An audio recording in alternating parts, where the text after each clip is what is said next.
to take charge of the law and order there. And I'm telling you, the general public will support us. And such comments being made, asking for people to almost launch a war against Sanatan Dharma. And this is one issue in Tamil Nadu. There is a very, very emotional, sentimental issue. Dr. Swami, how do you see this? Don't complain about that, because we are not doing anything in Delhi. We are sitting there and watching this. How long? It has been going on slowly. It has been building up. Somebody said the other day that there should be a genocide of Brahmins. Of course, he shut up now because I filed a case. And it is awaiting the Chief Secretary's sanction for me to prosecute that office bearer of the DMK. Don't tolerate this.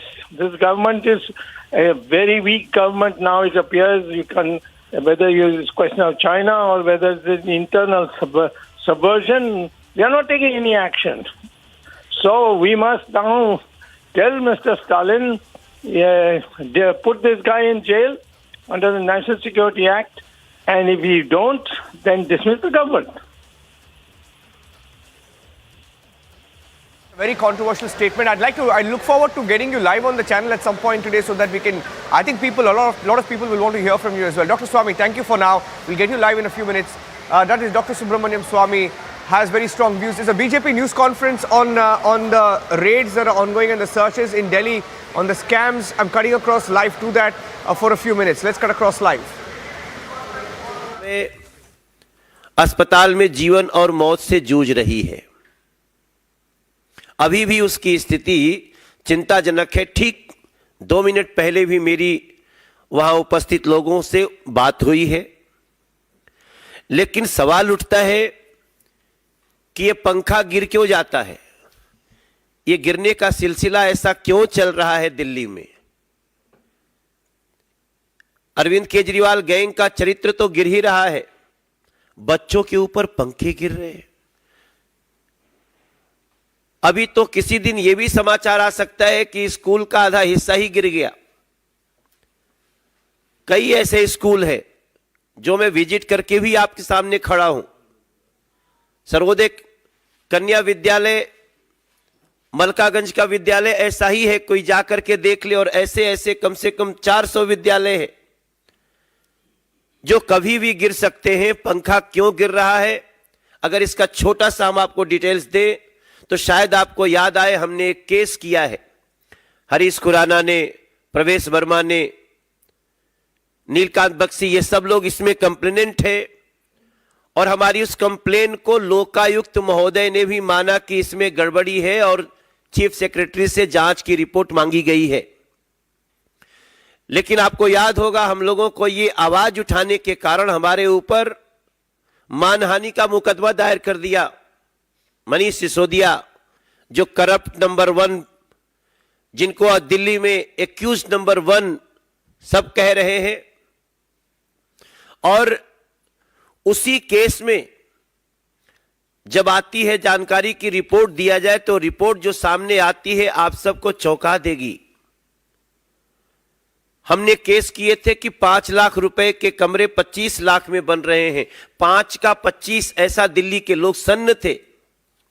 लेकिन जब ये report आई है तो आप सभी को जान करके दुख होगा कि ये रिपोर्ट कह रही है कि ये 5 का 25 नहीं, ये 5 लाख का 33 लाख है। ये 5 का 33 हो गया है। ये हमारे दिल्ली के विद्यालयों की शिक्षा की व्यवस्था, जो कमरा बन सकता है 5 लाख में, वो इन्होंने बनाया 33 लाख में। और ये हम नहीं कह रहे, ये रिपोर्ट है। इस रिपोर्ट को पढ़ने के बाद कोई भी चौंक जाएगा कि जिस शिक्षा की बात करते हैं उसका देखिए स्थिति क्या है। आप जान के हैरान रह जाएंगे कि इन लोगों ने नंबर ऑफ रूम्स बढ़ाने के लिए, उस लूट को बढ़ाने के लिए, टॉयलेट को भी कमरों का नाम दे दिया। मैं समझता हूं दिल्ली नहीं, पूरे दुनिया में यह अनोखी लूट हुई होगी जहां कमरे बनाने में 5 का 33 तो हो रहा है, लेकिन टॉयलेट को भी कमरा में गिन लिया गया, ये रिपोर्ट कह रही है। Manish Sisodia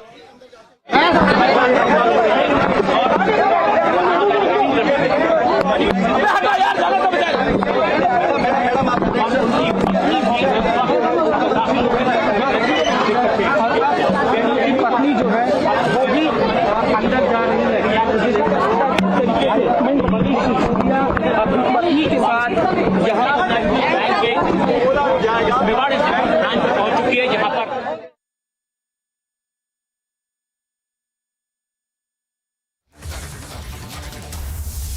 Well, those are visuals there. Even as we were listening, to that press conference of the BJP, in which it has come out with further allegations. Here we are seeing the latest in the investigation. बार हुआ है, लेकिन उसके बाद भी बड़े बेशर्मी से इसको सर्वश्रेष्ठ ऐसे लोगों को पुरस्कृत करने की बात करते हैं लोग। आपको जान के दुख होगा, अभी तो शुक्र है बेटी की जान अभी लगता है कि बच सकती है, मगर इसके ऊपर उनका जवाब नहीं आएगा। मनीष सिसोदिया, अरविंद केजरीवाल गैंग का जवाब इस पे नहीं आएगा। आपको जानकर के हैरानी होगी कि ये सेमी परमानेंट स्ट्रक्चर बनाते हैं स्कूलों में, जिसके कारण पंखे गिरते हैं। अब सवाल उठता है, what is semi permanent structure? Semi permanent structure का मतलब होता है कड़ी कुंडी की छत, जो बहुत ही मजबूरी में बनाई जाती है, बहुत शॉर्ट टर्म के लिए बनाई जाती है। दिल्ली के इतने लाखों बच्चों के साथ ऐसा खिलवाड़ क्यों? सेमी परमानेंट स्ट्रक्चर क्यों? परमानेंट स्ट्रक्चर क्यों नहीं? अगर इसके तह में जाएंगे तो एक और भी बड़ी सी कहानी आपको सामने दिखाई देगी।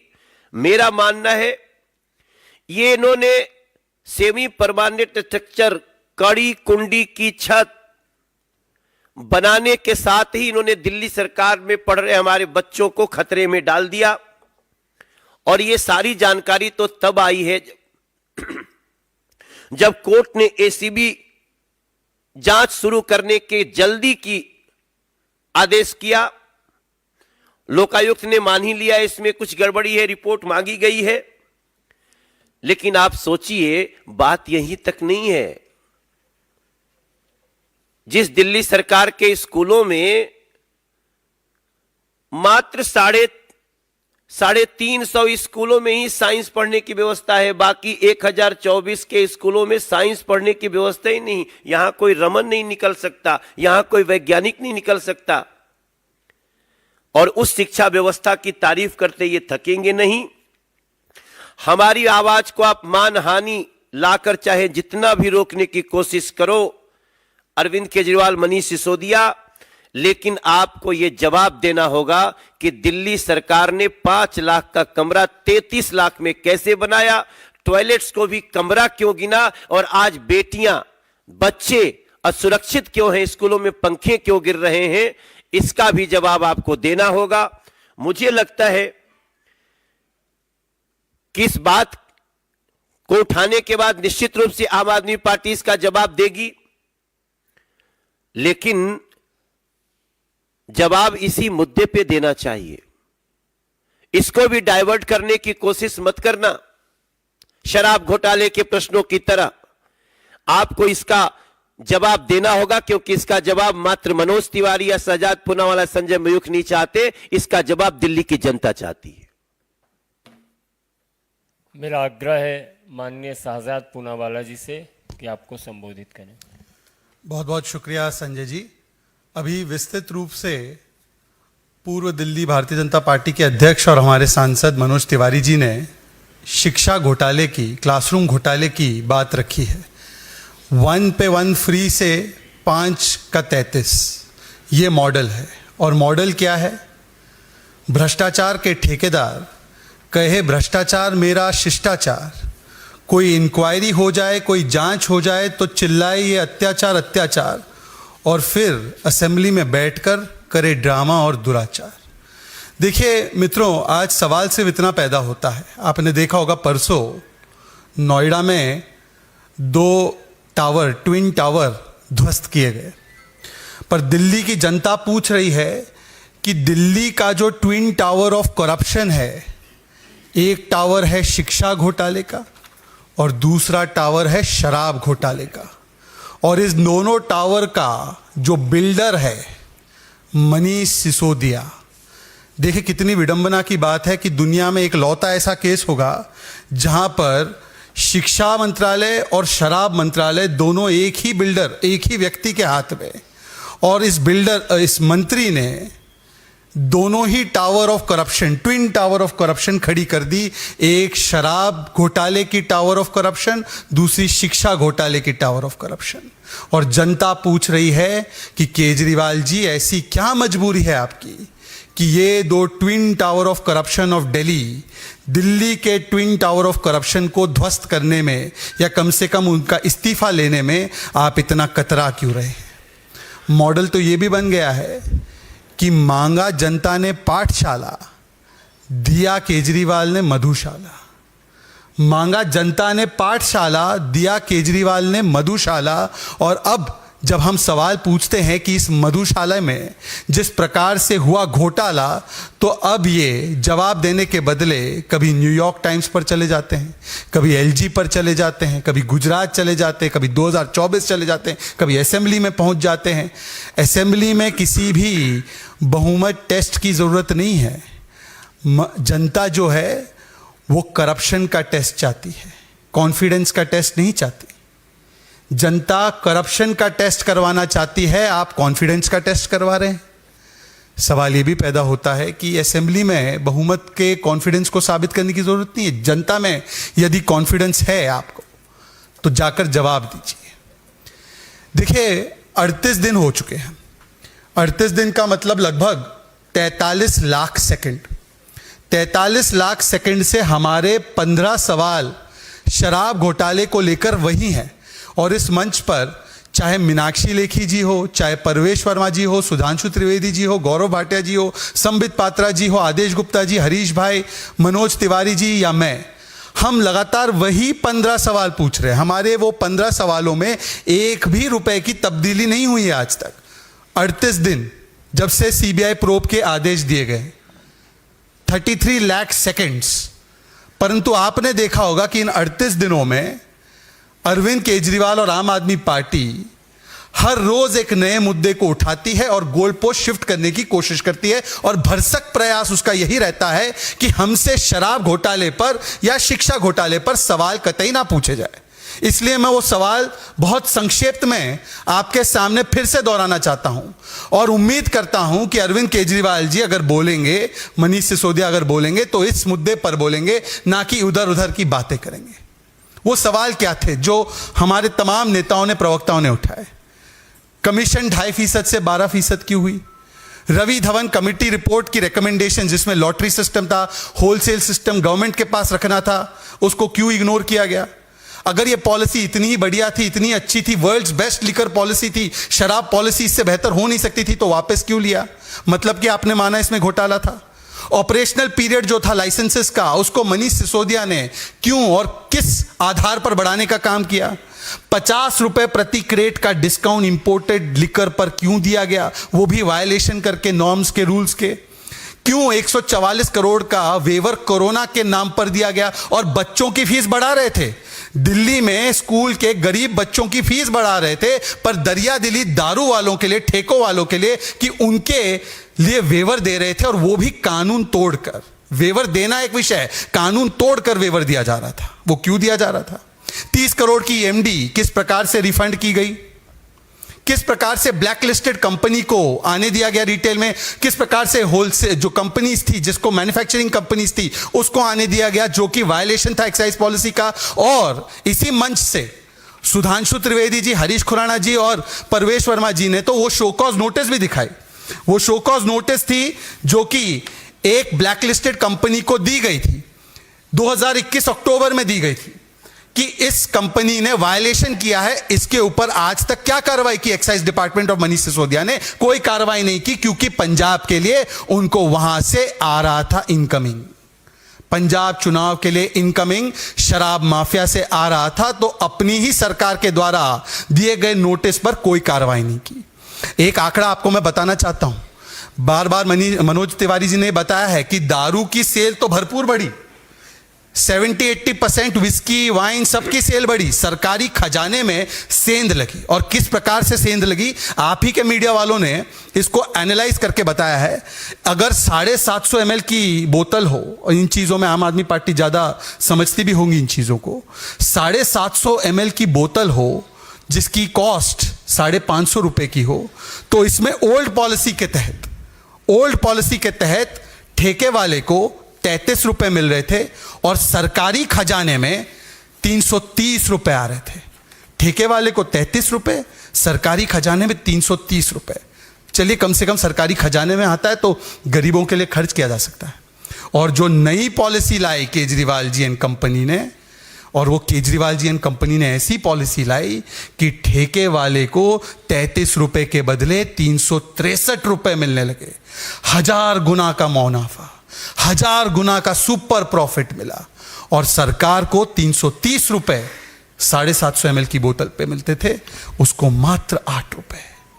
4000% का नुकसान, मतलब 4000% का नुकसान सरकार का करवाकर 1000% प्रॉफिट करवाया। इसको मैं कहता हूं रिवर्स रॉबिनहुड। रॉबिनहुड की कहानी तो बच्चों ने आपकी सुनी होगी, आपने सुनी होगी। रॉबिनहुड अमीरों से लेकर गरीबों को देता था।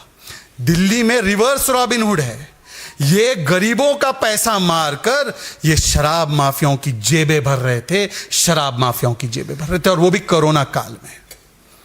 देखिए, मैं इसीलिए कह रहा हूं कि ये जो ट्विन टावर्स ऑफ करप्शन है दिल्ली में, इसमें हर रोज एक नया फ्लोर बढ़ते जाता है। भारत रत्न मिले ना मिले, भ्रष्टाचार का रत्न मिलना तय है। जिस प्रकार से एक के बाद एक नया तल भ्रष्टाचार का बनाया जाता है इनके द्वारा। अभी अभी इन्होंने वर्णन किया है कि शिक्षा घोटाला कैसा हुआ। मैं बस इसमें एक ही चीज जोड़ना चाहता हूं। ये उस बेटी की तस्वीर है, ये बेटी है जिसके ऊपर वो पंखा गिरा है, जिसके बारे में अभी आदरणीय मनोज जी जिक्र कर रहे थे। अभी तो उन स्कूल में जाना खतरे से कम नहीं है। खतरों के खिलाड़ी है तो दिल्ली की सरकारी स्कूल के कमरे में घुसिएगा, क्योंकि ये सेमी परमानेंट स्ट्रक्चर पूरे के पूरे करप्शन के सीमेंट से बनाया गया है। इसीलिए कॉस्ट ऑफ कंस्ट्रक्शन 5 लाख से बढ़कर 33 लाख। और देखिए कितना भद्दा मजाक किया जाता है। टॉयलेट को क्लासरूम बताते हैं। हम इनसे पूछते थे डिबेट में, बार बार डिबेट में हम पूछते थे, हरीश भाई मैं, कि 500 नए स्कूल का था वादा, 850 ठेके तो आपने खुलवाने का प्लान बनवा दिया। जरा ये बताइए कि स्कूल कहाँ है नए?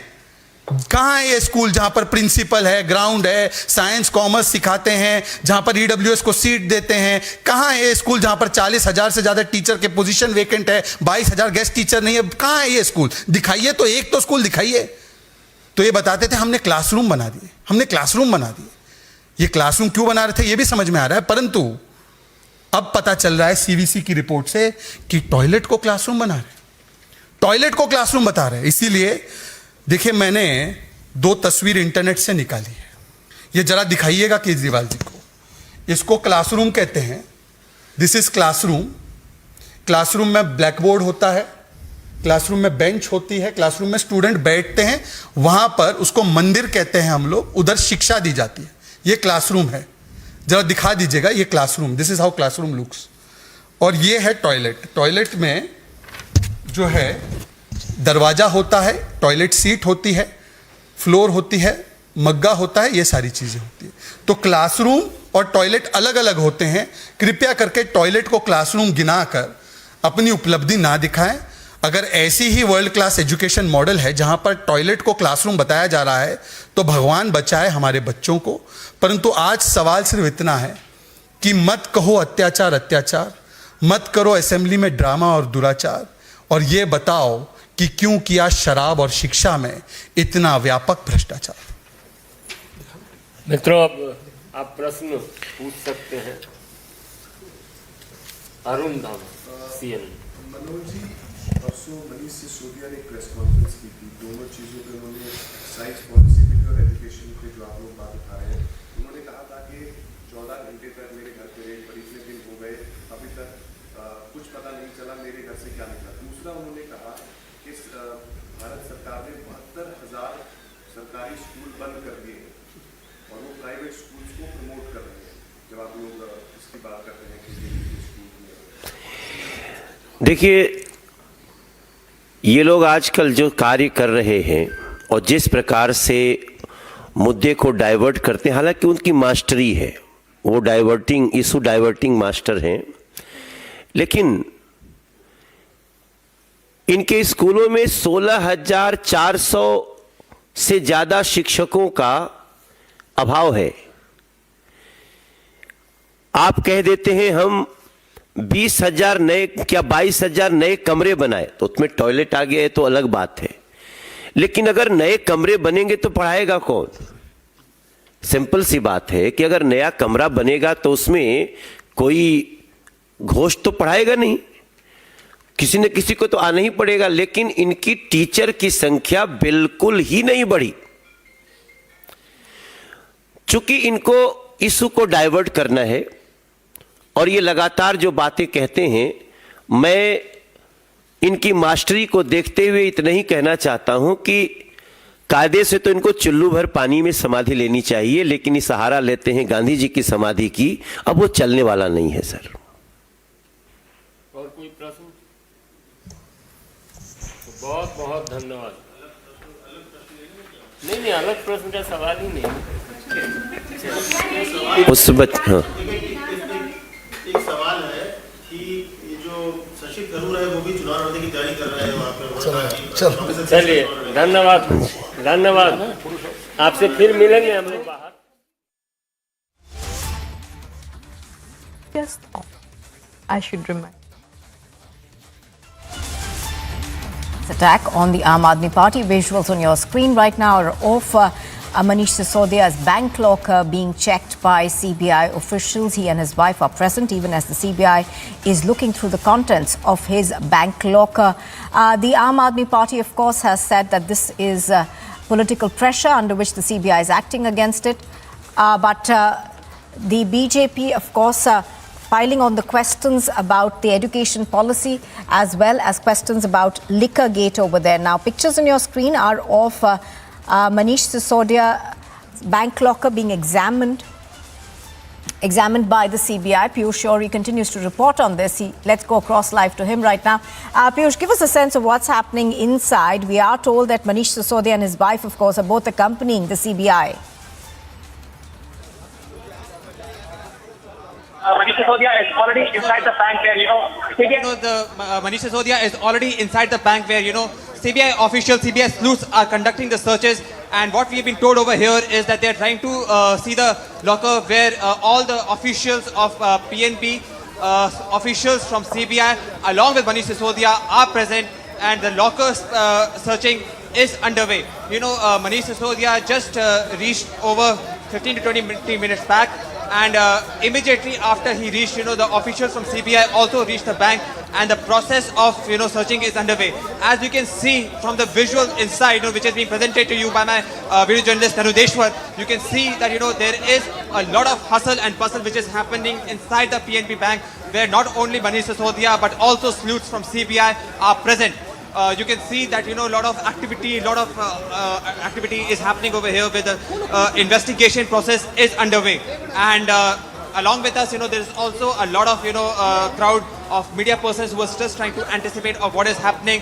We are being just told over here by the officials of CBI to maintain some calm because there is a lot of rush over here. So as you can just see that, there are officials from Delhi police also now coming in to make sure that, there's proper law and order situation which is maintained. So you can just see over the visuals from here that an official from Delhi police has just entered the Punjab and National Bank. So as you can see that, the investigation, the raids are underway, and the CBI officials are making sure that, there is no untoward incident that takes place, and all the activity of conducting this raid carries off smoothly. Back to you in the studio. All right. So as Piyush Shori is bringing us the latest, Piyush, As you are pointing out, of course, Manish Sisodia and his wife both inside the bank premises where this locker has been raided. But any comment that he's made so far, even as he was entering the bank?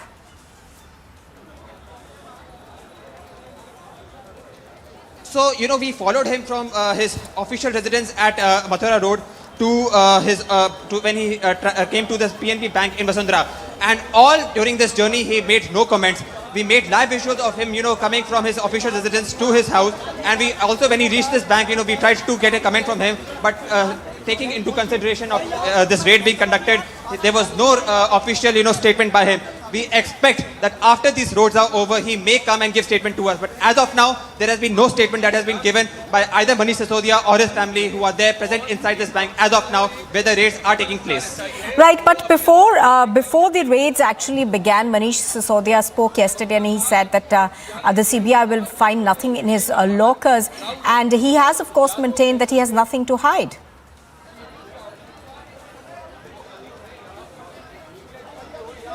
So this has been a statement from Manish Sisodia ever since, the first raid by Central Bureau of Investigation took place on August 19. And he has been saying this from time and again that, all these raids which have been conducted on him is actually not an investigation for corruption, but it is actually a power struggle that has been carried out by BJP to defame the Aam Aadmi Party government so that, they can take the power, reign the power here at Delhi. So this is just a statement which has been coming from Manish Sisodia ever since these raids have been taking place. And today also, when these raids took place, Manish Sisodia seemed confident. He said that, he would welcome the raid which would be conducted at his locker by CBI officials and nothing would come out of it. So yes, it would be very interesting to see that, what would come out after this raids are over. And more importantly, what would be the statement of Manish Sisodia after these raids get over. Right, now Piyush, even as you're pointing out and even as raids are currently on at Manish Sisodia's locker, his wife also present at the bank, the BJP just held a press conference and they said that the Aam Aadmi Party and Manish Sisodia are avoiding questions that have pointedly being asked about the liquor policy as well as the educational policy of the Delhi government.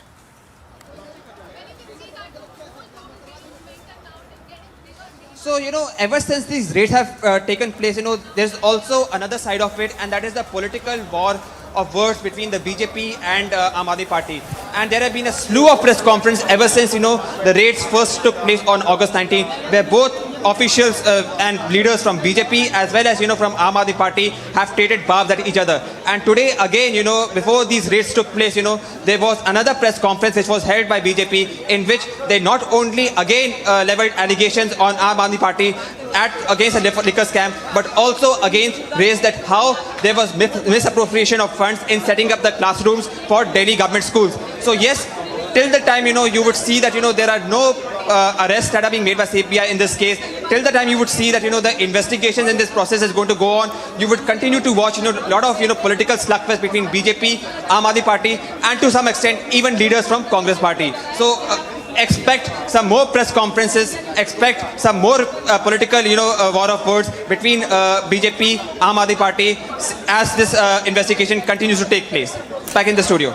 And Piyush, as you're pointing out, of course, we are continuing to see a war of words. But, the Delhi Assembly, where simultaneous protests, both by the Aam Aadmi Party and the BJP are continuing, are testament to the fact that, this battle is going to get even more bitter from here on.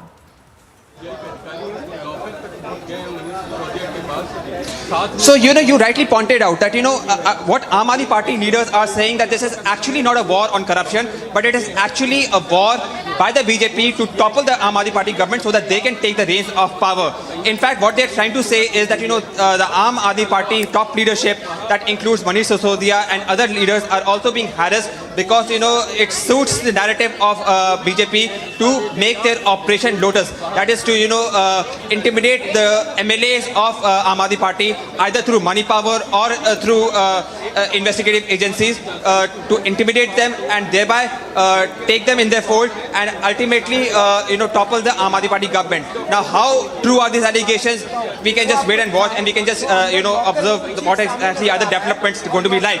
But ultimately what Aam Aadmi Party leaders are trying to do is they first tried to say that, this was Operation Lotus, and now yesterday what we saw was that they again began to target Lieutenant Governor VK Saxena, whom they say is also involved in the corruption. So you are just trying to see that, as the political war of words between BJP and Aam Aadmi Party heats up, there are a lot of different narratives which are being pointed out.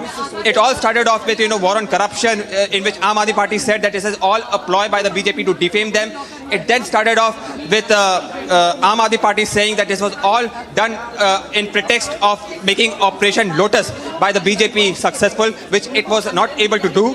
And now you are seeing that Aam Aadmi Party leadership is now trying to level corruption allegations on Lieutenant Governor VK Saxena, whom they say is the agent of BJP and with whom they say is all acting against on the behest of the BJP government to defame the Aam Aadmi Party government and ultimately topple them. So all these developments are happening, and it's going to be interesting to see that where exactly all these developments are going to end. Back to you in the studio. Right, Piyush, do stay with us. Just to tell our viewers, visuals on your screen right now are from outside as well as inside.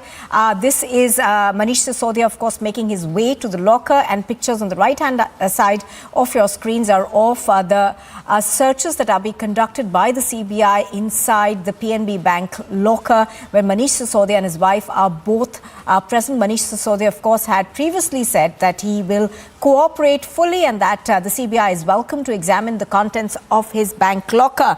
Piyush, he has been tracking the stories for us since the morning. Piyush, coming back to you now. Piyush, Manish Sisodia is, of course, one among 15 people who've been named by the CBI in that particular FIR. Also give us a sense where the investigations right now are currently.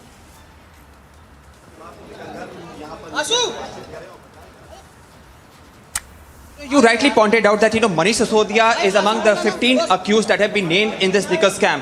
And ever since, it was always decided, it was from the time, CBI took over this case, it was always, decided that, Manish Sisodia's trouble is going to rise. So on August 19, when CBI officials conducted raids at the residence of Manish Sisodia, it was expected that their investigations is going to go be done quite expeditiously, and that is being done by the CBI officials. In addition to Manish Sisodia, there are also 14 other accused, and what we have been told by the sources is that even these accused that involve liquor baron and liquor retailers, they've also been questioned by the CBI. We've also gone and tried to confront these liquor barons, whose credentials as per our investigation, seems doubtful. So yes, there is a lot of investigation that has been going by the CBI, but it's going to be very interesting now to see that, as the investigation in this matter is going to go by the CBI officials, are there now going to be any arrests? Are there going to be any big action that is going to be taken by the CBI? Because till the time there are not going to be any arrests, there is not going to be any big action. You're continuing to see this kind of drama, political drama between Aam Aadmi Party and BJP, where both parties are going to trade barbs at each other, that this is nothing but a fair attempt to defame the party and an attempt to cover up the corruption. So yes, now it is expected by the CBI to make a big action and make some arrest in this case if there is any corruption that is involved in this entire liquor gate. Back to you in the studio. Now, Piyush, one of the charges that the CBI has laid at Mr. Sisodia's doorstep is that there was a quid pro quo involved, that kickbacks and commissions were charged. But give us a sense of the kind of seizures that we've seen so far. His home has been raided, and now, of course, the bank locker over there being raided. Just to tell our viewers, visuals on your screen are coming to you exclusively on Republic TV. These are of the bank locker where Mr. Sisodia and his wife are present with the CBI sleuths who are going through the contents of this locker. Piyush is tracking all the developments for us. He continues to report live. Piyush, give us a sense of what's happening inside, and also as we were talking about the charges against Mr. Sisodia, one of them of course, is the fact that there were quid pro quo involved and that commissions and kickbacks were taken.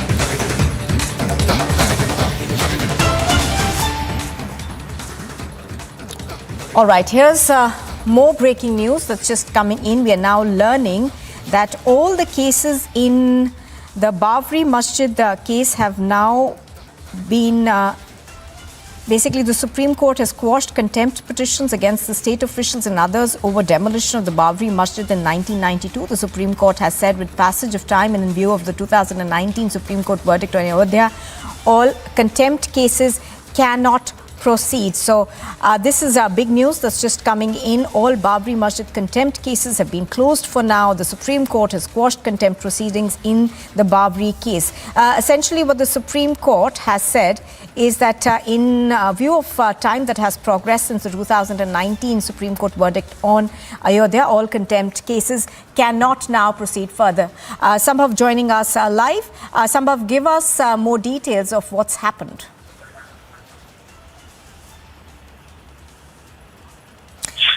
Sambhav, if you can hear me, give us more details of what the Supreme Court has said.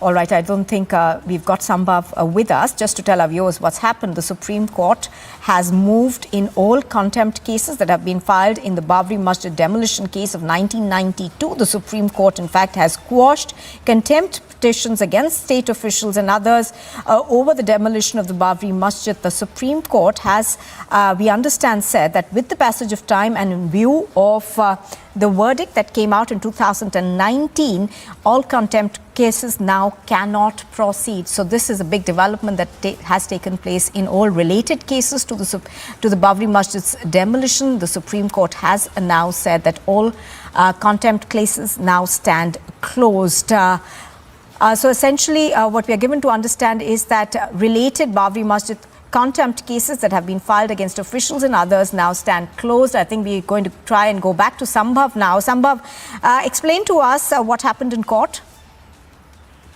So the matter was at the Supreme Court today, wherein the Supreme Court quashed all the contempt petitions against all the state officials which were under this Babri Masjid demolition 1992. So that was the latest here. Supreme Court quashed all the contempt petitions here regarding the state officials. Apart from it, the Supreme Court said that with the passage of time and view of 2019 Supreme Court verdict on Ayodhya, these contempt cases cannot proceed. So that was the stand of the Supreme Court regarding that these contempt cases cannot proceed. That is the latest on this. All right, I'm going to come back to you, Sambhav. Mr. Kothari on the phone line with me. Mr. Kothari, good morning. Thank you for joining us, Mr. Kothari. How do you see these proceedings? The Supreme Court, of course, says that in view of the passage of time, none of these cases now stand and all of them will be closed.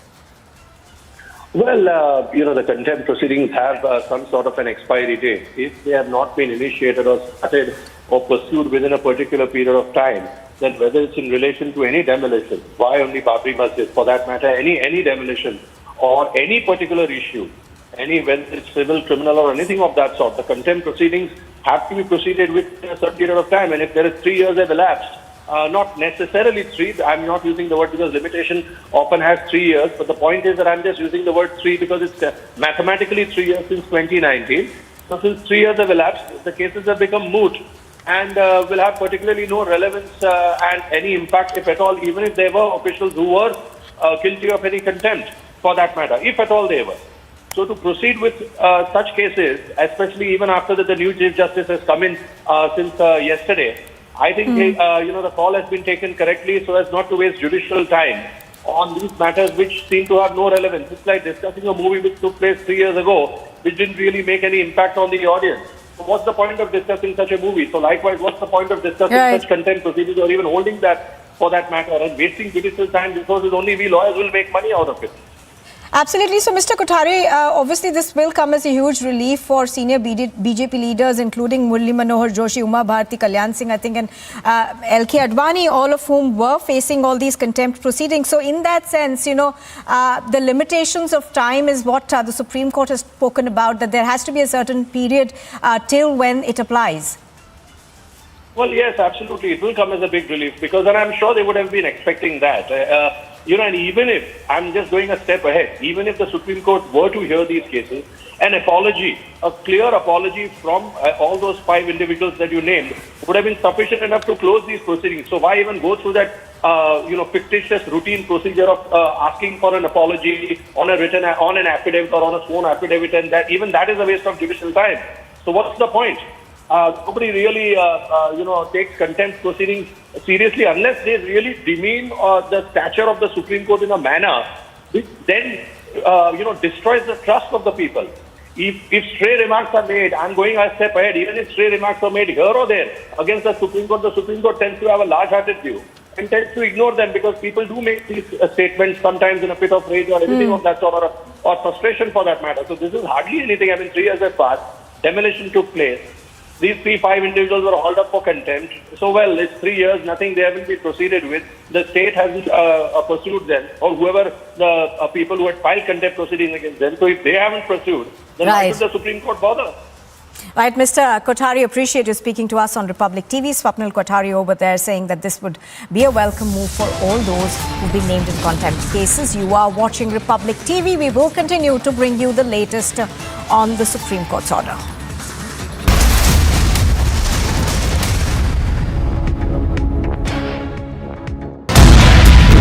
के पास दराज है उसने दिया है उन दोनों को किसको तो हेमंत के साथ कितने में लिया था कम से कम 6-7 हज़ार में लिया होगा एग्जैक्ट रेट तो नहीं मालूम वो तो नहीं बताएगा हमको This man who's been caught on camera has made the startling revelation that it is Datta Prasad and Rama who both have confirmed to him when he was in the police custody. Drug was procured from another mafia operating in Goa.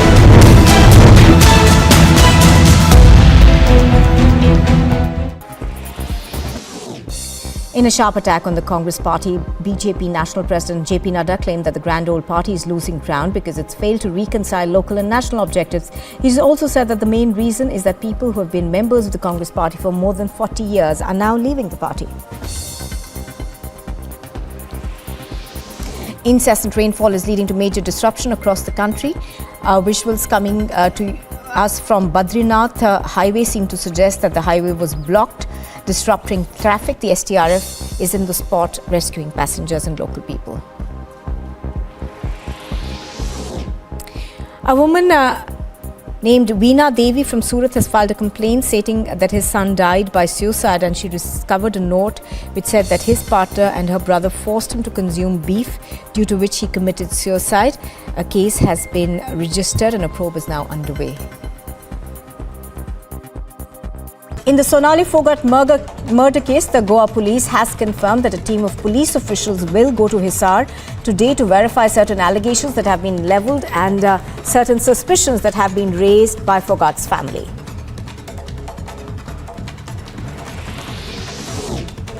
Haryana's Home Minister Anil Vij has said that Sonali Phogat's family has given a letter to the Chief Minister demanding a CBI inquiry into the matter, in which the family has levelled serious allegations that big faces can be involved in this particular murder.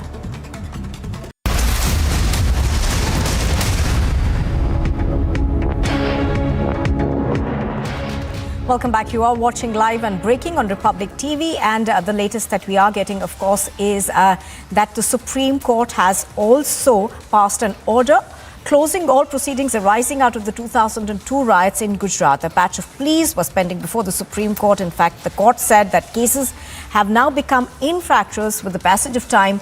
Trials in 8 out of the 9 cases and final arguments are going on in certain cases. So that's the latest that we are getting for you. The Supreme Court has also quashed contempt petitions filed against state officials and others in the Babri Masjid temple.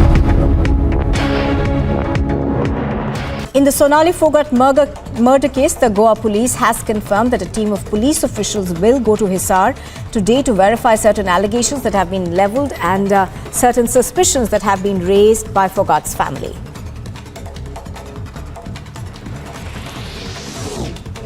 Haryana's Home Minister Anil Vij has said that Sonali Phogat's family has given a letter to the Chief Minister demanding a CBI inquiry into the matter, in which the family has levelled serious allegations that big faces can be involved in this particular murder.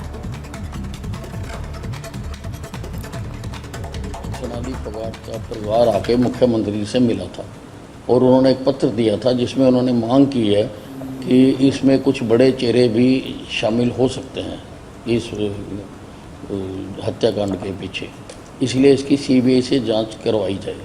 तो उसके पत्र के आधार पर हमने गोवा के मुख्यमंत्री को, गोवा सरकार को हमने लिख दिया है कि इसकी हम सीबीआई जांच की स्ट्रांगली रिकमेंड करते हैं कि इसकी सीबीआई जांच करवाई जाए। नहीं, अब उनका पत्र है, उसी आधार पर हमने गोवा की सरकार को लिखा है।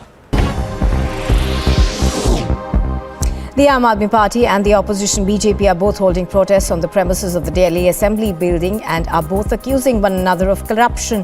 The AAP MLAs set up beneath the monument of Mahatma Gandhi, while the BJP MLAs began their sit-in near the sculptures of legendary freedom fighters Bhagat Singh, Rajguru and Sukhdev inside the Delhi Assembly grounds.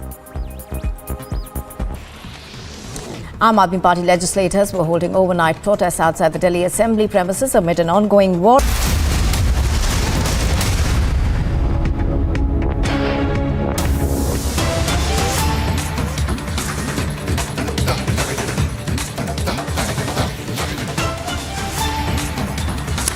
Well, we're now going to get you pictures of Prime Minister Modi meeting Captain Amrinder Singh. We are given to understand that this meeting took place a short while ago, and Captain Amrinder Singh, of course, has tweeted saying that discussed various issues related to Punjab and resolved to work together for safety and security of the state and the country, which will and has and will always remain of paramount concern to both of us. The Prime Minister over there meeting the former Chief Minister of Punjab, Captain Amrinder Singh.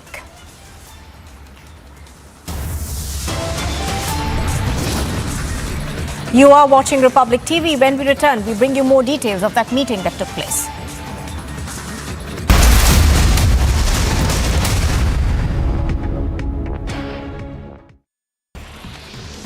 Aam Aadmi Party legislators were holding overnight protests outside the Delhi Assembly premises amid an ongoing war of words between the two parties on allegations of corruption. The Aam Aadmi Party is demanding a probe against the Lieutenant Governor V.K. Sena for allegedly pressuring two of his employees to exchange demonetized currency notes worth 1,400 crore rupees during his term as the Khadi and Village Industries Commission chairman in 2016.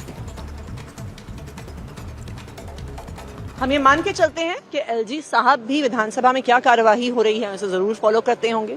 मैं मानती हूं कि जिस प्रकार से media में ये पूरी बातचीत चल रही है तो एलजी साहब ने भी जरूर देखी होगी, लेकिन मुझे दुख है इस बात का कि इतने गंभीर आरोप होने के बावजूद और इतने गंभीर तथ्य विधानसभा के पटल पर रखे जाने के बावजूद एलजी साहब ऐसे चुप्पी साध के बैठ गए हैं कि ऐसा लगता है दाल में कुछ काला है।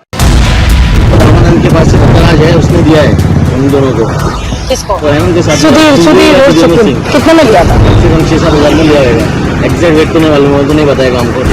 This man who's been caught on camera has made the startling revelation that it is Dr. Prasad and Rama who both have confirmed to him when he was in the police custody. Drug was procured from another mafia operating in Goa.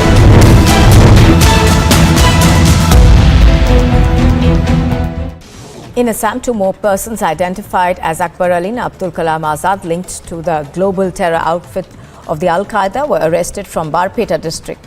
A total of 6 people so far have been arrested in connection with the crackdown in the state. Telangana's Chief Minister K. Chandrasekhar Rao tore into the NDA government at the centre, saying people should take a pledge to make a BJP.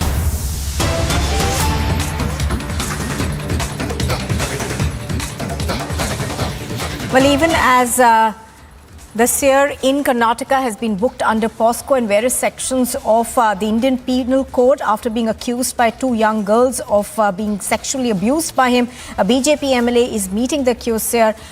This, of course, comes after Yediyurappa as well as ministers in the Karnataka government had come out and spoken in favor of the Seer, saying that they are sure that he's innocent. This comes even as there are demands being made that he be arrested. Do remember that he's been booked against the under the stringent POSCO. Some of the provisions of POSCO also are so stringent that they don't allow for bail to be given to anybody who's accused under POSCO. Now, Ashwin is continuing to bring us updates from outside the MUT. Ashwin, give us a sense of what's happening around there. I can see behind you a huge police deployment. There are a large number of protesters as well as others who are now demanding that the Seer be arrested.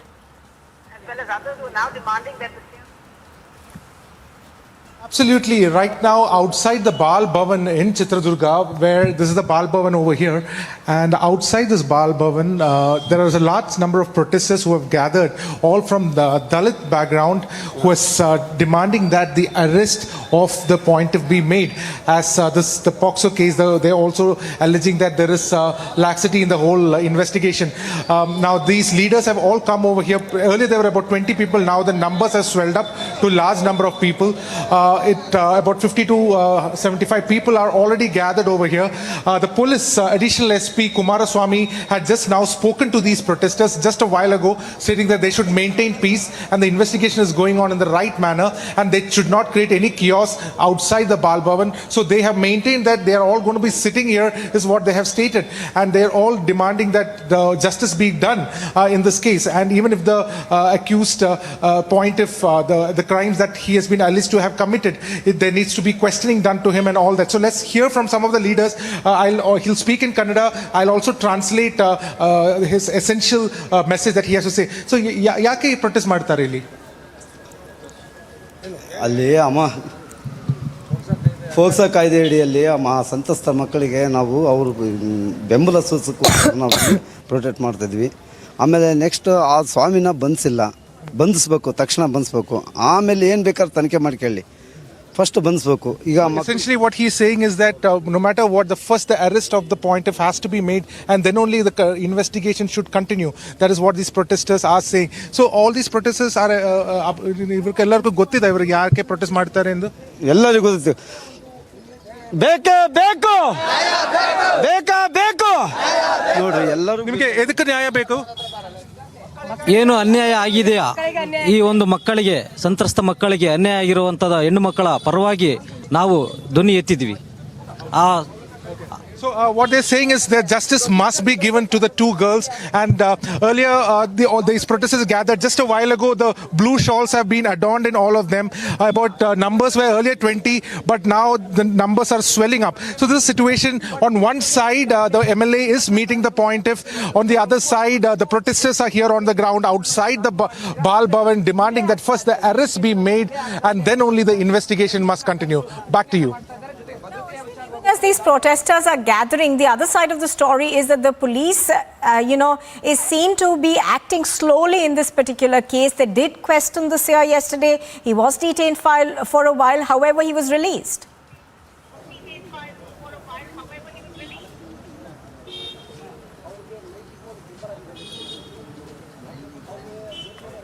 Ashwin, can you hear me? Yes, absolutely. This is a sensitive story. Reason one, it's a case of POXO case. So further details cannot be divulged by the police. Neither can the survivors of this case come forward and talk about it because they are minors as well. The second part is that the accused in this case is from the community, Lingayat community, and is a plaintiff. So this is a large community from the state of Karnataka. So the police is looking to act on it very sensitively because this could eventually lead to some kind of a flare-up if not handled sensitively. And that is the reason perhaps the police is going slow on this case. But the demand from the protesters is that, as you can see, like all of them are demanding that the arrest be made quickly, and that is the only way justice can be meted out to the survivors of the alleged sexual assault that has been meted upon them. Back to you. Now also, Ashwin, there is an anticipatory bail plea that has already been filed in this particular case by the accused plaintiff. So can you give us more details about that? Absolutely. The anticipatory bail plea has been submitted in the additional sessions court, and the plaintiff has made this anticipatory bail petition as well. That is going on one side. However, what he has also stated to his community members is very interesting. He had stated last evening that for the last 15 years, in fact, there has been a conspiracy that has been hatched against him, and this is nothing new, and that he would come out clean. But the case, in fact, is so, the possibilities of this case. For instance, one of the survivors is supposed to be from the Dalit community, which could probably invoke the SC/ST Atrocity Act and several other acts of the IPC as well. But will all this be enforced by the police and the law enforcement needs to be seen. But it certainly looks like the protest is intensifying. What needs to be seen is whether the police will take tough measures to take the alleged pontiff, the pontiff who's allegedly abused this two minor girls into custody, or will there be a custodial interrogation? All these needs to be seen. But remember, it's a very sensitive issue. The Lingayat community holds a large leverage in not just in the politics of the state of Karnataka, but on the lifestyle of the people of Karnataka as well. This is a fairly big community who has a huge hold. There are leaders which has been churned out by this community for decades, in fact, and all this adds to the sensitivity of the issue as well. And on both sides, the police is certainly in a kind of a spot where on one side there is a survivor who's minor, one of them also to be a Dalit. On the other side, a prominent Lingayat Seer. So it adds more sensitivity to the issue. So police is slowly stepping on this case, but not taken a hard measure as of now. And that is the reason why you can see large number of people are sitting over here and protesting. Perhaps we'll probably ask them, ನಿಮಗೆ ಗೊತ್ತಾ ನಿಮಗೆ ಇಲ್ಲಿ ಕೂತ್ಕೊಳ್ತೀವಿ, ಎದಕ್ಕೆ ಕೂತ್ಕೊಳ್ತೀವಿ? ನಾವೇ ಪತ್ರ ಮಾಡಕ್ಕೆ ಕೂತ್ಕೊಂಡಿದ್ದೀವಿ ಸ್ವಾಮಿಯರ್ದು ನಾವು ಬಸವಣ್ಣರ ಪರವಾಗಿ ಬಂದಿರೋದು. So he's saying that somebody has told him to come. Perhaps he does not know what the issue is. But if we keep asking, probably the reason will come out. But essentially, some of the core members do know about the issues, but a large number of people I spoke to perhaps do not know. But they have gathered in large numbers outside the Bal Bhavan here in Chitradurga, stating that the justice be meted out to the survivor girls who have been allegedly been abused by a senior pontiff from the mutt in Chitradurga. Back to you. All right, even as, of course, questioning is on and the police are investigating in this case, we've seen, politicians from both sides of the BJP as well as the Congress as well as, others, including the JDU, who've come out in support for this year.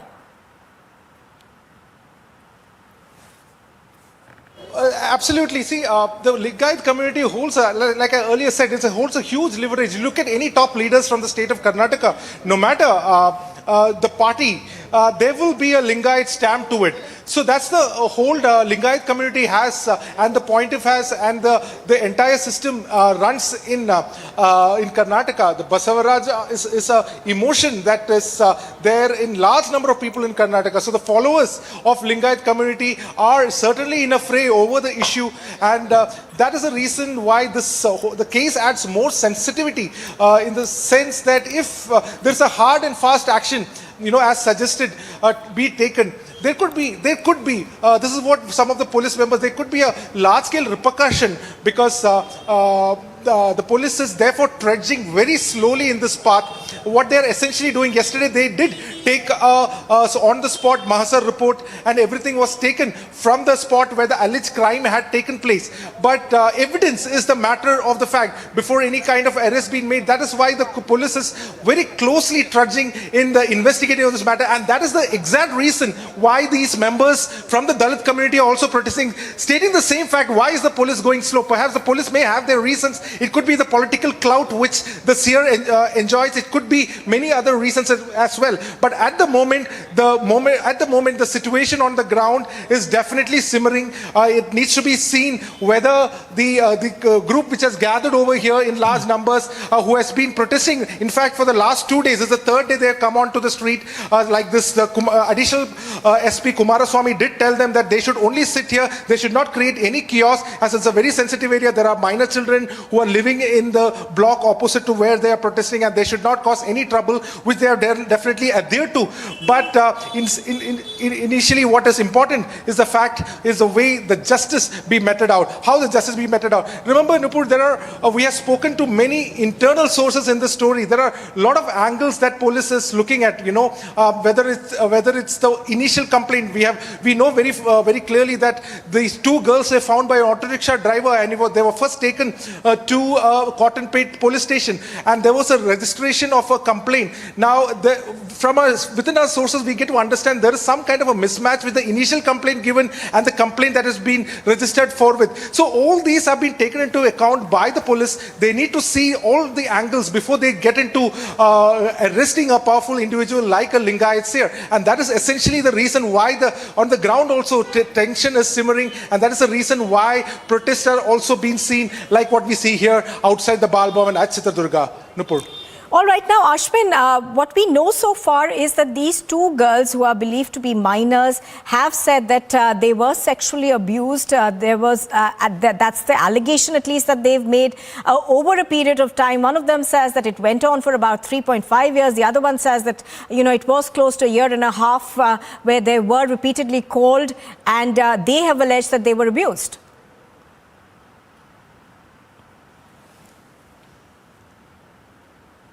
All right, I seem to be running into some audio trouble over there with our correspondent Ashwin, who's reporting from outside the Murgamat. Do remember that the Seer in question, of course, the pontiff of the Murgamat, has been questioned by the police yesterday. He was detained for a certain number of hours. However, he was released thereafter. He himself, of course, spoke to his protesters, spoke to his supporters later in the evening and said that I'm sure I'll come out clean.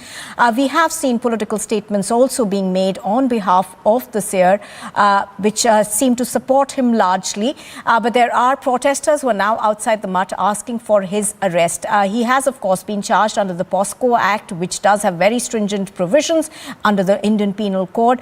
Now, what we are seeing also is that he's already moved for an anticipatory bail plea in a local court. Ashwin is continuing to bring us details of what's happening.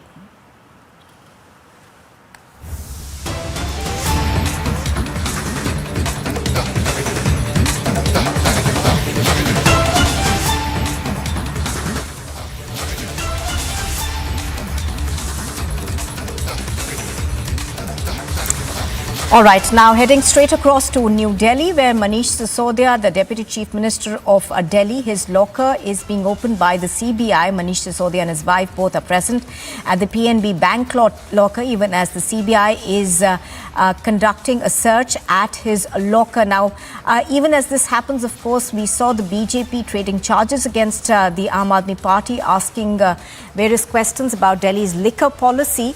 Apart from that, of course, BJP MLAs are continuing to stage their protest inside the Delhi Assembly.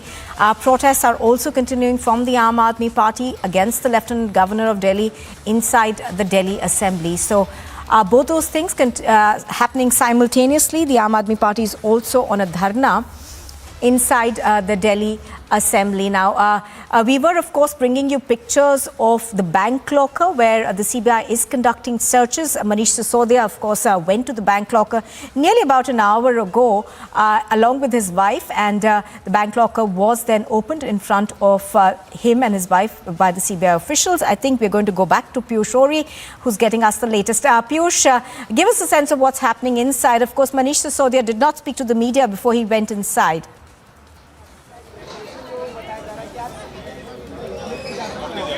So, as I'm speaking to you over here, there's a huge drama which is going on, and we are expecting that Manish Sisodia can come out of the bank anytime soon.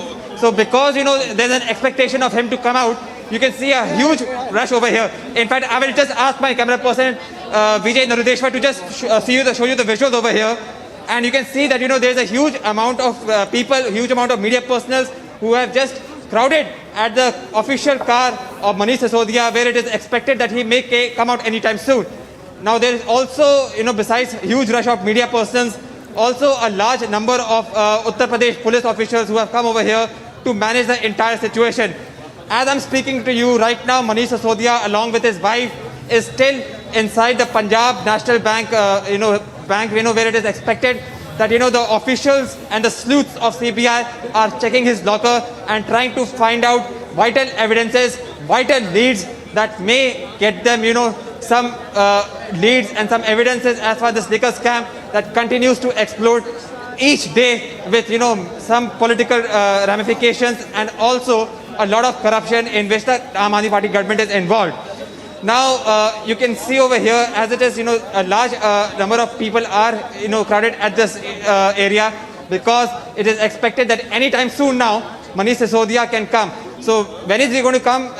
When is he going to step out of the bank along with his family? Would he talk to the media? All this would be very interesting to see. And yes, as I said, this is also a very important moment for officials of CBI, because after conducting a 14-hour raid at his official residence in AB 17 Mathura Road, this is the second time, in which they have raided the locker of Manish Sisodia.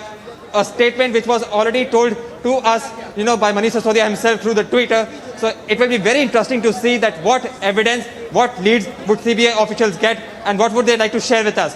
Back to in the studio.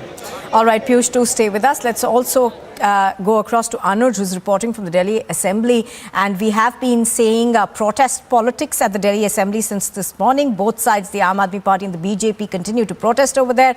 Over to you, Anuj. Give us a sense of what's happening. Of course, the Aam Aadmi Party is now asking for an inquiry against the LG as well. Well, exactly. This is totally uproar in the assembly, what we have been seeing since from the very morning. The session started at 11 and it was adjourned till 12 the moment it started. The session again started at 12 and it is again adjourned till 1 as it started. So this is a totally uproar in the assembly, what could be clearly seen. And this is both the parties, like including Aam Aadmi Party and the Bharatiya Janata Party's MLAs. They both were protesting against each other. Rakhi Birlan there was trying to control the situation, but both the parties' MLAs were not listening. They were having placards in their hand, and the session has been again adjourned. So this is Bharatiya Janata Party who are demanding a probe against the LG. Now they are alleging that LG has done a scam.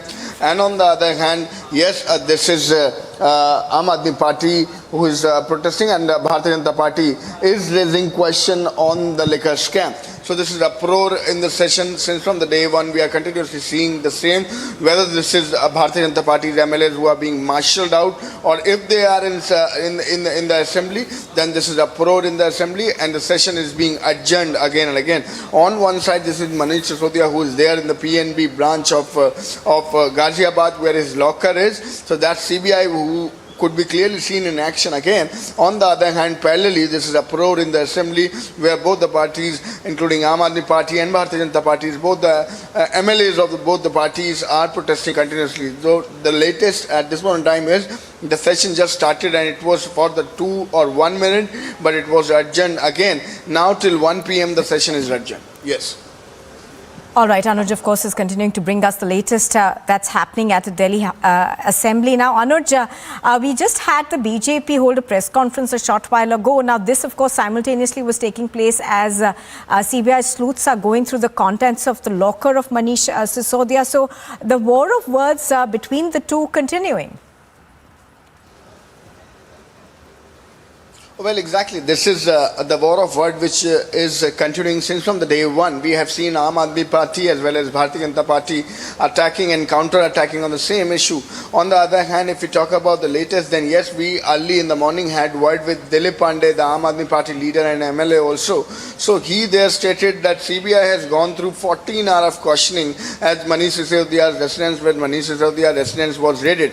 But CBI hasn't found anything. And today also they are not going to find anything. That was the statement of Dilip Pandey, whereas we have seen the press conference of Manoj Tiwari, the Bharatiya Janata Party's press conference, in which the Bharatiya Janata Party again raising the question on Aam Aadmi Party. Yesterday we have seen how this is school gate which has been opened by Bharatiya Janata Party, where the question has been raised on the education model of the Aam Aadmi Party, which has been again and again named by Aam Aadmi Party, that how their model, the education model work.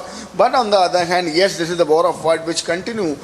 We have seen Manish Sisodia himself coming out with a tweet and claiming about the same. We have seen none other but Arvind Kejriwal himself going there at the Rajghat and was alleging Bharatiya Janata Party that they are trying to reach to their MLAs and they are offering 20 crore rupees to their MLAs. Even this was none other but Manish Sisodia himself who stated earlier, rather the sources in the Aam Aadmi Party stated earlier, that he was also approached and Aam Aadmi Party is having an audio of the same. They are going to leak out the audio. They are going to come out with an audio, but that doesn't happen till now. And this was the question which was raised by Bharatiya Janata Party. If you have the proof, then why don't you come out with the proof? But the latest now is, since from yesterday we are seeing this is Bharatiya Janata Party, this is Aam Aadmi Party, more of it continue. Yes.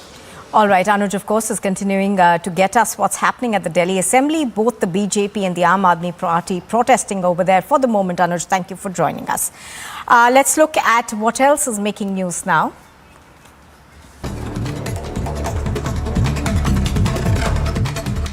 The Adani Group's chairman, Gautam Adani, has been declared the world's third richest person by Bloomberg Business Index. Adani overtook Louis Vuitton's chairman to take up the spot.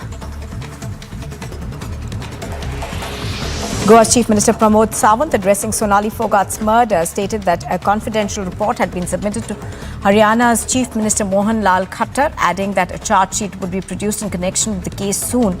He further added that Curly Shack had been shut down as a result of instructions received by the DGP.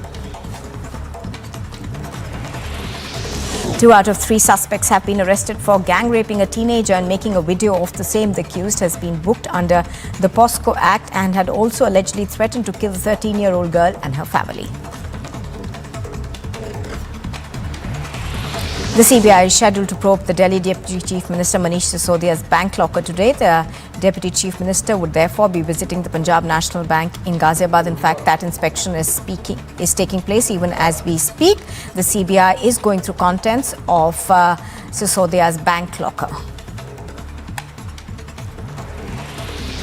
A lawyer named Sudipta Roy has been arrested in connection with a threat letter received by the CBI's court judge investigating Anubrata Mondal's case. The lawyer has allegedly threatened to implicate the CBI judge in an NDPS scam. MLAs of the Aam Aadmi Party are continuing to protest at the premises of the Delhi Assembly under Mahatma Gandhi's statue, accusing Delhi's current Lieutenant Governor V.K. Saxena of whitening his black money in 2016. MLAs of the BJP continue their protest at the Delhi Assembly near the statues of 3 freedom fighters, demanding Delhi's Deputy Chief Minister Manish Sisodia's arrest.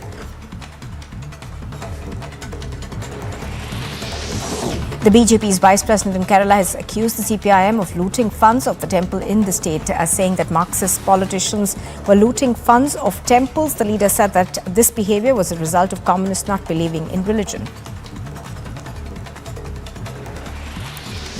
The Union Education and Skill Development Minister Dharmendra Pradhan has said that the 2020 National Education Policy sees sports as a part of curriculum and has laid emphasis on sports integrated learning. Waterlogging has been reported in several areas of Bengaluru following heavy rains in the city, and that has led to a holiday being declared for schools and colleges.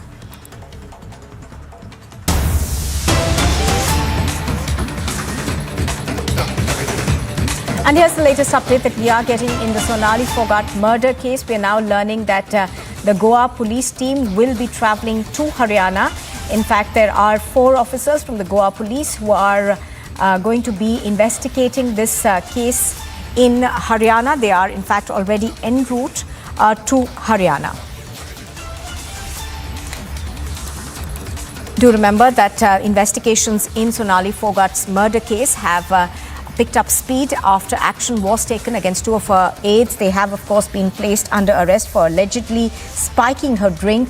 The restaurant or shack where this incident took place, that's Curly's in Goa, has also been sealed by the Goa police.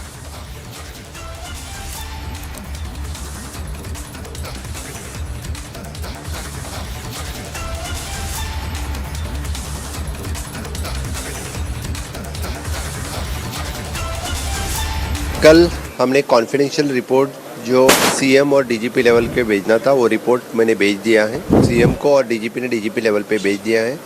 ये inquiry अभी DYSP level का officer यहाँ पे inquiry करेगा, पहले pi level के officer पे थी और हमारी इन्वेस्टिगेशन टीम आज ऑलरेडी डेप्यूट किए हैं, आज ये हरियाणा के लिए रवाना हो जाएंगे।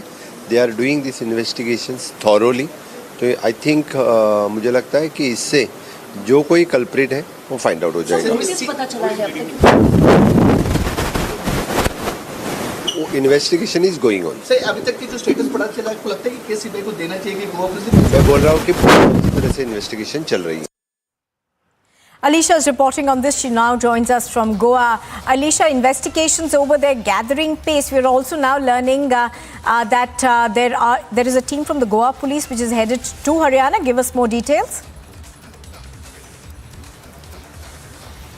Well, yes, it's North Goa has constituencies, a 4-member team where they have already headed to Haryana. There will be a flight from Goa to Delhi, and from Delhi by road they will be moving to Haryana. And what we have been told that first they are going to record the statement of Sonali Phogat, daughter, and the other family members. While speaking to media, even Goa Chief Minister Pramod Sawant has informed that now DYSP level officer is going to lead the investigation. Till now it was a police inspector who was the investigation officer of the case, but the confidential report that has already been submitted to Haryana Chief Minister as well as the DGP office over the case, where yesterday it was already submitted. It's a 15 pages of report that has been submitted from Goa Chief Minister office to the Haryana Chief Minister office. Now the investigation that is going to take place is someone DYSP officer is going to lead the investigation.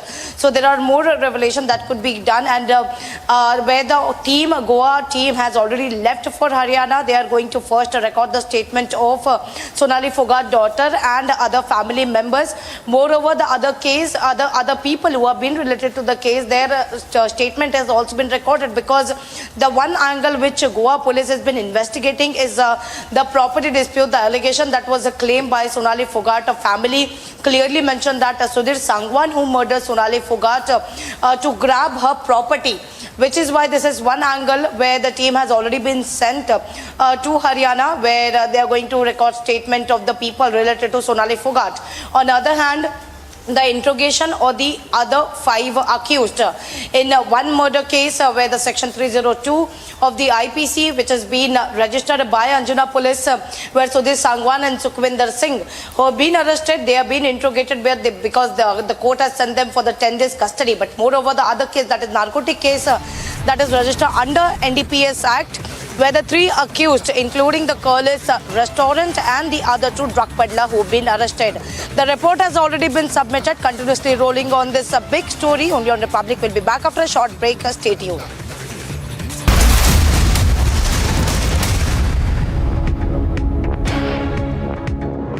Amity University in London, accredited by Quality Assurance Agency UK and licensed by the Government of UK, offers MBA and BBA degrees at its central London campus. Embark on a global career with a globally recognized UK university degree. To apply, visit amity.edu/London. The Aam Aadmi Party and the opposition BJP are both holding protests on the premises of the Delhi Assembly building and are both accusing one another of corruption. The AAP MLAs set up beneath the monument of Mahatma Gandhi, while the BJP MLAs began their sit-in near the sculptures of legendary freedom fighters Bhagat Singh, Rajguru and Sukhdev inside the Delhi Assembly grounds. Aam Aadmi Party legislators were holding overnight protests outside the Delhi Assembly premises amid an ongoing war of words between the two parties on allegations of corruption. The Aam Aadmi Party is demanding a probe against the Lieutenant Governor V.K. Sena for allegedly pressuring 2 of his employees to exchange demonetized currency notes worth 1,400 crore rupees during his term as the Khadi and Village Industries Commission chairman in 2016. हम ये मान के चलते हैं कि LG साहब भी विधानसभा में क्या कार्यवाही हो रही है उसे जरूर फॉलो करते होंगे।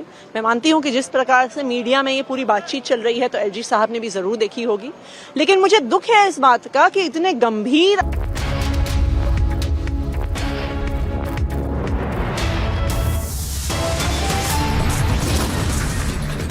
Anger erupts against the accused Karnataka Seer. Demand grows for Muruga Mutt Seer's arrest.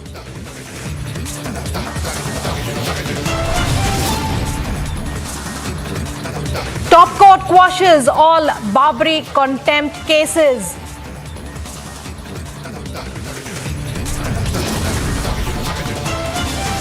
Most shocking open call for secessionism. Top DMK ally calls for breaking away from India.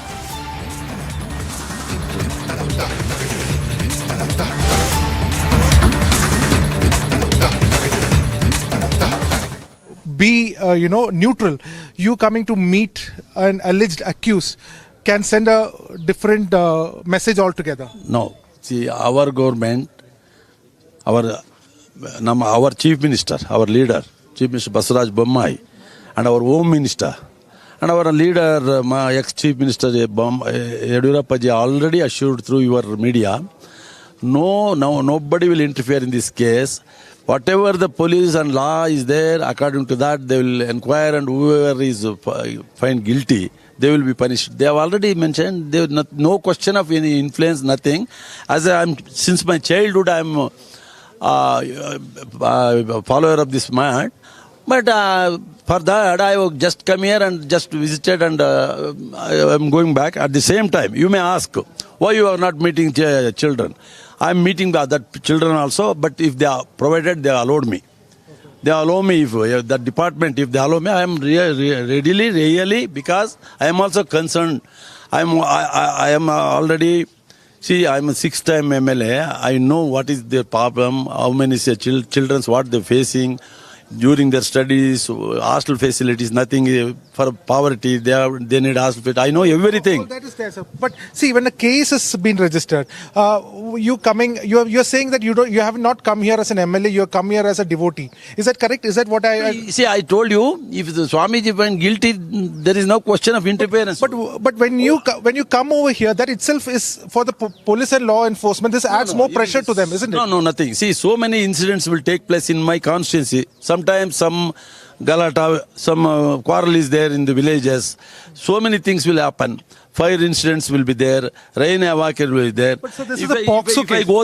If I go there, that mean you mean to say I've gone there to help somebody? So, but this is a POXO case. You have met an alleged accused. So doesn't this send a pressure to the police? Doesn't it pressurize the police not to take stern action? When he is just alleged accused, see, after inquiry, if they are really guilty, we will never meet him. Okay? Okay. We have not, nobody were proud. Law will show the way maybe in a week's time. Then we will let you know what will happen. So then, as an MLA from Chitradurga, yes, would you meet with the protesting Dalit organizations? Because right now outside the Balbhavan, they are protesting over there. Will you call a meeting with them and discuss with them? Why should they? It is their right. Whatever, see, in this democratic country, protesting and other things is their right. I can't question them, why are you doing it? Nothing. They're right. They have every right to do the protest. But as an MLA, will you address the pain that they are going through? They feel that justice is not being done. There is a lot of political pressure not to. No, I told you already.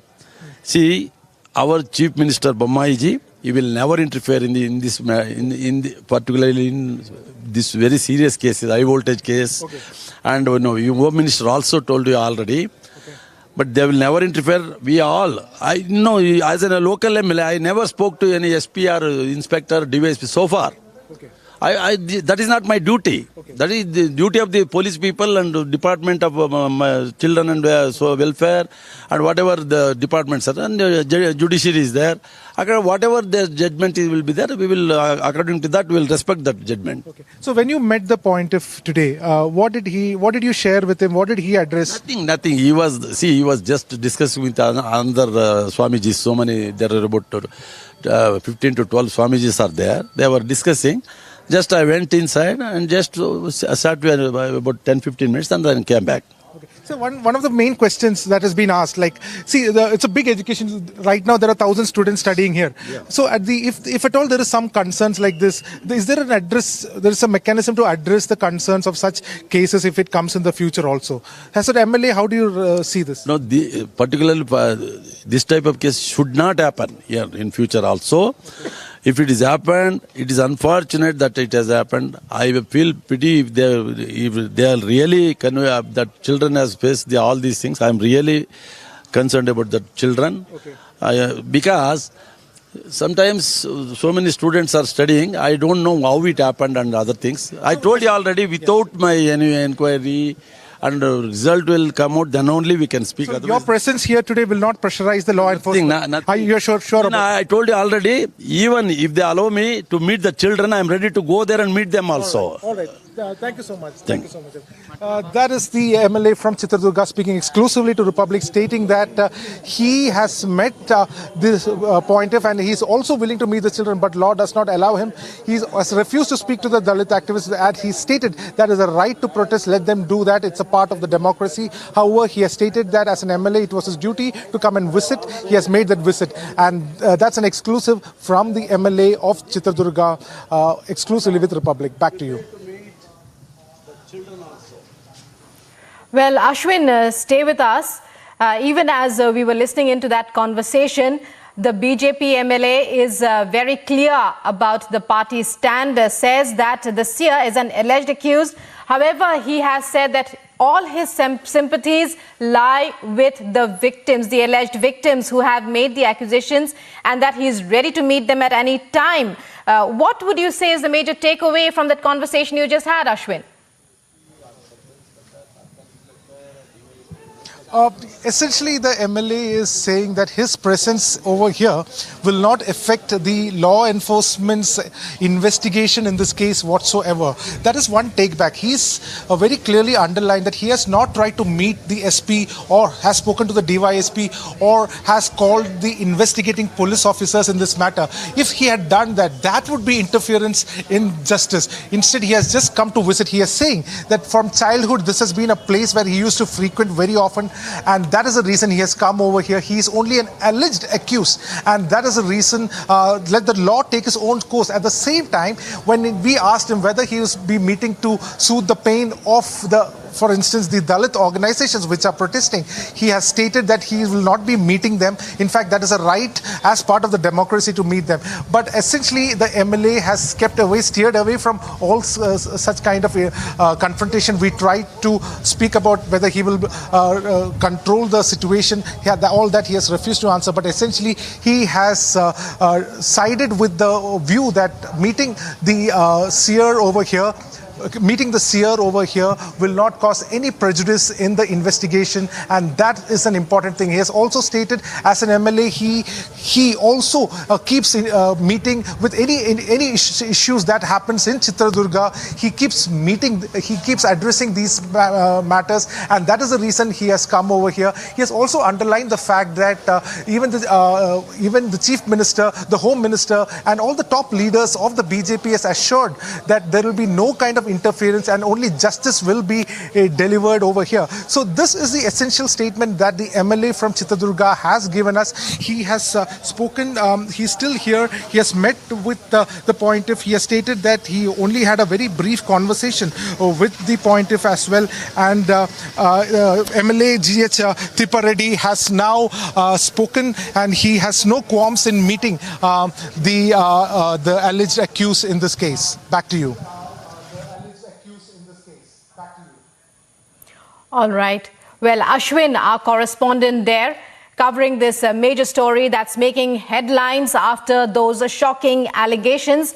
However, Murugamat Seer continues, who has a very influential Seer in the area, in fact, across the entire state, continues to maintain his innocence. Meanwhile, moving on to other breaking news stories coming in right now. Two communities clashed, throwing stones at each other when a procession carrying an idol of Lord Ganesh was passing through a sensitive locality in Gujarat's Vadodara.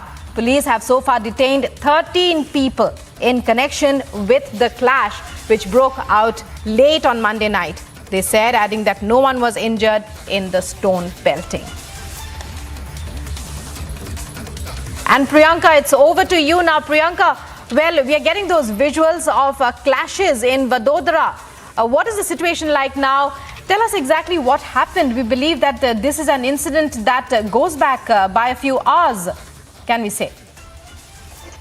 Well, Rukma, this is an incident that took place late last night, towards midnight, in fact, is when this entire incident had taken place, where one community, in fact, had been carrying out the Ganesh Chaturthi procession from that particular area, where there were several masjids as well that had been located, because of which now there were some kind of sloganeering that had been done that was going back and forth, as it is also visible in the CCTV footage as well that we have exclusively accessed, but we're putting out for our viewers right now. First, there was aggressive sloganeering that took place, and then, of course, there was stone pelting that took place between the two communities as well. Post which we then see that the police had to come there and calm down the entire situation, because both the communities had come face to face, and there were physical altercations along with stone pelting as well that had been going on.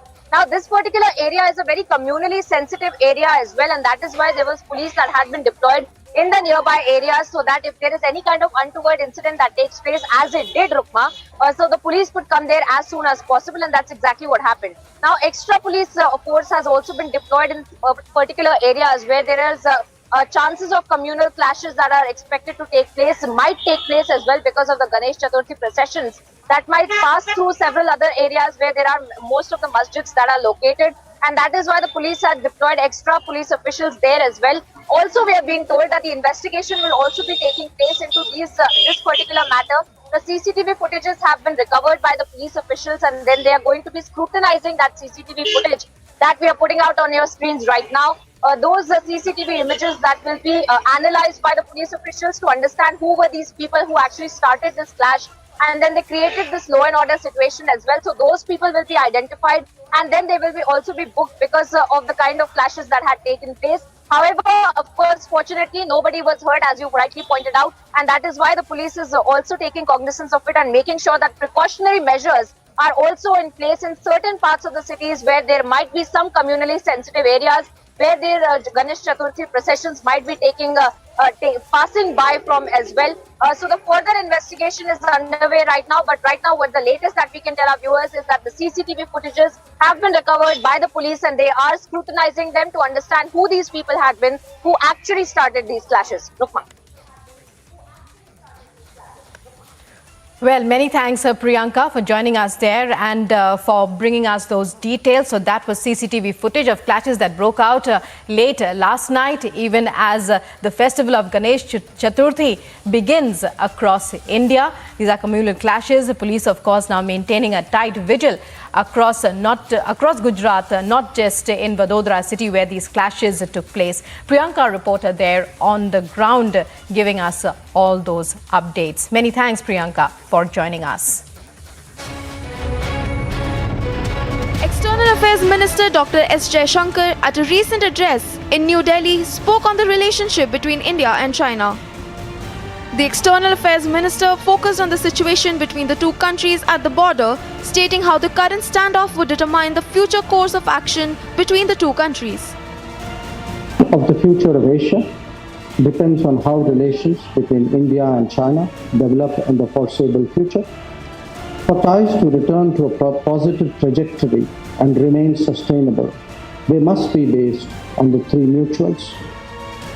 The External Affairs Minister also gave his statement at the launch of the Asia Society Policy Institute in the national capital. Meanwhile, the line of actual control recently made the news following a video of Chinese construction equipment and forces of the country's army were seen right at the border near Arunachal Pradesh. Bureau Report, Republic TV.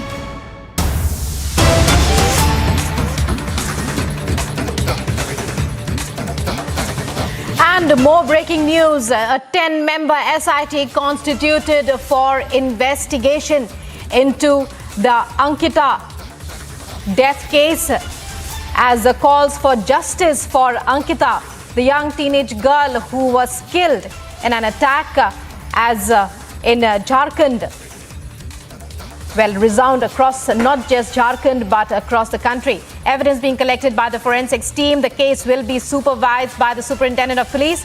A serious case, says SP Mandal, DIG Dumka, on the death of the class 12 girl who lost her life, who was in fact murdered. A 10-member SIT now formed in order to probe the incident and bring the culprits to book.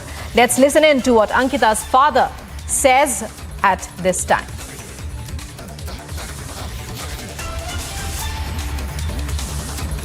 Number लिया था, number लेकर वो धमकी देता था। धमकी देने के क्रम में हम बोलता था हमसे मिलो, हमसे बात करो, तो ये सीधा बोलते थे तुमसे क्यों मिलें, तुमसे क्यों बात करें हम। तो वही क्रम में उसको 22 तारीख को 8 बजे रात में उसको फ़ोन किया था कि तुम अगर हमसे नहीं मिलती हो, नहीं करती हो, तुमको जिंदा मार देंगे, तुम्हारा चेहरा बर्बाद कर देंगे।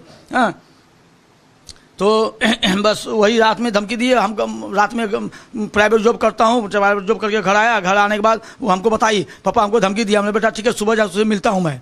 सुबह क्या मिलेंगे, रात में 4:30 बजे पेट्रोल छिट के आग लगा के जान मार दी। जितनी रात को घटना था 8 बजे धमकी दिया, तो उस समय बताइए हमको, पापा ऐसे ऐसे धमकी दिया कि तुमको जान मार देंगे। आज सुबह में ये घटना, पुलिस में नहीं, सीधा हॉस्पिटल ले गया। हॉस्पिटल तो दर्ज केस तो होगा ही, जला हुआ केस है। हम तो हॉस्पिटल ले गया 5 बजे, हाँ 4:45-5 बजे हॉस्पिटल गया, सदर अस्पताल, दुमका सदर अस्पताल, वहाँ एडमिट किया। पुलिस तो अपने आप आ गए, आकर के वो अपना सारा बयान वो दी, अपना अंकिता सारा बयान दी अपना। वो जले अवस्था में वो लड़की तड़पती रही, फिर भी पुलिस को मतलब कि बयान दी कि मेरे साथ ऐसे ऐसे घटना घटा।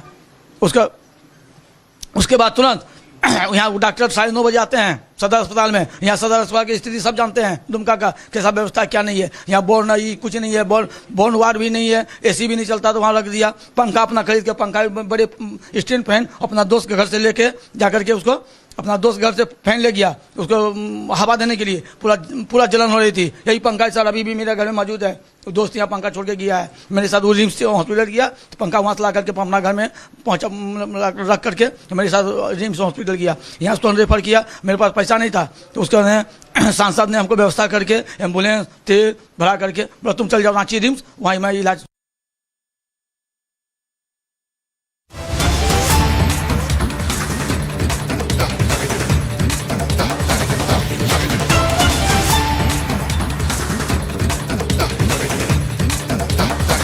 Well, there's been a big development in the Liquorgate scandal. Now, Anna Hazare, who was the mentor of Arvind Kejriwal, I'm just going to reduce the volume in the newsroom right now. And Anna Hazare has just written a letter. Anna Hazare has just written a letter to Arvind Kejriwal. I have a copy of the letter with me. If my video journalist can focus on this. This is Anna Hazare's letter. Anna Hazare has just written a letter, and I have the full contents of this letter as well. Let's focus on Anna Hazare's letterhead, please. This is the letterhead. Yeah, that's the letterhead. That's a letter by Anna Hazare. The date is the 30th of August 2022. And Anna Hazare has said, Anna Hazare has reminded Arvind Kejriwal in a letter that he's written. Anna Hazare has said, and I'm going to read out excerpts of this letter. He says, you formed the organization in 252 tehsils in 35 districts in Maharashtra. There were continuous agitations against corruption for system change. 10 laws were made in Maharashtra. Initially, we closed 35 liquor distilleries operating in the village. You joined us because of the Lokpal movement. Since then, you and Manish Sisodia have visited Ralegan Siddhi village several times. You have seen the work. Let's show pictures of Anna Hazare as well, please. And he says, you have seen the work done by villagers. Liquor, BD, cigarette are not for sale in the village since last 35 years. You were inspired to see this. You praised this too, is what Anna Hazare has said. He says, before joining politics, you wrote a book called Swaraj. You had written the foreword to this book with me. In this book named Swaraj, you had written great things about Gram Sabha, liquor policy, and what you have written in the book, I am giving it, writing it below to remind you. In fact, here he goes on to quote from Arvind Kejriwal's book. He goes on to quote, गाँव में शराबों की लत, इसे समस्या वर्तमान समय में शराब की दुकानों के लिए राजनेताओं की सिफारिश पर अधिकारियों द्वारा लाइसेंस दे दिया जाता है. And he goes on to quote from Arvind Kejriwal's book. He says addiction of alcohol in village, it's a problem. At present, he says at present, licenses for liquor shops are given by the authorities on the recommendation of politicians. He says they often give licenses by taking bribes. Liquor shops cause huge problems. He says people's families and their lives get destroyed. And the irony is that people who are directly affected by this, no one asks whether liquor shops should be opened or not. These shops are imposed on them. Anna Hazare has written a stinging letter reminding Arvind Kejriwal about the Lokpal movement, reminding Arvind Kejriwal about what he wrote about liquor shops and liquor licenses. He has said any license, and he goes on to quote Arvind Kejriwal. Anna quotes Arvind Kejriwal to Arvind Kejriwal, and he says, you said any license to open a liquor shop should be given only when a Gram Sabha gives its approval in the respective meeting of the Gram Sabha. He also reminds Arvind Kejriwal about what Arvind Kejriwal said when he mentioned 90% of the women present in these Gram Sabhas should vote in favor before a liquor shop is opened. He also says women present in the Gram Sabha can also get a license of existing liquor shops cancelled by a simple majority. And he's basically quoted Arvind Kejriwal to Arvind Kejriwal, and he has said, Arvind Kejriwal, this is what you had said. You wanted some of these changes. You spoke about it in Swaraj. He also says, you wrote so many ideal things in this book named Swaraj. Anna Hazare says, I had high hopes from you, Arvind Kejriwal, back then. But after going into politics and after becoming the chief minister, it seems you have forgotten the ideology. He says that's why your government formulated a new liquor policy in the state of Delhi. It seems that by which the sale of alcohol and drinking is being encouraged in the national capital. He says liquor shops can be opened on every streets. He says this can encourage corruption.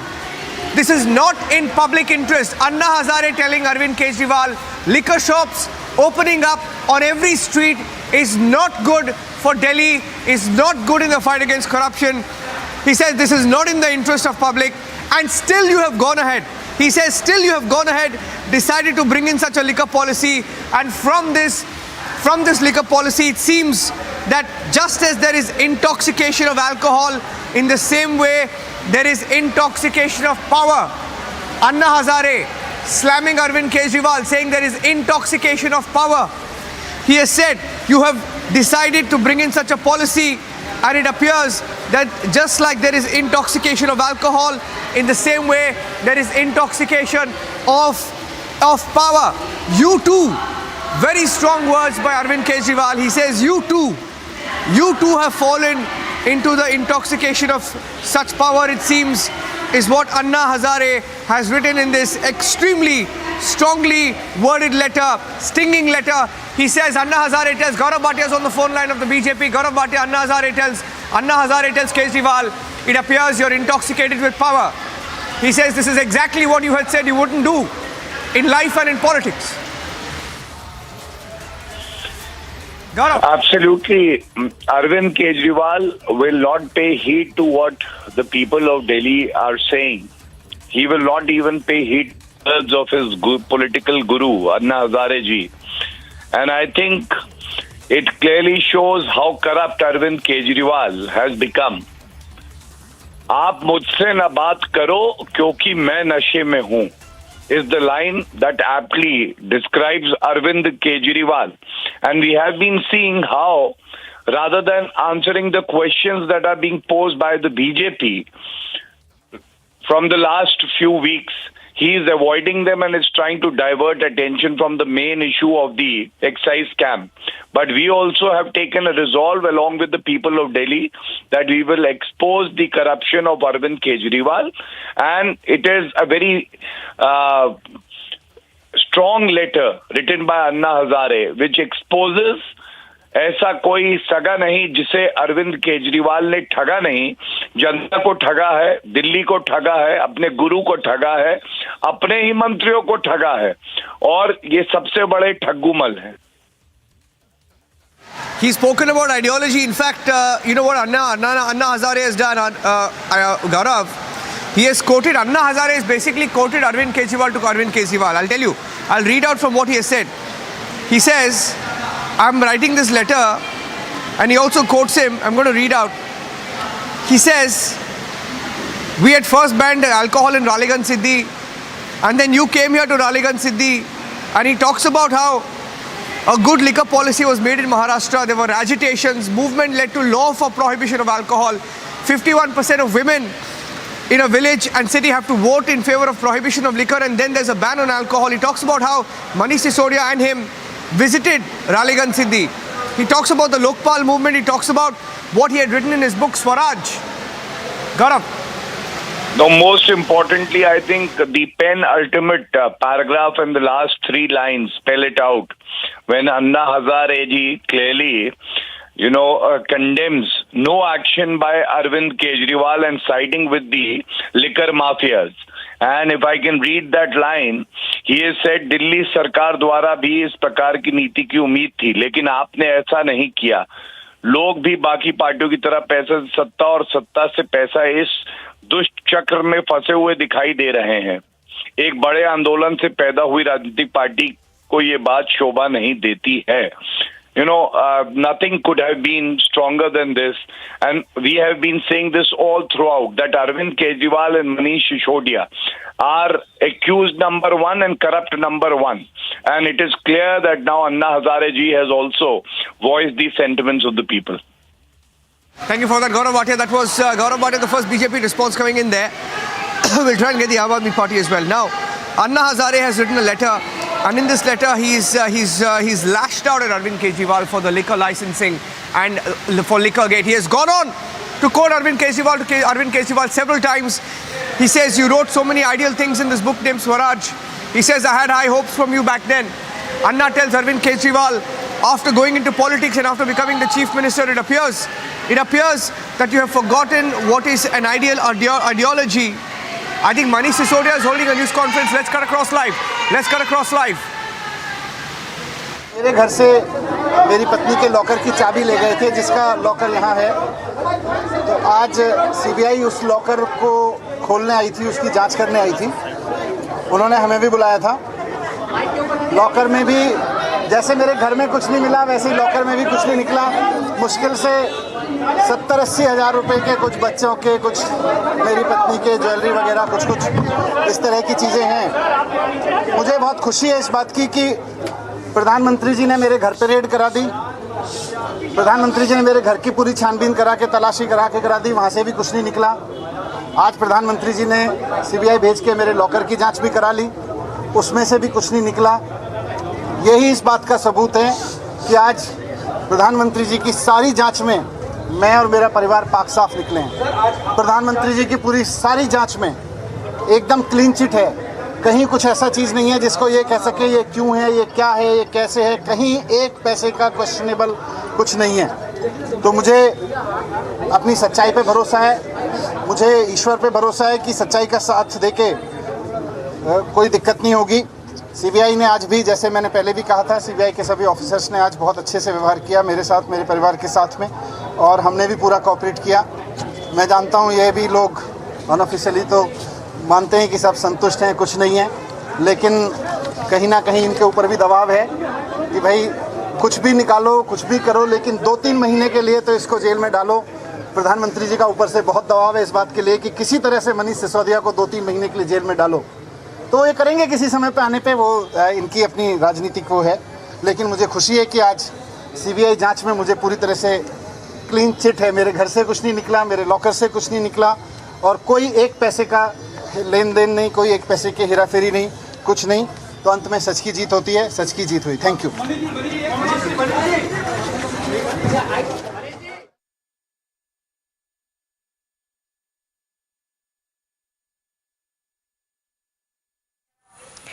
Manish Sisodia, after his locker in Ghaziabad bank was opened, and he's saying that nothing of any value, of any significant value, has emerged from the opening of the locker. He said that just a few pieces of jewelry of his wife, of the children, and a few 70 to 80,000 rupees. That's what he says. And he says that truth has triumphed, even as the BJP continues to maintain that the Aam Aadmi Party government in Delhi had there were many irregularities, not just in its liquor policy, but in its educational policy as well. A short while back, we had seen that press conference in which BJP spokespersons had spoken about irregularities in the construction of various schools. And just a short while back also, you had heard Niranjan, our senior executive editor, speaking about how Anna Hazare whom he referred to as the political guru of Arvind Kejriwal, has slammed Arvind Kejriwal in a strongly worded letter in which he has slammed him for his liquor policy and going against, all that he was supposed to have believed in. And it's now over to Samiksha in the Mumbai studios for more of the news. Samiksha, it's over to you. Well, that's right, Rukma. So let me just take our viewers through some excerpts of the letter that Anna Hazare has written to Kejriwal, saying that I'm writing you a letter for the first time after you became the Chief Minister. So that's the first letter that has been written to Anna Hazare to Kejriwal ever since he became the Chief Minister. Clearly not mincing any words there and saying that he's very sad to read indeed the news that is coming about the liquor policy of the Delhi state government for the last several days. Going on to add that I have dedicated my whole life to the village, society and country for the last 47 years. I've been working for village development and doing a mass movement against corruption. So clearly pointing out that he's very saddened to hear about this liquor scam gate which has exploded, and the allegations that the AAP government is facing, of course. Going on to add that formed organization in 252 tehsils in 35 districts in Maharashtra. There were continuous agitations against corruption and for system change. We also have BJP Shehzad Poonawala joining us. Sir, if I can get your response to this letter, in fact, that has been written by Anna Hazare to Kejriwal, mincing no words there and stating that how sad he is to hear about this scam which is only exploding by the day. This is a letter of betrayal that was done by Kejriwal not just to Anna Hazare ji, but to the principles of the movement of India against corruption and to the principles of Mahatma Gandhi. Today, Arvind Kejriwal has murdered the principles of Anna Hazare and Mahatma Gandhi ji, and those principles were zero tolerance on corruption. Today we are seeing that the twin towers of corruption have been erected by Manish Sisodia in Sharab Ghotala, Shiksha Ghotala, but Mr. Kejriwal won't even answer questions, leave alone taking any action on them. And then the second, Mr. Gandhi and Mr. Anna Hazare always fought for removing nasha from society. Here, Mr. Kejriwal, who said he'll build schools, instead of building schools, instead of giving Pathshala, gave Madhushala. So these are the ways in which he has murdered the principles of Mahatma Gandhi and Anna Hazare. And then this man goes and pays obeisance at the Samadhi of Mahatma Gandhi, and therefore I think Anna Hazare ji today must have realized that how this man has been a complete traitor to not just him but to his principles, and has come out strongly and written this letter. Now Mr. Kejriwal must answer. Will he answer the questions on corruption? Will he take action on the twin towers of corruption in his party? And will he now seek forgiveness for actually betraying the principles of Mahatma Gandhi and Anna Hazare, who was his guru at one point of time?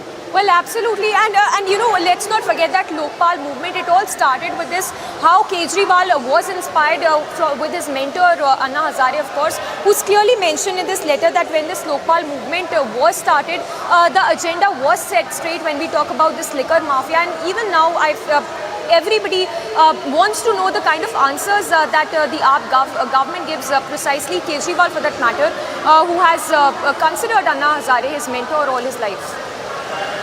Mr. Kejriwal is dhokebaz number one. He has given dhoka to the people of Delhi by not building schools but by making Delhi nasha yukt instead of making it nasha mukt. He has given dhoka to Arvind Kejriwal. He has said, I will never enter politics. He has said, I will never take a bangla, I will never take a gadi, I will never align with Congress, but he betrayed Anna Hazare. And today he has given dhoka to the principles of Mahatma Gandhi and to Anna Hazare, to which he was paying lip service. He had said that in Swaraj, I will ask the women before I open a daru ka theka. But forget asking women. He in fact has batted for these thekedars of daru and sharab only because he wanted to make money for the Punjab elections. And today, instead of acting on those who've done corruption, he is trying and doing obfuscation. So this is a dhokebaz number one who has betrayed the Delhi's people, the principles of Mahatma Gandhi and his own mentor, Mr. Anna Hazare. That is his reality. Well, absolutely. Thank you for speaking to us, Shehzad Poonawala, giving his response to this letter that has been written by Anna Hazare to Arvind Kejriwal. We also have Anuj reporting live from the national capital. Anuj, any reactions coming in as of now from the AAP with regard to this letter that has been written by Hazare? Well, as of now, there is no reaction from the Aam Aadmi Party as the assembly session is going on and the leaders are still inside. We'll try and ask the question that what exactly they have to say, what exactly their stand is. But this is becoming big now because this is Anna Hazare, from where the movement, we do remember, even we have reported on the same earlier and back when this was the movement of Anna Hazare, the Lokpal movement. And we do remember that how Arvind Kejriwal came in light, how he joined the movement. And after that, there were several promises which were made by Aam Aadmi Party. That is something which has been stated by Anna Hazare himself, and he is talking about the parties as this was then different ideology which was given to the people, the idea which was given to the people when Aam Aadmi Party launches and when it was created a movement, and after a movement this was an Aam Aadmi Party which was created. So the point which was taken is that we will not go by the power, we will not go like the other parties, and that's something what has been stated by Anna Hazare. Yes. There in that. Anu, just hold your thoughts there for a moment. We have BJP's RP Singh also joining us. Sir, this letter that has now been written by Anna Hazare to Kejriwal, it only goes on to prove how anguished Anna Hazare is with the kind of scams that have been happening in the national capital.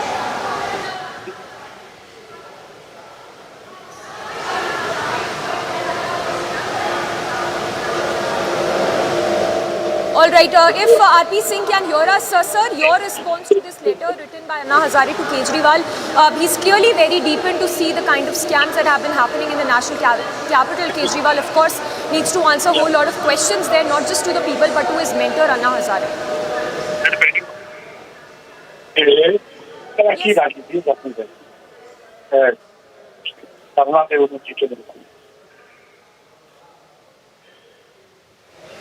All right, we'll try connecting with RP Singh again, but remember the letter that has been written by Anna Hazare to Kejriwal, where he has clearly stated that he's very he's very saddened, very anguished to see the kind of situation unraveling in the national capital, clearly saying that when that Lokpal movement started off, there was an agenda which was set straight, and Kejriwal there deviating from that agenda which was set straight right from the start of that Lokpal movement. We'll try and go across and get some reactions as well. We have RP Singh back with us.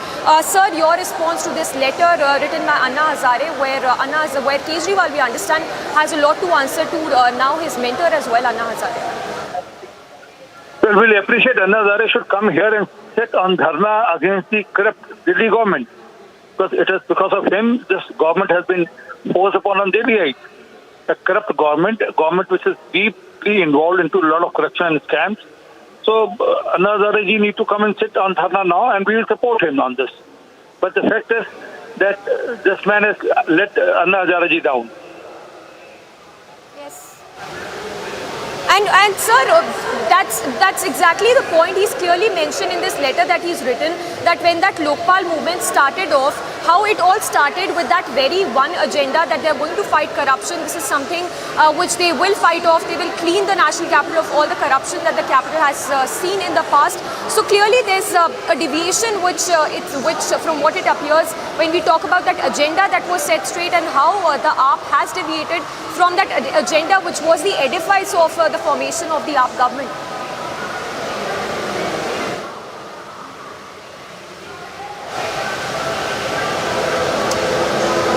So I think we've lost that connection with RP Singh, but clearly a lot of anger piling up against Arvind Kejriwal, and now we have Anna Hazare, who's been a mentor to Arvind Kejriwal, who's written a letter to Kejriwal saying that he's very anguished to read about the scams that are unfolding in the national capital. We have Anuj back with us. Anuj, if you could take us through some of these excerpts from that letter that has been written by Hazare to Kejriwal. Well, if we talk about this particular letter, then let me tell you that this is the pain of Anna Hazare which is coming out by this particular letter which has been written to Arvind Kejriwal, that's the Chief Minister of Delhi. There he is saying that you are also behaving like the other parties, but we were having the different ideology, rather you were having the different ideology. When Aam Aadmi Party was started, or whether Aam Aadmi Party was constituted, then we do understand there were several promises, there were several things which were stated by Aam Aadmi Party that if everything, anyone is going to be there in the corruption or anybody names would be coming in the corruption, then we are going to take the action, because this is the party of Aam Aadmi. That's the line which was taken by Arvind Kejriwal earlier when it was started. There were numbers of leadership who left Aam Aadmi party, as we have seen Kapil Mishra, as we have seen Kumar Vishwas. So we have seen the people leaving Aam Aadmi party. They are also alleging that maybe the political ramification of political fight. But on the other hand, Anna Hazare, we have seen Arvind Kejriwal coming in the politics, and before that has joined the movement which was of Anna Hazare, Lokpal movement. We have seen and covered how this was protest day and night, which was done by Anna Hazare and the team of Anna Hazare, and there Arvind Kejriwal, including Manish Sisodia and the other leadership we have seen there at that point in time when it was the protest which was done, and later a party was organized, a party was constructed. That's the Aam Aadmi party. Now Anna Hazare coming out with these words, showing the pain of Anna Hazare, saying that we have been together, visited the different villages, and you there then has given the examples of that particular villages, that how the liquor policy work over here. You have been given the example of the liquor shops which has been allotted to the people illegally, and you have raised the question on the same. You have seen the delivery when we were protesting together.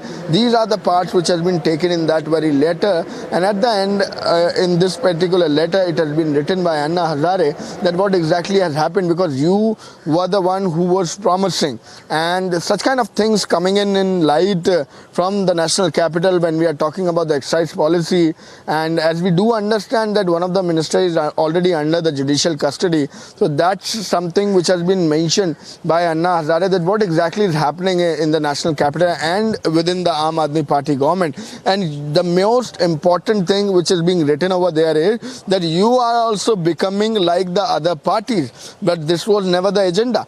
That's something which has been stated by Anna Hazare, that this was about the power, this was about the money.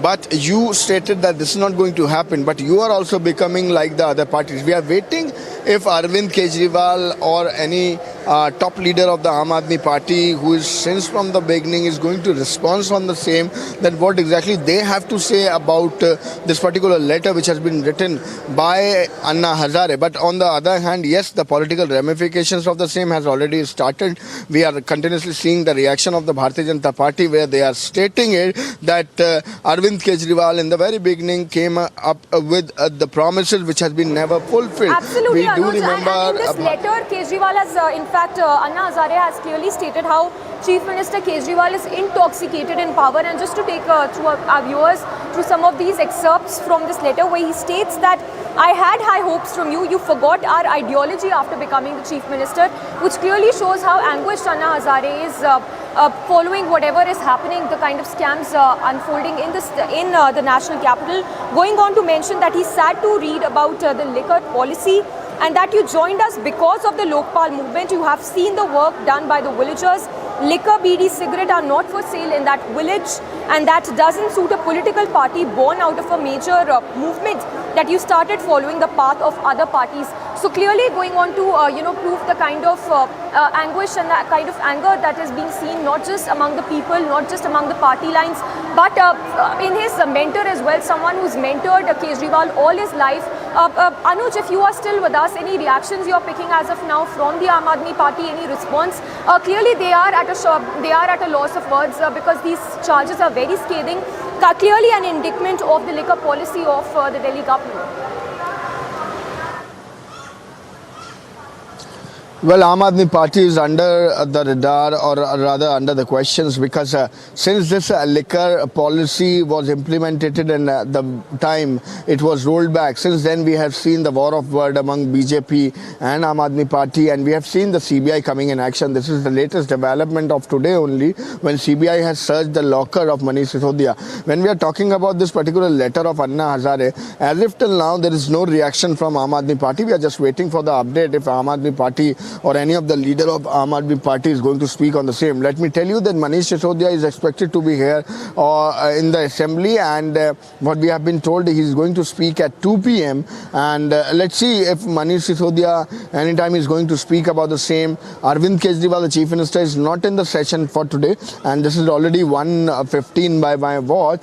So 45 minutes or 47 minutes from now, when Manish Sisodia is going to speak, although we are continuously seeing uproar in the assembly as it gets started, it is adjourned. So that is something what we are witnessing since from the morning when we are talking about the Delhi Assembly session. So let's see if Manish Sisodia is going to speak on the same, and we will also try and ask the question from Manish Sisodia also, because Manish Sisodia is the excise minister, and we have seen, if we talk about this liquor policy, how it has started, and we have seen Manish Sisodia being vocal about the things and talking about the education model, talking about the health model. So that is something what we are expecting from Aam Aadmi Party if they are going to speak on this particular letter which has been written by Anna Hazare. But yes, taking a line from that very particular letter which has been written by Anna Hazare, let me quote this. This is the last line. This does not suit a political party born out of a major movement.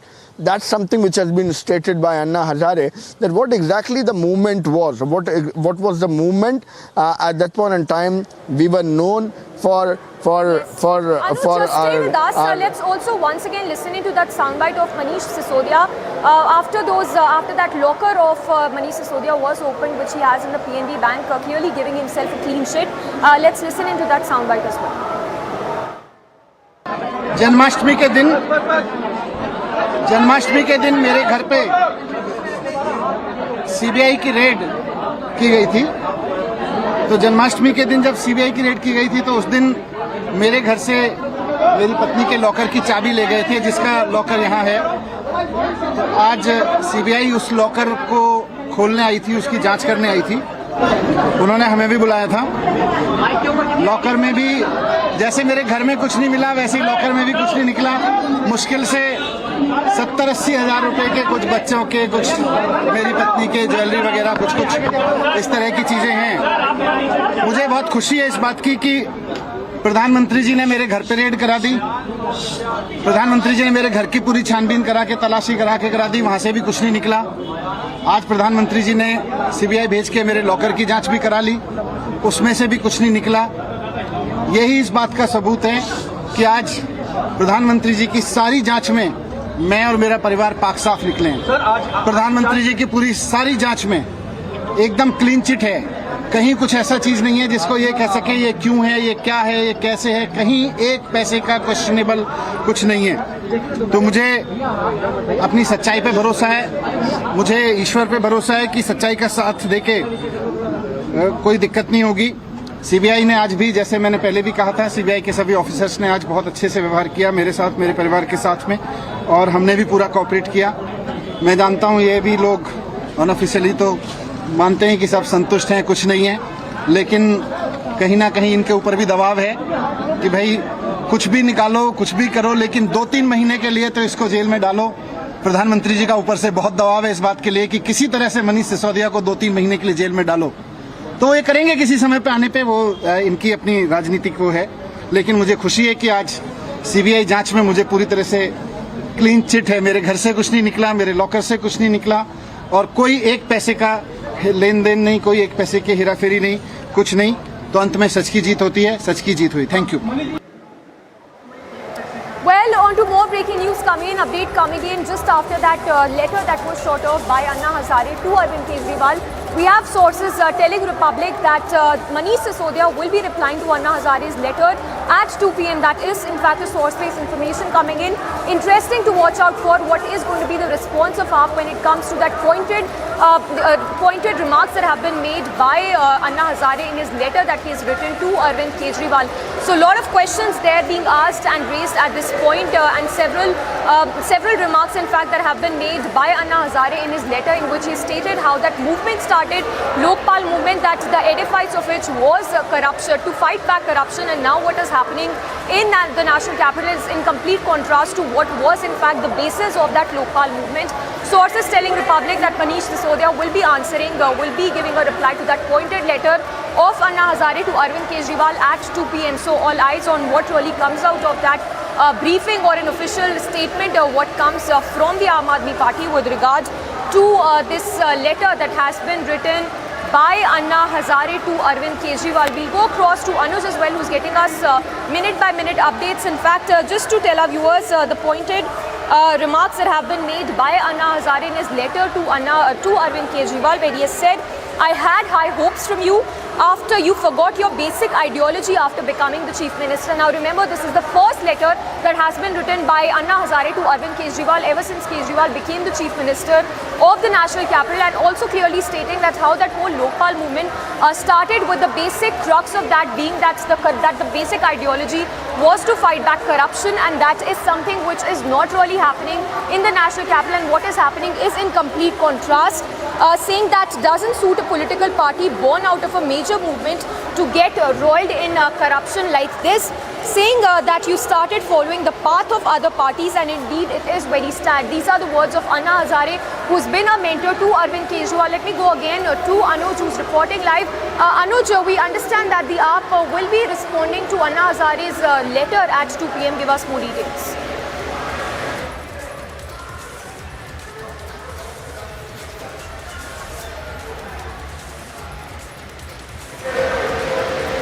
Main accused in the FIR is Manish Sisodia.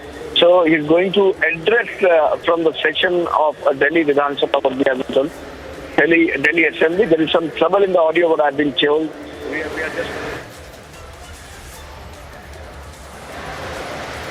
All right, we'll connect with Anuj again, but that is in fact breaking update coming in.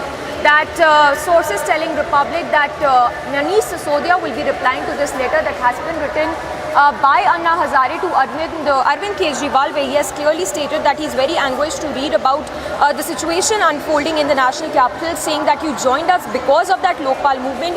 You've seen the work done by the villagers, and that liquor, cigarette are not for sale in that village does not suit a political party born out of a major movement to get into something like this.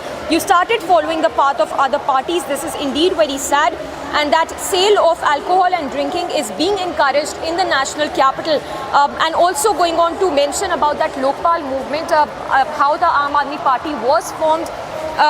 Well, we'll go across to Anuj as well, but that is in fact the letter that has been written by Anna Hazare. Clearly a lot of questions being raised at this point, and people demand, it's not just the people of the country demanding answers from the Aam Aadmi Party, it is also, it is in fact the mentor of Arvind Kejriwal who's now sought answers from Arvind Kejriwal, saying that this is something which does not really suit a party like Aam Aadmi Party, because remember the edifice of whole the Aam Aadmi Party when it was formed was to fight back corruption, was to fight the liquor mafia as well, and this has something that has not coincided with the Aam Aadmi Party. We have Anuj back with us.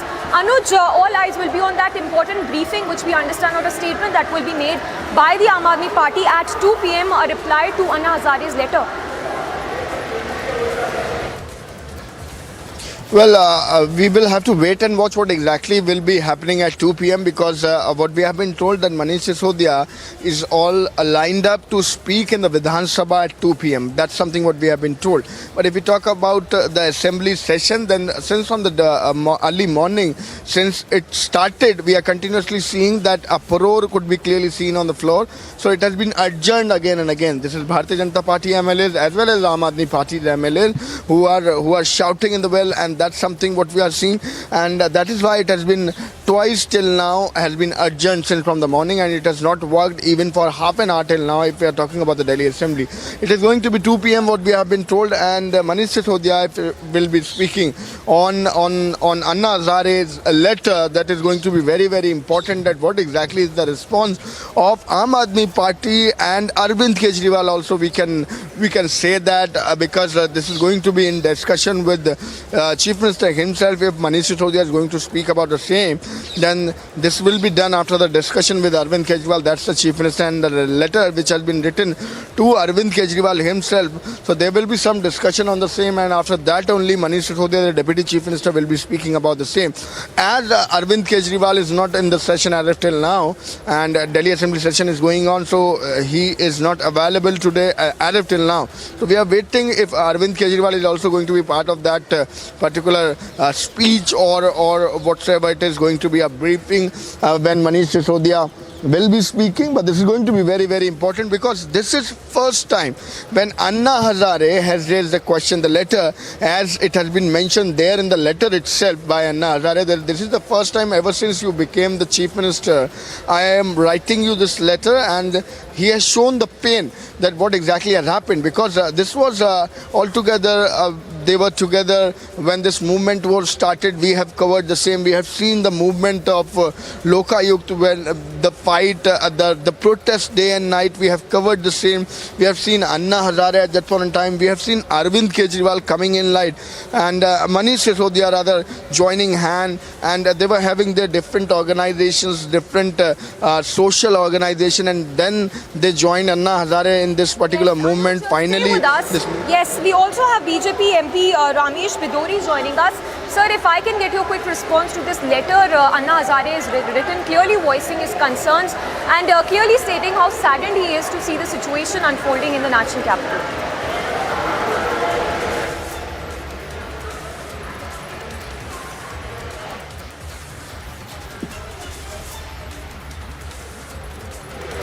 Hello जी अगर आपको हमारी आवाज़ आ रही है, आपका reaction Ramesh बिदोरी जी, ये जो लेटर, हाँ जी आपको अगर हमारी आवाज़ आ रही है, आपका रिएक्शन, ये जो लेटर लिखा है अन्ना हज़ारे ने अरविंद केजरीवाल को क्लियरली स्टेट करा है कि उन्होंने जब लोकपाल मूवमेंट स्टार्ट करा था, उनका जो बेसिक एजेंडा था वो अब जो अब नेशनल कैपिटल में हो रहा है उसके बिल्कुल ऑपोजिट है। देखो, in the interest of country और in the interest of people of countries, Anna Hazare ji को मैं बहुत बहुत इस बात के लिए धन्यवाद दूंगा कि निश्चित रूप से समाज में इस प्रकार के लोग अभी हैं कि उन्होंने कहीं ना कहीं केजरीवाल साहब को आईना दिखाया है। जिस केजरीवाल को उनको खुद उन्होंने माना है कि वो पैसे के चक्कर में और सत्ता के चक्कर में उनकी कथनी और करनी में फर्क है। ये जब महात्मा गांधी जी की प्रतिमा पर बैठे थे, जाकर समाधि पर बैठे थे, मैंने तभी भी कहा था कि अन्ना हजारे जी के पास जाते और उनसे कहते अन्ना जी बीजेपी वाले पर झूठे आरोप लगाने, तो केजरीवाल साहब जानते हैं कि अन्ना हजारे को उसी वक्त अन्ना हजारे जी में तमाचा मारते, क्योंकि महात्मा गांधी तो है नहीं है, वो तमाचा कैसे मारेंगे। तो इसलिए ये मीडिया में विषय से भटकाने के लिए गांधी की समाधि पर बैठे थे। आज अन्ना जी का ये जो बयान आया है तो मुझे लगा कि निश्चित रूप से अगर अन्ना जी के सामने आते तो तमाचा मार के इनको भगाते, मानते कि आप चले जाइए यहाँ से। तो केजरीवाल की जो करनी और कथनी है, जो पॉलिटिकल लोग ये कहते हैं और मीडिया भी ये मानती कि एक दूसरे पर आरोप प्रत्यारोप होते रहते हैं, वो सही साबित सिद्ध हो गई है कि वो गिरगिट की तरह रंग बदलते हैं और क्रेडिबिलिटी उनकी है नहीं, और सत्ता के लिए किसी भी सीमा तक केजरीवाल साहब जा सकते हैं जी, इसमें कोई दो राय नहीं है जी।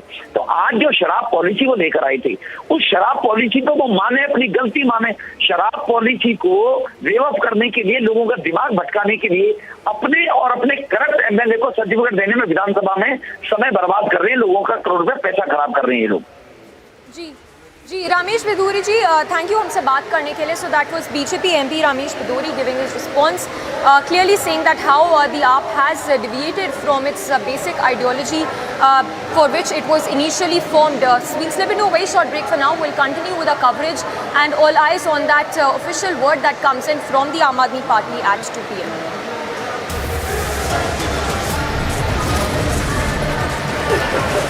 Questioning about the liquor policy and blaming that you are also becoming like the other parties. Manish Sisodia to react on the same. We are reporting live on the story. Stay tuned. Let's see if Aam Aadmi Party is going to respond on the same. Stay tuned.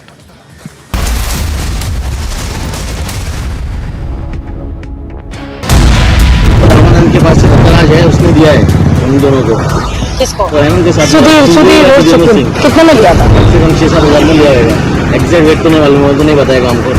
This man, who's been caught on camera, has made the startling revelation that it is Datta Prasad and Rama who both have confirmed to him when he was in the police custody. Drug was procured from another mafia operating in Goa.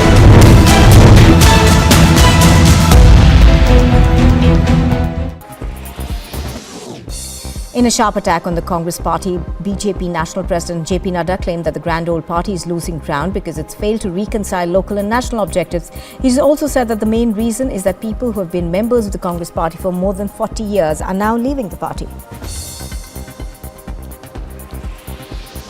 Incessant rainfall is leading to major disruption across the country. Visuals coming to us from Badrinath highway seem to suggest that the highway was blocked, disrupting traffic. The STRF is in the spot rescuing passengers and local people.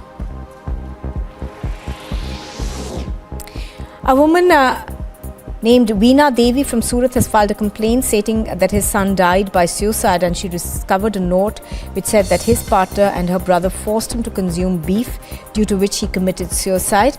A case has been registered and a probe is now underway.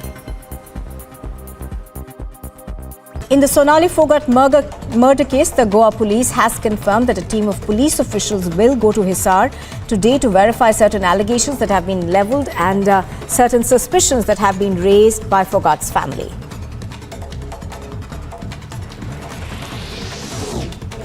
Haryana's Home Minister Anil Vij has said that Sonali Phogat's family has given a letter to the Chief Minister demanding a CBI inquiry into the matter, in which the family has levelled serious allegations that big faces can be involved in this particular murder. Sonali Phogat का परिवार आके मुख्यमंत्री से मिला था और उन्होंने एक पत्र दिया था जिसमें उन्होंने मांग की है कि इसमें कुछ बड़े चेहरे भी शामिल हो सकते हैं इस हत्याकांड के पीछे, इसलिए इसकी सीबीआई से जांच करवाई जाए. तो उसके पत्र के தமிழ்நாடுடைய முழுமையான விடுதலை, இந்திய ஒன்றியத்திலிருந்து தமிழ்நாடு என்பது ஒரு தனித்துவமான நாடு என்பதை அடைவது என்பதுதான் செங்கோடி அவர்களுக்கு நாம் செலுத்தக்கூடிய உறுதிமொழி, கடமை என்று சொல்லி செங்கோடிக்கு வீரவணக்கம் செலுத்தி விடைபெறுகிறேன். நன்றி, வணக்கம். He speaks about separate statehood to Tamil Nadu, separate union status almost. But this is something that has been ongoing for several decades. I think the calls are becoming more open now.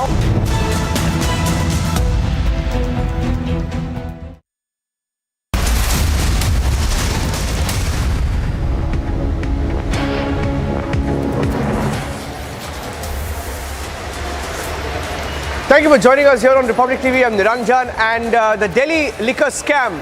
This morning we broke pictures of how Manish Sisodia, Senior Minister Arvind Kejriwal's deputy, was taken to a bank, lockers opened, and Anna Hazare has broken his silence on this entire liquor gate issue, as there are multiple developments on the story, on the different scams. Getting in more breaking news updates now from the national capital. Just as we talk about liquor gate, alleged school gate, there is another battle now between the Delhi Lieutenant Governor and Arvind Kejriwal government, this time on the universities. Universities in New Delhi, the LG has taken a serious note of the delay in audit of accounts in universities under Delhi government by the CAG. The LG seeking explanation from the Vice Chancellor of the DPSRU for delaying CAG audit for 5 years, along with details of officers responsible for this lapse within 15 days. Aishwarya joining us with the details. Aishwarya. Absolutely, Niranjan. It is turning out to be a political slugfest, to the point that now on an hourly basis you have the Arvind Kejriwal government and now the LG office raising allegations on one another. You had the LG, you had all the Aam Aadmi Party, Legislative Party, all the MLAs staying back in the assembly and demanding resignation of the Delhi LG, Mr. Saxena, and now the LG office hits back. Yet another lapse on the part of Delhi government, yet another audit lapse on the part of Arvind Kejriwal government. So it is becoming an allegation versus allegation, scam versus scam, but no result. Right from the liquor gate, right from the excise policy scam, there are no results which are coming out, and that is becoming a real point of concern for the people of Delhi and for India, because Aam Aadmi Party says that everything is happening only and only because of the upcoming Gujarat polls, only and only because it's AAP versus the BJP. But the allegations and the points which are being raised by the LG office are very logical and pertinent. If you see point number one, it very clearly mentions that for how long the universities which come under the Delhi government have not filed their audits. Why? Also flags non-holding of university court messages. So what is happening is that rules have been flouting for a long period of time, right from 15-16 to 2021. But what is happening now, that all of these rules which have been flouted, all the norms which have not been followed up are being brought out now, and like how on an hourly basis. We have been told there is going to be another scam which is going to be brought up by the BJP at around 3:30. Now we have Manish Sisodia replying back on Anna Hazare's letter in Vidhan Sabha at 2 p.m. This is after CBI opened his lockers in his presence today itself. So it's an all-out between first Anna Hazare and Kejriwal, now LG and Kejriwal, Kejriwal and BJP. Yes, Rajan, back to you. Okay, thank you for that, Aishwarya. Joining us with details of the latest red flag being raised by the Delhi Lieutenant Governor, talking about the delay in the university's audit. And the letter has been accessed by Republic TV. It's a note by the Lieutenant Governor, and we have the full details of it. He says, the Delhi Lieutenant Governor, Shri V.K. Saxena, has once again flagged gross violation of accounting procedures, financial mismanagement, inordinate delay in auditing of the public education sector, adding this time under the Higher and Technical Education Department of the Government of Delhi, headed by Manish Sisodia. So it's under Manish Sisodia once again, and another department headed by him, and another charge against him. Let's play out what Manish Sisodia said. In fact, he was taken along with his wife and family members to the bank for the lockers to be opened, and he spoke to the media. Here's what Manish Sisodia said a few minutes back after he was taken to the bank, after the lockers were opened up by the CBI this morning.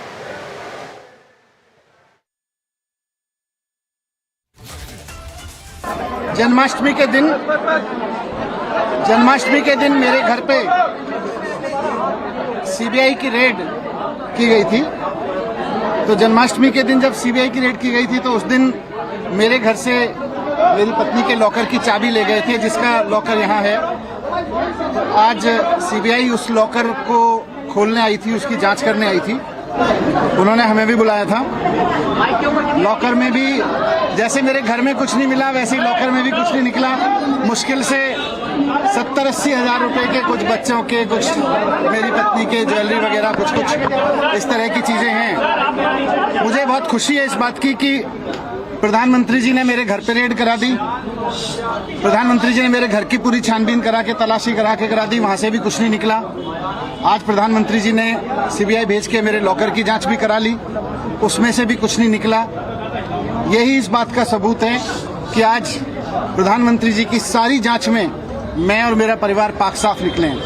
प्रधानमंत्री जी की पूरी सारी जांच में एकदम clean chit है, कहीं कुछ ऐसा चीज नहीं है जिसको ये कह सके ये क्यों है, ये क्या है, ये कैसे है। कहीं एक पैसे का क्वेश्चनेबल कुछ नहीं है। तो मुझे अपनी सच्चाई पे भरोसा है, मुझे ईश्वर पे भरोसा है कि सच्चाई का साथ देके कोई दिक्कत नहीं होगी। सीबीआई ने आज भी, जैसे मैंने पहले भी कहा था, सीबीआई के सभी ऑफिसर्स ने आज बहुत अच्छे से व्यवहार किया मेरे साथ, मेरे परिवार के साथ में, और हमने भी पूरा कोऑपरेट किया। मैं जानता हूँ ये भी लोग अनऑफिशियली तो मानते हैं कि सब संतुष्ट हैं, कुछ नहीं है, लेकिन कहीं ना कहीं इनके ऊपर भी दबाव है कि भाई कुछ भी निकालो, कुछ भी करो, लेकिन 2-3 महीने के लिए तो इसको जेल में डालो। प्रधानमंत्री जी का ऊपर से बहुत दबाव है इस बात के लिए कि किसी तरह से मनीष सिसोदिया को 2-3 महीने के लिए जेल में डालो। तो ये करेंगे किसी समय पे आने पे, वो इनकी अपनी राजनीति को है। लेकिन मुझे खुशी है कि आज सीबीआई जांच में मुझे पूरी तरह से क्लीन चिट है। मेरे घर से कुछ नहीं निकला, मेरे लॉकर से कुछ नहीं निकला, और कोई एक पैसे का लेन देन नहीं, कोई एक पैसे की हेराफेरी नहीं, कुछ नहीं। तो अंत में सच की जीत होती है, सच की जीत हुई। Thank you. So that was Manish Sisodia. But the other big breaking story this afternoon on Republic TV, Anna Hazare, who's Arvind Kejriwal's mentor, has broken his silence on Liquorgate in a letter that was broken by Republic TV earlier this afternoon. And in a scathing letter, Anna Hazare, who was instrumental in bringing up Arvind Kejriwal as a leader, who brought Arvind Kejriwal to the limelight, has lashed out at Arvind Kejriwal for the liquor scandal, talking about how he'd forgotten perhaps his own writings, and he's written a very scathing letter. We'll put out some of the excerpts of what Anna Hazare said. He said, you yourself have forgotten what you had said years ago about liquor licensing and about the fight against the liquor mafia. And that was Anna Hazare's letter. We'll in fact go across now and get you some more details. In fact, the other developing story is that the Aam Aadmi Party is expected to respond to Anna Hazare in a short while from now. Manish Sisodia is expected to respond to Anna Hazare's letter in a few minutes from now. All right, we're getting in some breaking news details. Let's cut across to APTN. We're getting in a breaking news update from Iraq.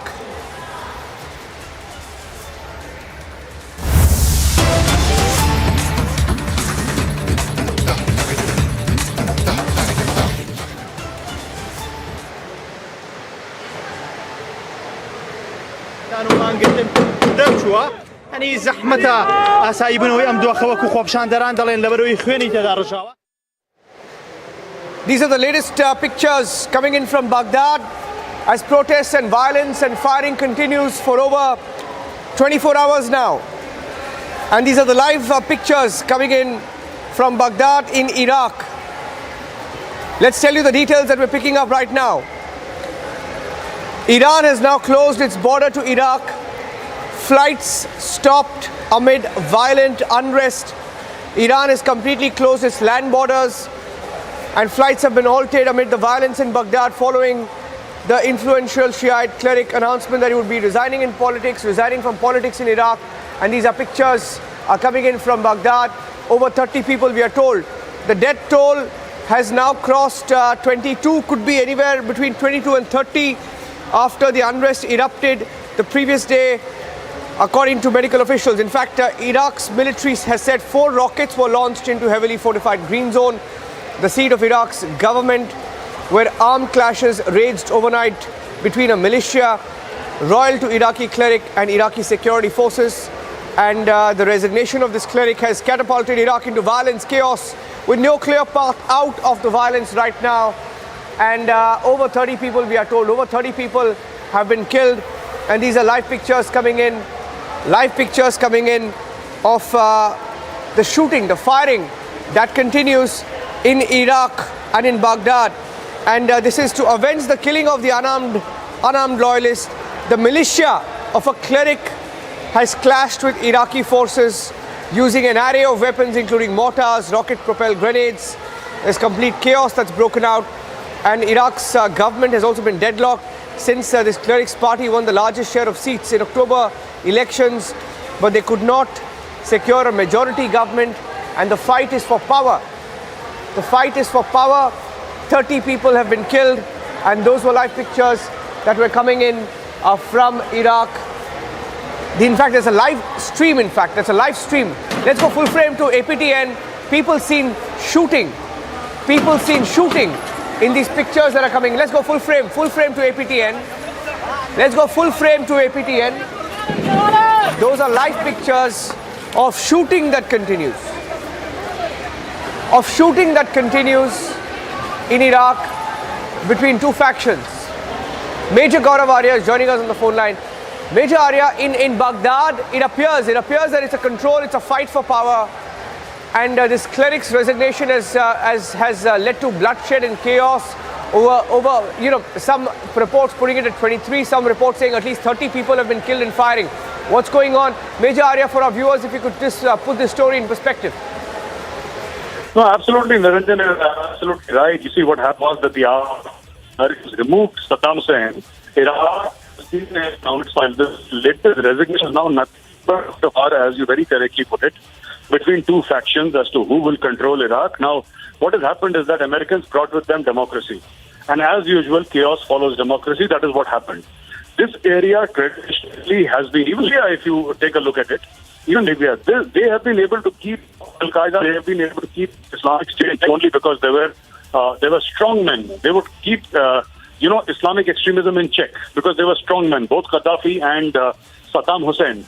Now let us speak about Iraq. With Saddam Hussein gone, it was the core members of the Ba'ath Party and the Iraqi army which formed the core of the Al-Qaeda. And what you see on your screens today, these rockets being fired and people firing and killing each other, you never know which terrorist organization is taking part. It's not a simple political power struggle that is happening in front of us. You do not know which terror group is supporting which side and what they are doing. So this is just another downward spiral in Iraq's history. Saddam Hussein was caught and executed by the Americans, Niranjan. Absolutely. Yeah. And what's the role of the West in this? Live, very dramatic videos. Dramatic videos of firing.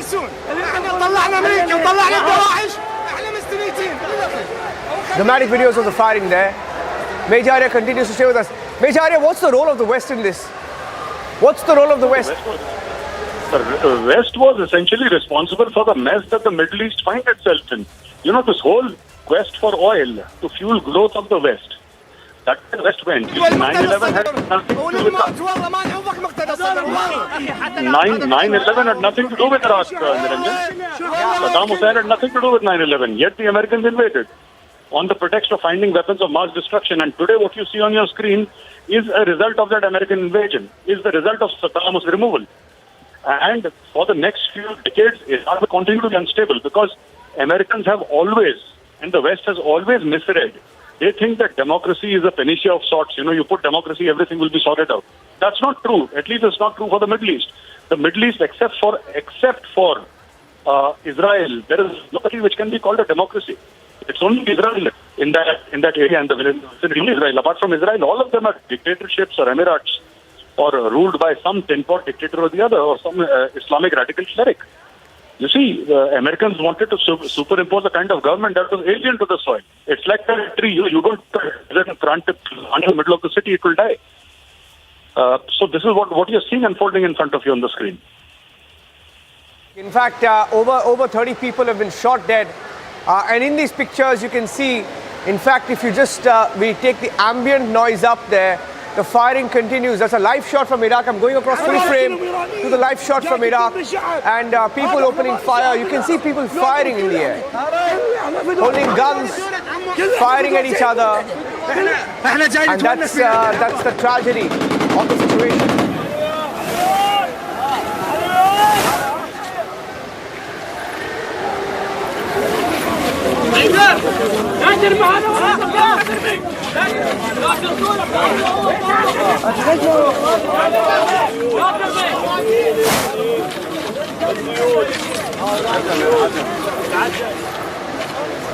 Firing and rocket attacks. Okay, we'll keep a close track of the situation in Iraq.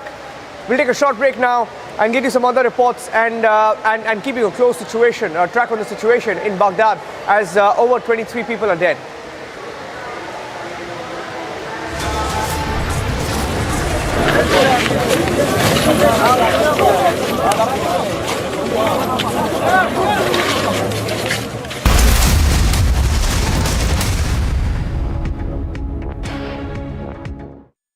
Amity University in London, accredited by Quality Assurance Agency UK and licensed by the Government of UK, offers MBA and BBA degrees at its central London campus. Embark on a global career with a globally recognized UK university degree. To apply, visit amity.edu/London. In Assam, 2 more persons identified as Akbar Ali and Abdul Kalam Azad linked to the global terror outfit of the Al-Qaeda were arrested from Barpeta district. A total of 6 people so far have been arrested in connection with the crackdown in the state. Telangana's Chief Minister K. Chandrasekhar Rao tore into the NDA government at the centre, saying people should take a pledge to make a BJP Mukta Bharat in 2024 and further said that a government of farmers will be coming at the national level in the future soon. After the tragic demise of 19-year-old Ankita, who was set on fire on the 23rd of August in Jharkhand's Dumka, the ADG ML Meena visited the deceased family. He inspected the place of occurrence of the crime and said that safety and security for the family has been ensured. 2 accused have been arrested so far in the case. और ये इमारत जो है ये धराशायी हो चुकी है, ये भ्रष्टाचार की इमारत जमींदोज हो चुकी है. It happened in just 9 seconds. It was perfect execution. 100-meter tall building brought down in just 9 seconds.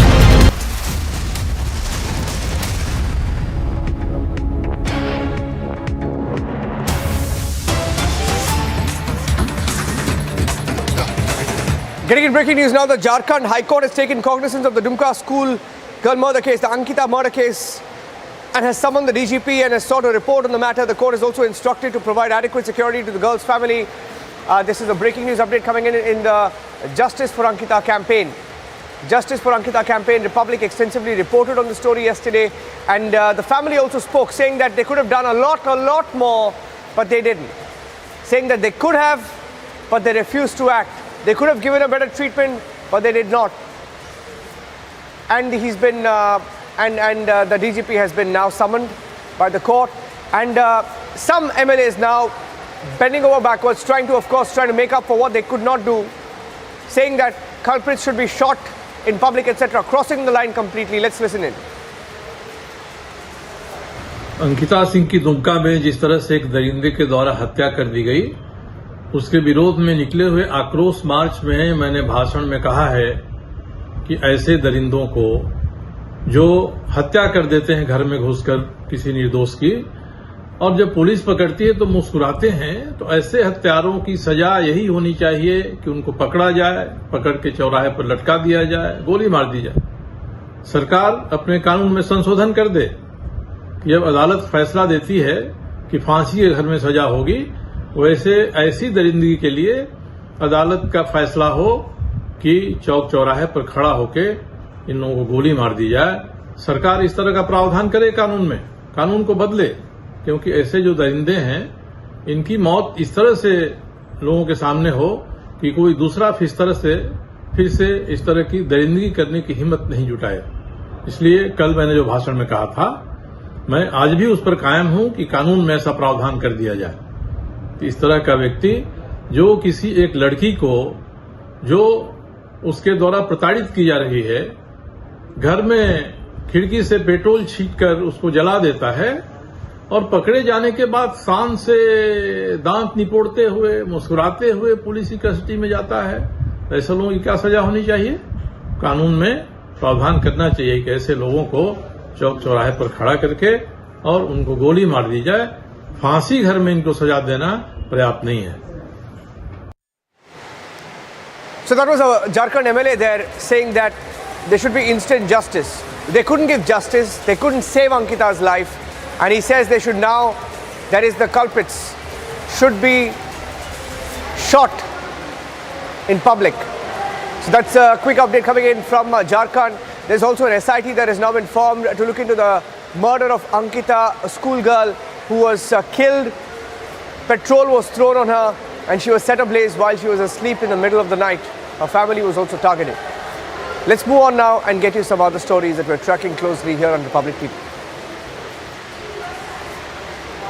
And the story from Karnataka where a seer accused of alleged rape faces charges under POCSO as well, accused of abusing minors, and he's still not arrested.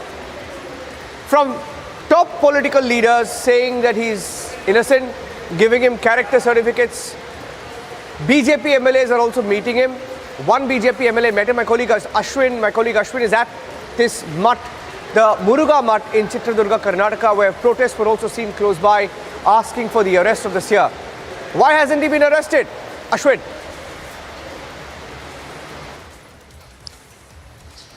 It is still unbelievable, Niranjan, to know that despite a case being registered under POCSO Act and despite grievous charges being levelled against the plaintiff of the mutt over here in Chitradurga, no arrest has been made so far.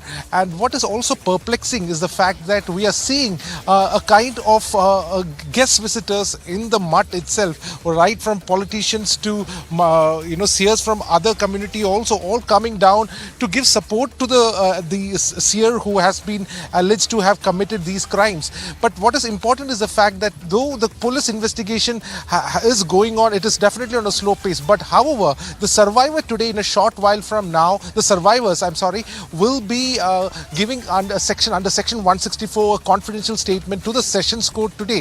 If that is completed and based on that, once that is done, there is highly likely that an arrest will be made or a the seer will be taken into custody. All we have seen today is kind of a political antics where politicians are coming they're coming out in support of the seer, very confidently stating that this is just an alleged crime and no crime has been done so far, clearly indicating that the Lingayat community shouldn't be upsetted by the political fraternity over here. So, but what we have seen so far is the laxity in the way the whole investigation is going on. Despite being 4 days, we are seeing right now that even the seer, who holds a very prominent position in the community, has not been taken into custody, or even for that matter questioned hard, or has been any custodial interrogation has not been done so far. It's quite perplexing. Two girls, 15-year-old and 16-year-old girls, have who were part of the mud, who just behind me is the building where the large educational building where the organizers, the officials had stated there are about 1,000 children studying in these institutions. Most of them are from a poor background. Some of them are orphans, and such students are studying here. About 1,000 they said, and over 4,000 staff has also been employed. Now 2 students have gone out, and they were initially taken to Cottonpet police station, and then the whole case was transferred.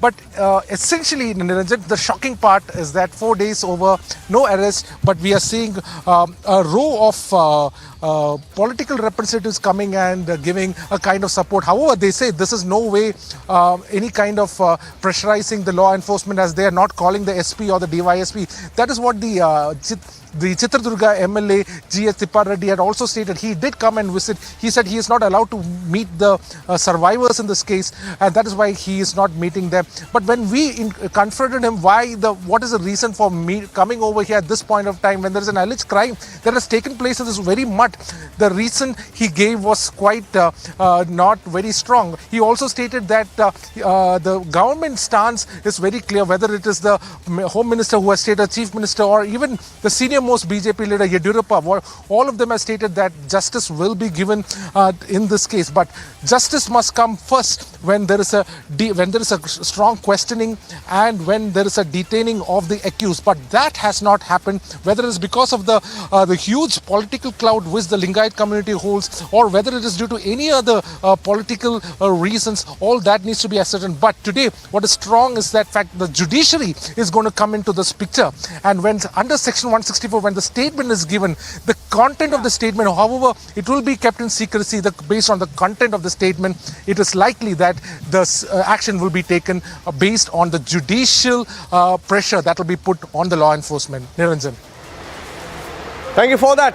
Thank you for that, Ashwin. Keeping a close track on the story that's breaking from Chitradurga and Karnataka. Let's go ahead and get you some more breaking news updates now. Back to the national capital, where there's another breaking news update. Arvind Kejriwal has responded. He's tweeted on Manish Sisodia. Arvind Kejriwal has tweeted saying nothing was found from Manish Sisodia's residence. Nothing was found from Manish Sisodia's locker. Nothing has come out of the CBI investigation. Manish Sisodia's honesty and patriotism were again proven in front of the entire country. It's clear that their entire action is motivated by dirty politics. I hope they now stop this dirty politics and let us do our work. That is Arvind Kejriwal's tweet on Manish Sisodia. But he's silent so far. Not a word on Anna Hazare's letter. No response to Anna's letter yet.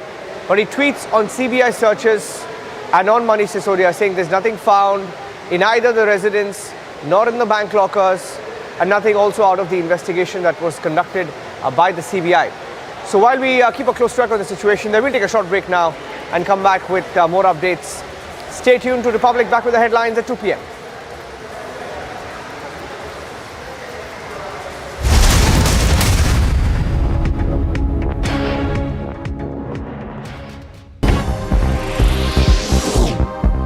The Aam Aadmi Party and the opposition BJP are both holding protests on the premises of the Delhi Assembly building and are both accusing one another of corruption. The AAP MLAs set up beneath the monument of Mahatma Gandhi, while the BJP MLAs began their sit-in near the sculptures of legendary freedom fighters Bhagat Singh, Rajguru and Sukhdev inside the Delhi Assembly grounds. Aam Aadmi Party legislators were holding overnight protests outside the Delhi Assembly premises amid an ongoing war of words between the two parties on allegations of corruption. The Aam Aadmi Party is demanding a probe against the Lieutenant Governor V.K. Sena for allegedly pressuring two of his employees to exchange demonetized currency notes worth 1,400 crore rupees during his term as the Khadi and Village Industries Commission chairman in 2016. हम ये मान के चलते हैं कि LG साहब भी विधानसभा में क्या कार्यवाही हो रही है उसे जरूर फॉलो करते होंगे।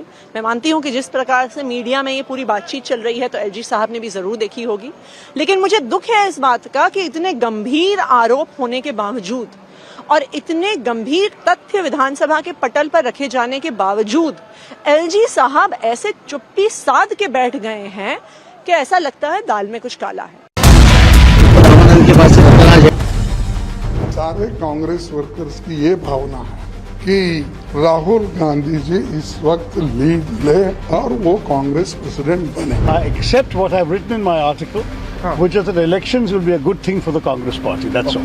One lobby is who are saying that there should be fair election. On the other hand, there is a lobby which is loyal toward Rahul Gandhi, who are backing Rahul Gandhi that yes, he should be there on the chair. But the leaders like Shashi Tharoor coming out, making their stand clear, it is going to be trouble for the Congress party.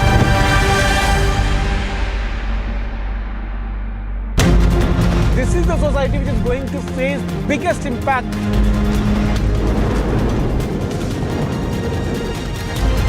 All the rubble which has fallen down after that collapsed, that will now be taken out.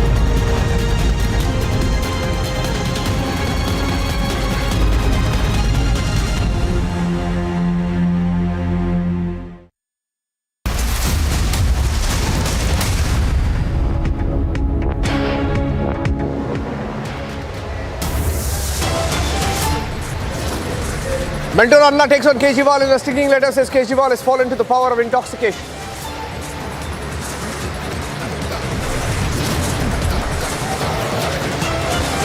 Mentor Anna Hazare hitting out at Kejriwal over Littlegate. Manish Sisodia is set to respond to Kejriwal, to Anna shortly.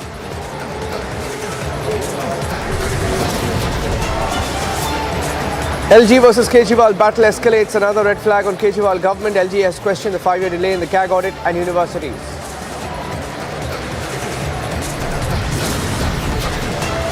Top DMK ally from the VCK makes open call for secession. Wants a separate Tamil nation. Sparks a big controversy. Stalin silent.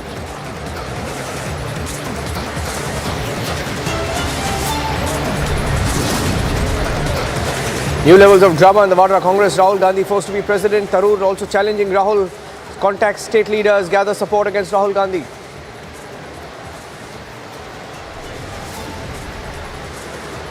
Bombay calls for action in the Seer rape scandal. Yediyurappa backs the accused. Another BJP MLA goes and meets him. Demands for arrest growing.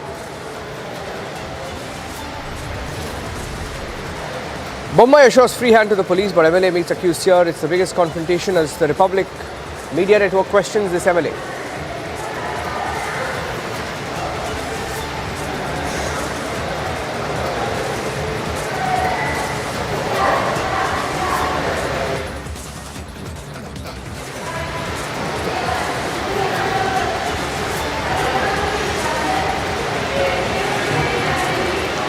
And cutting across straight to Chitradurga in Karnataka, where the rape accused Seer hasn't been arrested yet. We are hearing that Sears are addressing a news conference. Let's cut across live.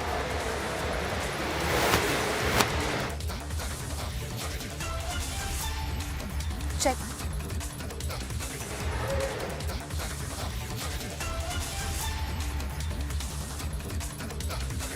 The visuals coming in right now where the Sears will be holding a press conference very shortly, so stand by for that important press conference which will take place any moment from now.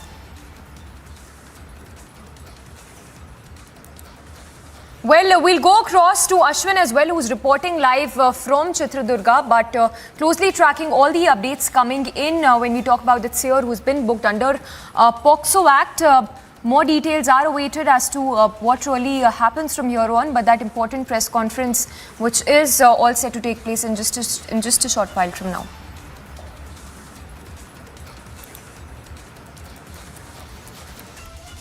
Shivamurthy Murugharajendra ಶರಣರ ಅಡಿದವರಲ್ಲಿ ಭಕ್ತಿಯ ಪ್ರಣಾಮ ಸಲ್ಲಿಸಿ ಈ ಪತ್ರಿಕಾಗೋಷ್ಠಿಯಲ್ಲಿ ಭಾಗಿರ್ತಕ್ಕಂಥ ಎಲ್ಲ ಪರಮ ಪೂಜ್ಯರು ಸದಾ ಭಕ್ತಿಯ ಶರಣನ್ನು ಸಮರ್ಪಿಸಿ ಎಲ್ಲ ಆತ್ಮೀಯ ಪತ್ರಿಕಾ ಮಾಧ್ಯಮದವರೇ, ನಮ್ಮ ಪರಮ ಪೂಜ್ಯ ಶಿವಮೂರ್ತಿ ಮುರುಘರಾಜೇಂದ್ರ ಶರಣರು ತಮ್ಮದಂಥ ವೈಚಾರಿಕ ಕ್ರಾಂತಿಯಿಂದ ಈ ನಾಡಿನ ಗಮನವನ್ನು ಸೆಳೆದಿರ್ತಕ್ಕಂಥವ್ರು. The Seer Shivamurti has served the state. ಶ್ರೀಮಠವನ್ನು ಸರ್ವತೋಮುಖ ಬೆಳವಣಿಗೆಯಲ್ಲಿ ಬೆಳೆಸೋದ್ರಲ್ಲಿ ಭಾಳ ಮುಂಚೂಣಿಯಲ್ಲಿ ಇರ್ತಕ್ಕಂಥದ್ದು, ಜಗಜ್ಜಾಗೀರವಾಗಿರ್ತಕ್ಕಂಥದ್ದು ಎಲ್ಲರಿಗೂ ಗೊತ್ತಿದೆ. The developments are very alarming. ಪರಮ ಪೂಜ್ಯರು ವಿಚಾರವಂತರು, ವೈಚಾರಿಕೆಯ ಬೆಳವಣಿಗೆ ಸಹಿಸದ ಕೆಲವು ಪಟ್ಟಬದ್ಧ ಹಿತಾಸಕ್ತಿಗಳು ಸ್ವಾಮೀಜಿಯ ಮುಖಕ್ಕೆ ಕಪ್ಪು ಮಸಿಯನ್ನು ಬೆಳತಕ್ಕಂಥ ಒಂದು ಷಡ್ಯಂತ್ರ. There's an attempt to tarnish the image. There's an attempt to tarnish the image of Shivamurti. ಈ ಆರೋಪ ಮುಕ್ತರಾಗಿ ಹೊರಬರ್ತಾರೆ ಅಂತಕ್ಕಂಥದ್ದು ನಮ್ಮೆಲ್ಲ ನಾಡಿನ ಪರಮ ಪೂಜ್ಯರ ಆಶಯ ಆಗಿರ್ತದೆ, ನಂಬಿಕೆ ಆಗಿರ್ತದೆ, ಸತ್ಯವಾಗಿರ್ತದೆ. ಇಲ್ಲಿ ಸ್ವಾಮೀಜಿಯವರ ಬೆಂಬಲಕ್ಕೆ, ಸ್ವಾಮೀಜಿಯವರ ಹೋರಾಟದಲ್ಲಿ ಪರಮ ಪೂಜ್ಯ ಶಿವಮೂರ್ತಿ ಮುರುಘರಾಜೇಂದ್ರ ಮಹಾಸ್ವಾಮಿಗಳು ಎಲ್ಲ ಶಾಖಾ ಮಠಾಧೀಶರು, ಎಲ್ಲ ಸಮುದಾಯದ ಎಲ್ಲ ಪೂಜ್ಯರು ಅವರ ಜೊತೆಲಿದ್ದು ಅವರಿಗೆ ಧೈರ್ಯ ಸ್ಥೈರ್ಯವನ್ನು ತುಂಬಿ ಅವರ ಹೋರಾಟದಲ್ಲಿ ನಾವೆಲ್ಲ people of all communities have come together to back ಜೊತೆಗಿದ್ದುಕೊಂಡು Shivamurti. ಇವತ್ತು we are getting support from across religions. ಅವರವರು ಇರ್ತಕ್ಕಂಥ ಸ್ಥಳದಲ್ಲಿ ಬೆಂಬಲವನ್ನು ಸೂಚಿಸ್ತಾ ಇದ್ದಾರೆ, ಸ್ವಾಮೀಜಿಗೆ ಆತ್ಮಸ್ಥೈರ್ಯವನ್ನು ತುಂಬ್ತಾ ಇದ್ದಾರೆ, ಎಲ್ಲ ಮಠಾಧೀಶರಿಗೂ ಅದನ್ನು ಆತ್ಮಸ್ಥೈರ್ಯವನ್ನು ತುಂಬ್ತಾ ಇದ್ದಾರೆ. ನಾಡಿನ ಎಲ್ಲ ಹಿರಿಯ ಮಠಾಧೀಶರು ಸುಧಾ ಸ್ವಾಮೀಜಿಗೆ ಆತ್ಮಸ್ಥೈರ್ಯವನ್ನು ತುಂಬಿರ್ತಕ್ಕಂಥದ್ದನ್ನು ಈ ಸಂದರ್ಭದಲ್ಲಿ Sears from across the state of Karnataka are calling us and giving us support, ಸ್ವಾಮೀಜಿಯವರ ಆರೋಪ and the truth will emerge in this case. ಶ್ರೀಮಠದ ಬೆಳವಣಿಗೆನ ಇನ್ನೂ ಆಕಾಶ ಎತ್ತರಕ್ಕೆ ನಡೆಸ್ಕೊಂಡು ಹೋಗ್ತಾರೆ ಅಂತಕ್ಕಂಥದ್ದು ನಮ್ಮೆಲ್ಲರ ನಂಬಿಕೆ ಆಗುತ್ತದೆ. ಅದಕ್ಕೆ ನಮ್ಮ ಬೆಂಬಲ ಸಹಕಾರ ಯಾವತ್ತೂ ಸದಾ. We are confident that Shivamurti will prove himself ಶರಣು ಶರಣಾರ್ಥಿ and these charges will fall flat. ಶ್ರೀಮಠದ ಎಲ್ಲ ನಮ್ಮ ಜಗದ್ಗುರು ಮುರುಘರಾಜೇಂದ್ರ ಮಠದ ಅಭಿಮಾನಿ ಭಕ್ತರು ಏನಿದ್ದಾರೋ, ಈ ಪರಂಪರೆಗೆ ನಡ್ಕೊಳ್ತಕ್ಕಂಥ, ಈ ಮಠಕ್ಕೆ ನಡ್ಕೊಳ್ತಕ್ಕಂಥ ಎಲ್ಲ ಪರಂಪರೆಯ ಭಕ್ತರ ಬೆಂಬಲ ಸುಧಾ ಈ ಒಂದು ಸ್ವಾಮೀಜಿಯವರ ಆರೋಪ ಮುಕ್ತರಾಗಬೇಕು. ಅವರು ಎಂದಿನಂತೆ ಶ್ರೀಮಠದ ಎಲ್ಲ ಕರ್ತವ್ಯವನ್ನು ದಿದೀಪ್ಯಮನೆ ಬೆಳೆಸಬೇಕು ಅಂತಕ್ಕಂಥ ಬೆಂಬಲ. He's getting a lot of support. People are meeting him and he will complete all the formalities. He will ensure that he will continue to serve this mutt with the support of everyone. ಅದು ಅದನ್ನು ನಮ್ಮ ಸ್ವಾಮೀಜಿಯವರ ಪರಮಾಧಿಕಾರ. ಅದು ಶ್ರೀಮಠದ ಸ್ವಾಮೀಜಿಯವರ any person ನೇಮಕ ಮಾಡ್ಕೊಳ್ಳೋದು ಮತ್ತು ತೆಗಿತಕ್ಕಂಥ ಆಡಳಿತ ವ್ಯವಸ್ಥೆ, ಆ ಅಧಿಕಾರ ಅಂತಕ್ಕಂಥದ್ದು ಪರಮ ಪೂಜ್ಯರಿಗೆ ಸೇರಿರ್ತಕ್ಕಂಥದ್ದು, ನಮ್ಮ ಪೀಠಾಧೀಶರಿಗೆ ಸೇರಿರ್ತಕ್ಕಂಥದ್ದು. ಅದರ ಬಗ್ಗೆ ನಾವು ಹೇಳಲಿಕ್ಕೆ ಬರೋದಿಲ್ಲ. ಅದು ನಮ್ಮ ಸ್ವಾಮೀಜಿಯವರ ಅಂತಿಮ ತೀರ್ಮಾನ ಆಗಿರುತ್ತದೆ. ಸ್ವಾಮೀಜಿಯವರ ಅಂತಿಮ ತೀರ್ಮಾನ ಆಗಿರುತ್ತೆ. Only Swamiji can take the final decision in this matter. ಹೇಳಲಿಕ್ಕೆ ಆಗೋದಿಲ್ಲ. ಅದು ಸತ್ಯದ ಮುಖಾಂತರ ಹೊರಬರ್ತದೆ. ಎಲ್ಲ ತಮಗೆ ಎಲ್ಲ ಗೊತ್ತಾಗ್ತದೆ. ತಮಗೆ ಎಲ್ಲ ಗೊತ್ತಾಗ್ತದೆ. The truth will emerge and it will be in front of everyone.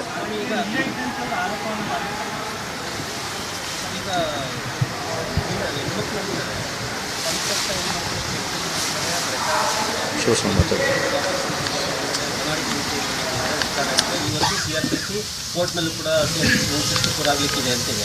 ಅವರ ಬಗ್ಗೆ ತಾವುಗಳು ಪೂಜ್ಯರಿದ್ದೀರಿ, ಸ್ವಾಮಿಗಳಿದ್ದೀರಿ, ಸಮಾಜಕ್ಕೆ ಮಾರ್ಗದರ್ಶನ ಮಾಡಬೇಕಾಗಿದ್ದೀರಿ. ಆ ಮಕ್ಕಳ ಬಗ್ಗೆ ತಮ್ಮ ಸ್ಪಂದನೆ ಏನು? ತಮ್ಮ ನೈತಿಕ ಬೆಂಬಲ ಅಥವಾ ತಮ್ಮದು ಆ ಮಕ್ಕಳ ಬಗ್ಗೆ ಯಾವ ರೀತಿ ಇರುತ್ತೆ ಅನ್ನೋದನ್ನು ನಾವು ನಿರೀಕ್ಷೆ ಮಾಡಬೇಕು. ಸಮಾಜ ಯಾವ ರೀತಿ ತಮ್ಮನ್ನು ಅಲ್ಲ, ಯಾವತ್ತೂ ಮಕ್ಕಳು ದೇವರ ಸಮಾನ. ಮಕ್ಕಳ ಬಗ್ಗೆ ನಮಗೆ ಅಭಿಮಾನ ಅಂತ ಎಲ್ಲ ಇರ್ತದೆ. ಆದರೆ ಇದ್ರ ಬಗ್ಗೆ ತನಿಖೆ ನಡೀತದೆ. ತನಿಖೆ ಮುಖಾಂತರ ಅದು ಸತ್ಯ ಹೊರಗೆ ಬರ್ತದೆ. Investigation is on. Let the investigation continue. We are sure the truth will emerge in the case.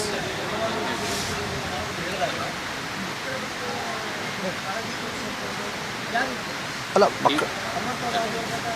ಈಗ ಪ್ರಕರಣ ನ್ಯಾಯಾಲಯದಲ್ಲಿ ಇರೋದ್ರಿಂದ ಹೆಚ್ಚು ನಾವು ಪ್ರತಿಕ್ರಿಯೆ Since the matter is in court, we can't speak much. Please forgive us. This is all we can say for now.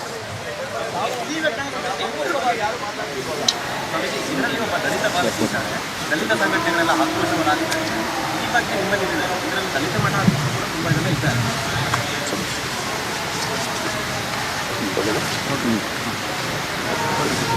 ಸಂತ್ರಸ್ತ ಬಾಲಕಿ ಬಗ್ಗೆ ಅಮಾಯಕ ಮಕ್ಕಳ ಬಗ್ಗೆ ನಾವು ಒಮ್ಮುಖವಾಗಿ ನಿಂತ್ಕೊಳ್ಳೋದು ಹೇಗೆ, ಸಮಾಜಕ್ಕೆ ಯಾವ ರೀತಿಯ ಸಂದೇಶ ಕೊಡ್ತಾ ಇದ್ದೀವಿ ಸ್ವಾಮಿಗಳೇ ನಾವೆಲ್ಲ? ಇನ್ವೆಸ್ಟಿಗೇಷನ್ ಅದರಲ್ಲೂ ಆಗ್ತದೆ, ಇನ್ವೆಸ್ಟಿಗೇಷನ್ ಇದರಲ್ಲೂ ಆಗ್ತದೆ ಅಲ್ವಾ? ಒಂದು ಪರವಾಗಿ ಮಾತಾಡ್ತಾರೆ ಇನ್ವೆಸ್ಟಿಗೇಷನ್, ಇನ್ನೊಂದು ಪರವನ್ನು ಮಾತಾಡಬೇಕು. ಪರಂಪರೆಯ ನಡೆಯುವುದು ಸರಿನಾ? ಈಗ ಹೆಚ್ಚಿನ ಇದನ್ನ ನಾವು ಮತ್ತೆ ಕರೆದು ಮಾತನಾಡುವ. ಈಗ ನಾವೇನ್ ಹೇಳ್ಬೇಕಾಗಿತ್ತು ಹೇಳಿದೀವಿ. ನೀವೇ ಹೇಳಿದ್ರಿ ತನಿಖೆ ನಡೀತಿದೆ ಅಂತ. ಇವಾಗ 2 ಮಕ್ಕಳು ಹೊರಗಡೆ ಬಂದು ಮಾತಾಡಿದ್ದಾರೆ. ಇವಾಗ ಅವ್ರ ಮಾತಲ್ಲಿ ಸ್ವಲ್ಪನೂ ಸತ್ಯ ಇದ್ರೆ ಇಲ್ಲಿ ಸುಮಾರು ಮಕ್ಕಳದ್ದು ಜೀವನದ ಪ್ರಶ್ನೆ. ನೀವು ಸುಮಾರು ಮಠದ ಅಧ್ಯಕ್ಷರಾಗಿರೋದು, ನೀವು ಅವ್ರ ಬಗ್ಗೆ ಕಾಳಜಿ ಇದೆಯಾ? ಇದ್ರ ಬಗ್ಗೆನೂ ಸ್ವಲ್ಪ ಯಾರಾದ್ರೂ ಮಾತಾಡೋದ್ರ ಬಗ್ಗೆ ಮಾತಾಡ್ತೀರಾ?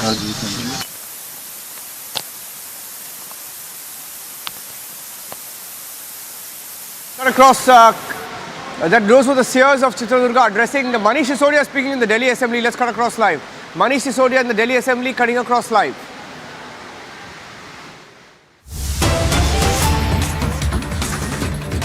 $1.5 लाख करोड़ का घोटाला हुआ, फिर हम कहेंगे ये तो झूठ है, महाझूठ है, इसका क्या जवाब देना?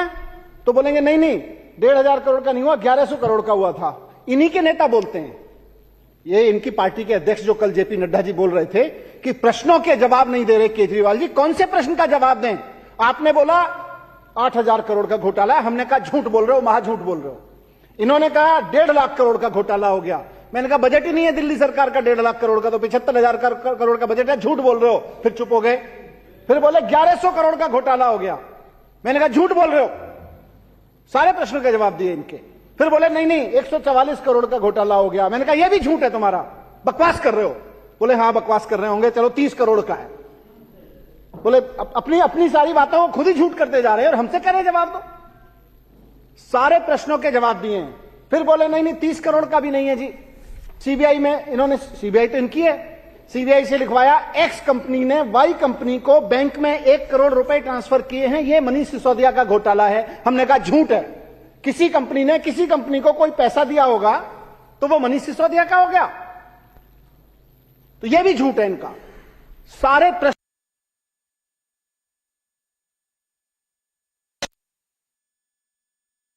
यहां बैठ के मैं तो इनको बधाई दे रहा था कि जेपी नड्डा जी इनकी पार्टी के अध्यक्ष हैं। कल उन्होंने अरविंद केजरीवाल जी को बार बार कहा प्रश्न करो, प्रश्नों के जवाब दो, प्रश्नों के जवाब दो। मैंने सोचा मैं बधाई दे देता हूं जेपी नड्डा जी के नेतृत्व में और आदरणीय प्रधानमंत्री जी के नेतृत्व में पार्टी बड़ी हो गई है और बड़ी होते होते देश की बड़ी पार्टी हो गई है। कहते हैं दुनिया की सबसे बड़ी पार्टी हो गई है। गुंडागिरी से शुरू हुई, गुंडागिरी करते करते दोस्तवाद पे आ गए, दोस्तवाद को करते करते ऑपरेशन लोटस और खोखा खोखा करने लगे। वहां से करते करते बधाई है इन लोगों को कि इनकी पार्टी बच्चा चोरी पे तक पे आ गई है। रेलवे स्टेशन पे सवारियों के सोए हुए बच्चे ये लोग चोरी कर रहे हैं। ये इसी लायक हैं, इसी के लिए बने हैं। इनको बधाई हो, अपनी गति को प्राप्त हो रहे हैं, अपनी गति को प्राप्त हो रहे हैं, नारकीय काम करते हैं। लेकिन उसके बावजूद मैंने कहा कि मैं प्रश्नों के जवाब दे रहा हूं। सारे प्रश्नों के जवाब दिए हैं अब तक। सारे प्रश्न इनके झूठे हैं, सारे प्रश्न इनके मनगढ़ंत हैं, कोई फैक्ट नहीं है। मैंने कहा कि आपने सीबीआई भेजी है, मैं एक एक प्रश्न का जवाब दूंगा। मैं अपने घर में सीबीआई को वेलकम किया। मैंने कहा मैं पूरा सहयोग करूंगा, मेरा पूरा परिवार सहयोग करेगा। घर तलाश लो, कुछ मिले तो बताओ, जो सवाल पूछने पूछो। 14 घंटे तक मेरे घर में सीबीआई रही। 14 घंटे में जो उन्होंने पूछा, देखना चाहा देखा, पूछना चाहा पूछा। मैंने हर प्रश्न का जवाब दिया। जेपी नड्डा जी सीबीआई भेजी थी, उसी से पूछ लो। अगर मेरी बात यहां पब्लिक में समझ में नहीं आती है तो सीबीआई तो आपकी भेजी हुई थी, उससे पूछ लो। भाई मनीष सिसोदिया ने इस प्रश्न का क्या जवाब दिया? जो यहां खड़े होकर दे रहा हूं वो वहीं दिया। क्या जवाब दें? जवाब तो सारे दे दिए। आप अपनी सीबीआई पे भरोसा नहीं कर रहे कि सीबीआई वाले आपको सच बताएंगे। सीबीआई वाले भी कह रहे हैं जी हम संतुष्ट हैं, इनके घर से कुछ नहीं मिला। सीबीआई वाले भी कह रहे हैं जी पूरा घर छान मारा, कुल मिला के मतलब छोटे से खर्चे के पैसे घर पे मिले, बीवी के छोटे से गहने, मतलब अभी मजाक कर रहे थे बाहर निकल के लोग। आज अभी मैं लॉकर से आ रहा हूं, इनको लग रहा था बहुत लॉकर में पता नहीं क्या क्या सामान होगा, क्या क्या सामान होगा। कुल मिला के 70-80 हजार रुपए का, उसमें गोल्ड के भी छोटा मोटा है, उसमें चेन भी है, उसमें बच्चा पैदा हुआ था मेरा 15 साल पहले उसका झुंझुना भी है, वो सारा मिला के 70-80 हजार रुपए आज की वैल्यू का सामान नहीं निकला। फिर जब इनका नहीं चला फिर झूठ, अब जवाब तो ये दें, कहां से झूठ बोलते हैं। इन्होंने अभी थोड़ी देर पहले मैं वहां से चला, मैं बता के चला सारे मीडिया को कि मेरे घर से कुछ नहीं निकला, मेरे बैंक लॉकर का इतना इन्होंने हल्ला मचाया, बैंक लॉकर तलाशेंगे, उसमें से निकलेगा, उसमें भी कुछ नहीं निकला। मैंने सारा बताया, मेरे पास सारे सर्च मेमो हैं, क्लीन चिट मिली है मुझको। प्रधानमंत्री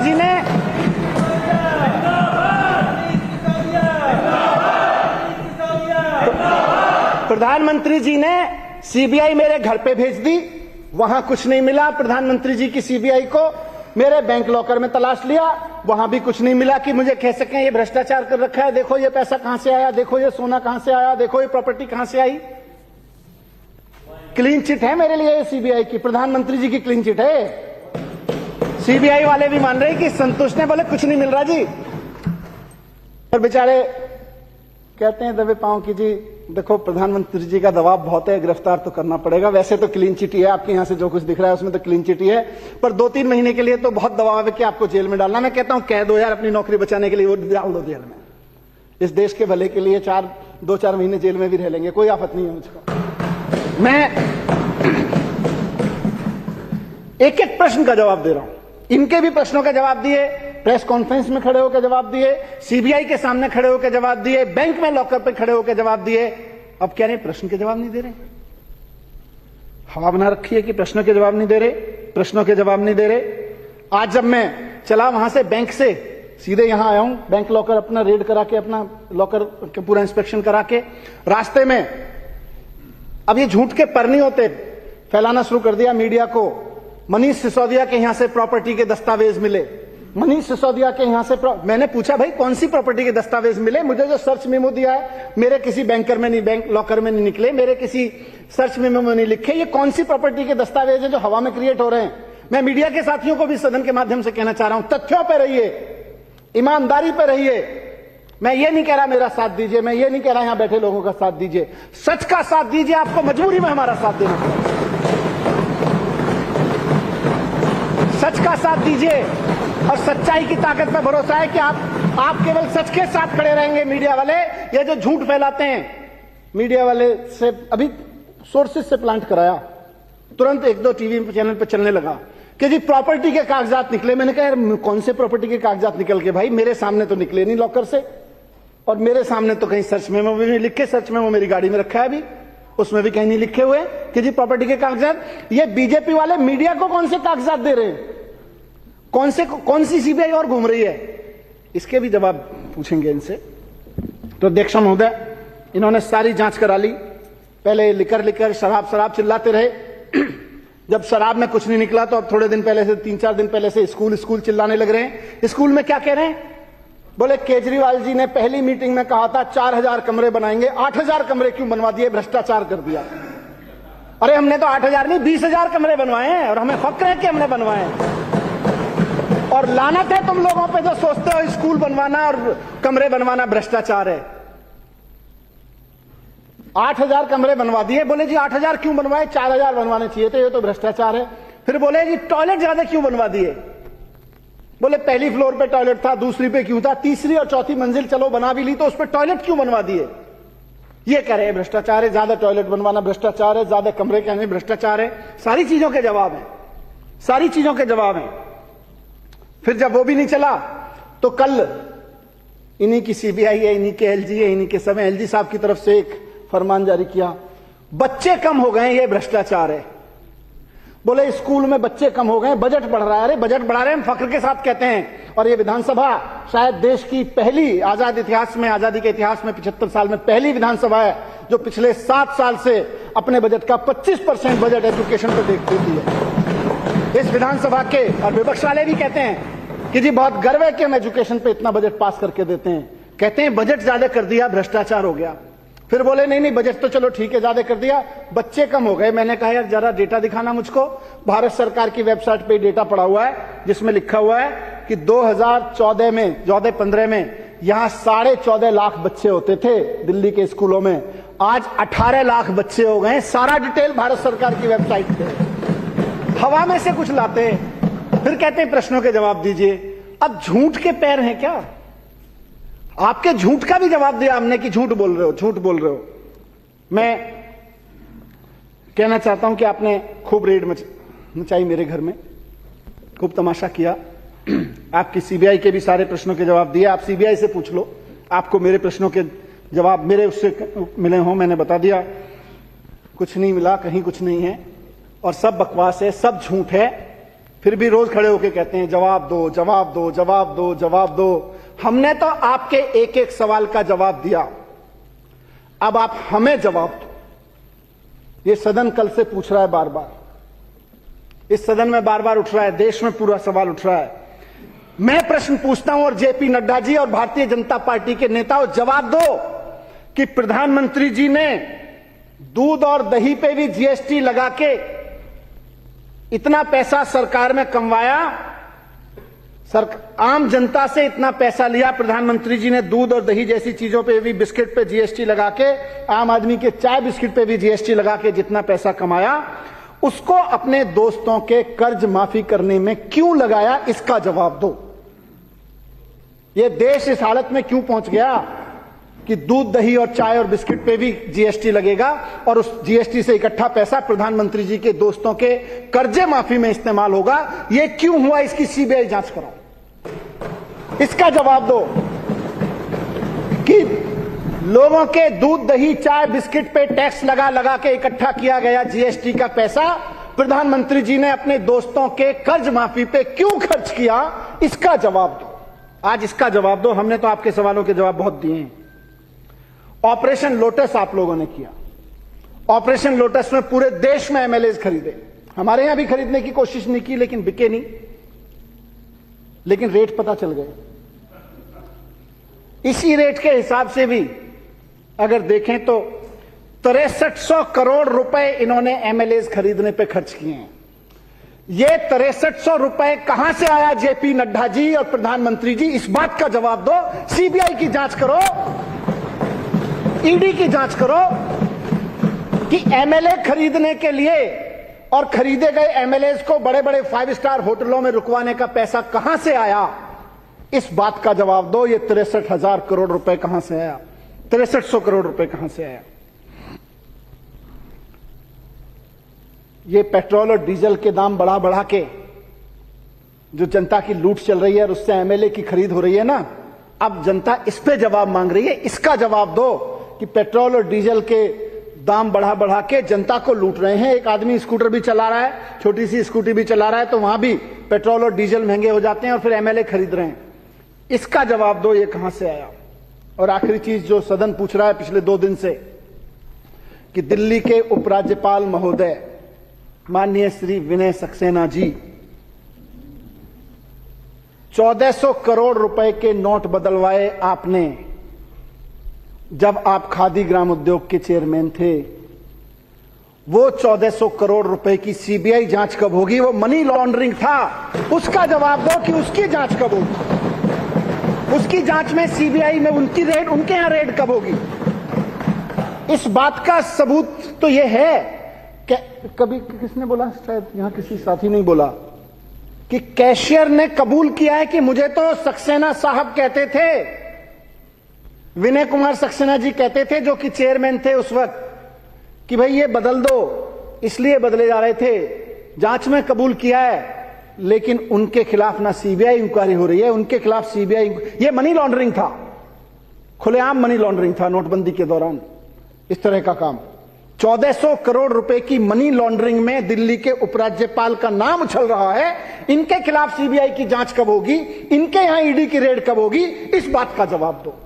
3 प्रश्नों के जवाब, ज्यादा नहीं पूछ रहा, आज मेरे 3 प्रश्नों के जवाब दें भारतीय जनता पार्टी वाले कि जीएसटी बढ़ा बढ़ा के दूध, दही, चाय, बिस्किट पे भी जीएसटी बढ़ा बढ़ा के प्रधानमंत्री जी के दोस्तों के कर्जे क्यों माफ किए जा रहे हैं, इसकी सीबीआई जांच क्यों नहीं हो रही है, इसका जवाब दो। पहली बात।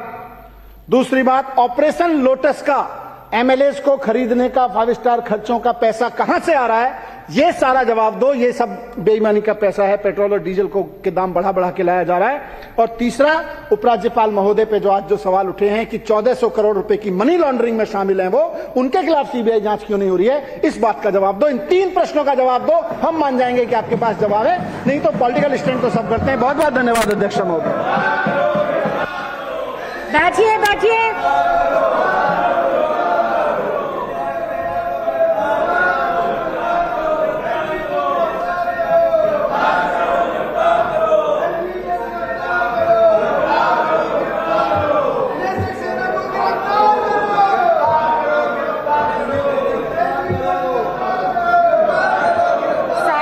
अपनी सीट पर जाएं। सभी सदस्य अपनी अपनी सीटों पर जाएं। अपनी सीट पर चले। दुर्गेश जी अपनी सीट पर चले।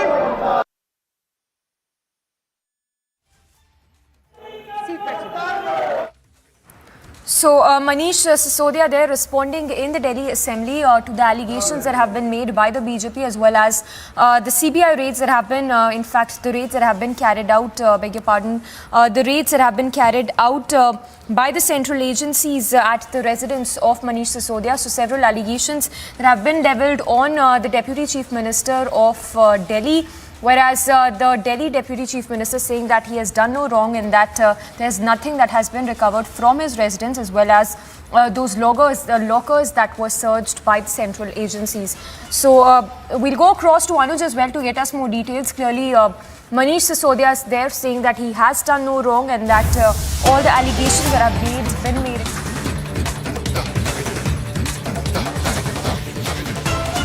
पिकनिक कर रहे थे। The law and order situation of the state is sick. The CM is busy in a picnic. Nothing can be more condemnable than the insensitive behavior of Hemant Soren ji. And what makes it worse, Hemant ji, it was your duty to protect our sister. If she has lost her life, it is because law and order situation in Jharkhand has completely collapsed. And while our sister was struggling, fighting her battle, the Chief Minister of Jharkhand, Hemant Soren ji, was busy partying and doing picnic. The behavior and the utterances of Hemant Soren ji, that such incidents happen on a regular basis, are painful and should be condemned. And people, not just of Jharkhand, but of the entire country, will never forgive you for the insensitivity that you have shown and your failure to protect the women of the state. The law and order situation in Jharkhand has completely collapsed. The crime against women in Jharkhand are increasing day by day. AK-47 is recovered from people close to the Chief Minister, and this shows people who break law with impunity have no fear of the law because they know that serious matters of crime will be brushed aside by saying that these are only small incidents and they happen regularly. Thank you. ये अलग से कर लेंगे क्या है लेकिन सवाल अच्छा है सवाल So BJP's press conference there hitting out at the Jharkhand government and also hitting out at the Jharkhand Chief Minister with regard to his earlier statement saying that such incidents keep happening at regular intervals. This is with reference to this remarks that were earlier made by the Jharkhand Chief Minister Hemant Soren on the Dumka incident in which the victim lost her life after she was set ablaze by the accused Shahrukh. So BJP there hitting out at the Jharkhand government and saying how the law and order situation has collapsed in the state of Jharkhand. Well, we'll try and get more reactions, but remember the victim who was set ablaze in Jharkhand's Dumka by the accused, in which and following which she in fact succumbed to her injuries. We'll slip into a very short break, but on the other side we'll continue with our coverage as BJP questions the law and order situation in the state of Jharkhand.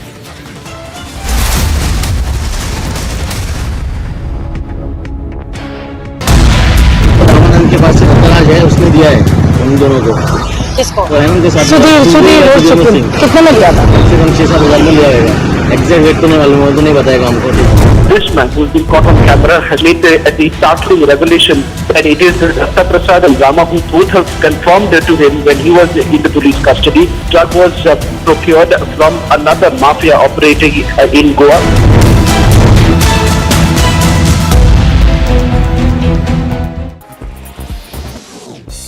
In a sharp attack on the Congress party, BJP National President JP Nadu claimed that the Grand Old Party is losing ground because it's failed to reconcile local and national objectives. He's also said that the main reason is that people who have been members of the Congress party for more than 40 years are now leaving the party. Incessant rainfall is leading to major disruption across the country. Visuals coming to us from Badrinath highway seem to suggest that the highway was blocked, disrupting traffic. The STRF is in the spot rescuing passengers and local people.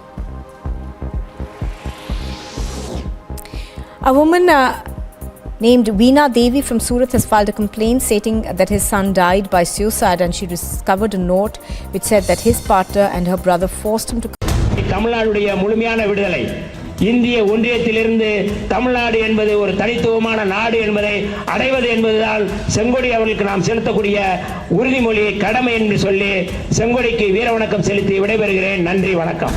He speaks about separate statehood to Tamil Nadu, separate union status almost, but this is something that has been ongoing for several decades. I think the calls are becoming more open now.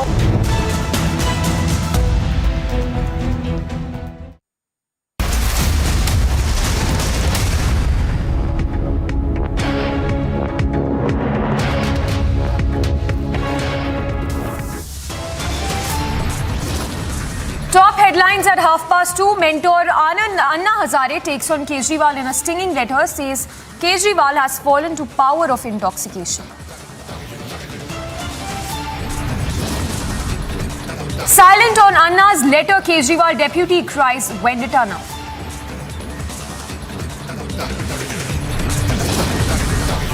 LG versus Kejriwal battle escalates now. Another red flag on Kejriwal government now as LG questions 5-year delay in CAG audit.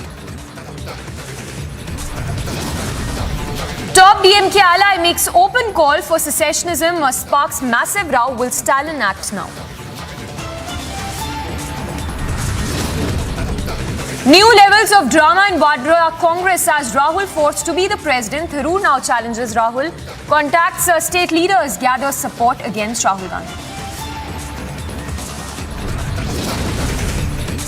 Bomai assures free hand to cops, but MLA meets accused Seer. It's the biggest confrontation as Republic questions the MLA.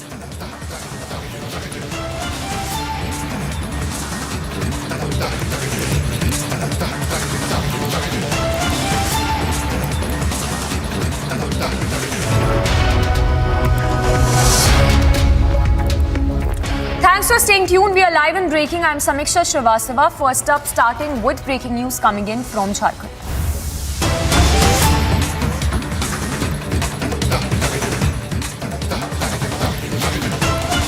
And as political turmoil simmers in Jharkhand, we understand that UPA MLAs may be flown in to Raipur at 4 p.m. today. That's the breaking update coming in on the Jharkhand political crisis, where we understand that the UPA MLAs will be flown to Raipur at 4 p.m. We'll go across to Prakash as well, who's tracking all the updates from Jharkhand as to the situation unfolding in the state of Jharkhand.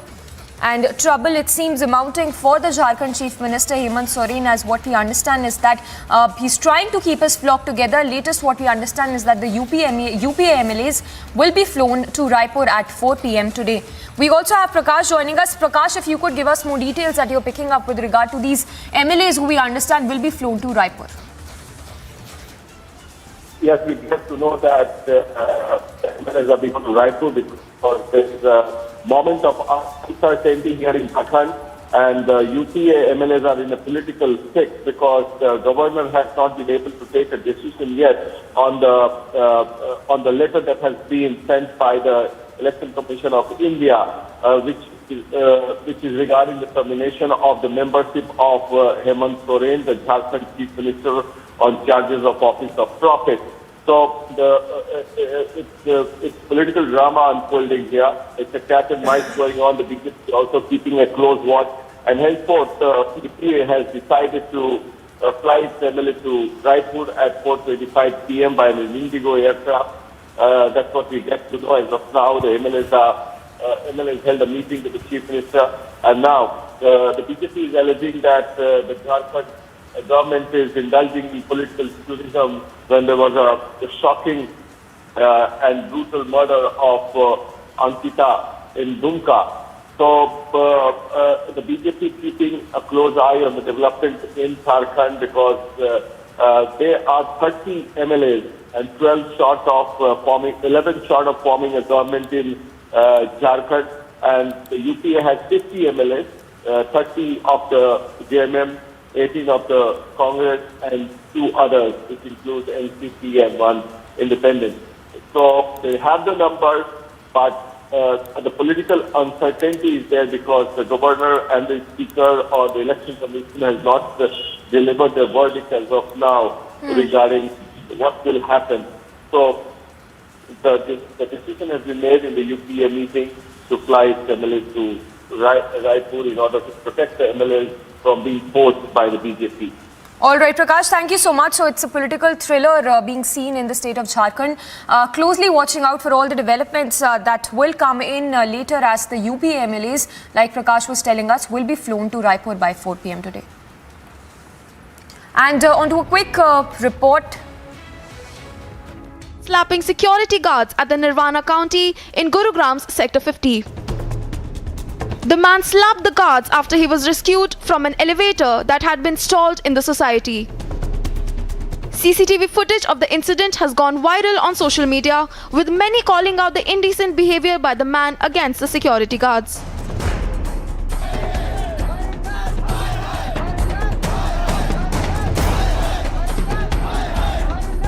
The guards later raised a protest against the man after he slapped at least 2 out of the 3 guards upon being rescued from the elevator. The police in Gurugram, after intervening, filed charges against the sections of the Indian Penal Code that relate to causing hurt and criminal intimidation. Bureau Report, Republic TV.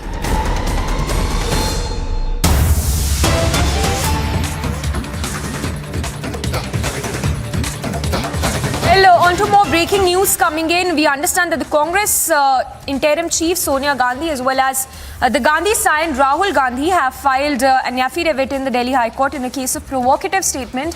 So that's the plea that has been filed by Sonia as well as Rahul Gandhi in the Delhi High Court. In fact, in this affidavit that has been filed at the Delhi High Court, Sonia and Rahul Gandhi have said that they are being targeted unnecessarily and that this in fact called it a public interest litigation as well. In this affidavit that has been filed, Sonia Gandhi and Rahul Gandhi have sought dismissal of the petition seeking registration of a case against them from the Delhi High Court. That's the update coming in, with Sonia and Rahul Gandhi now having filed a fresh plea in the Delhi High Court. We understand that Sonia Gandhi and Rahul Gandhi have sought dismissal of the petition seeking registration of a case against them from the Delhi High Court and also opposing the petition. In this affidavit that has been filed by the duo, it has been said that he had not made any such provocative statement. So this is in relation to a statement that was made by Rahul Gandhi earlier, which is being called as a provocative statement, whereas this affidavit that has been filed by Sonia Gandhi and Rahul Gandhi, where they've moved the High Court over the Delhi riots case, So that's the update coming in. The opposition opposing the petition in the affidavit, it has been said that he had not made any such provocative statements. So that's a fresh plea that has been filed by Sonia Gandhi and Rahul Gandhi with regard to the statement that was earlier made by Rahul Gandhi, saying that no such provocative statement has been made by him. And this is with regard to, in fact, this is in this affidavit that has been filed at the Delhi High Court. Sonia Gandhi and Rahul Gandhi have said that they are being targeted unnecessarily. So they have said that they are being targeted and that it has no basis, the case that was earlier registered.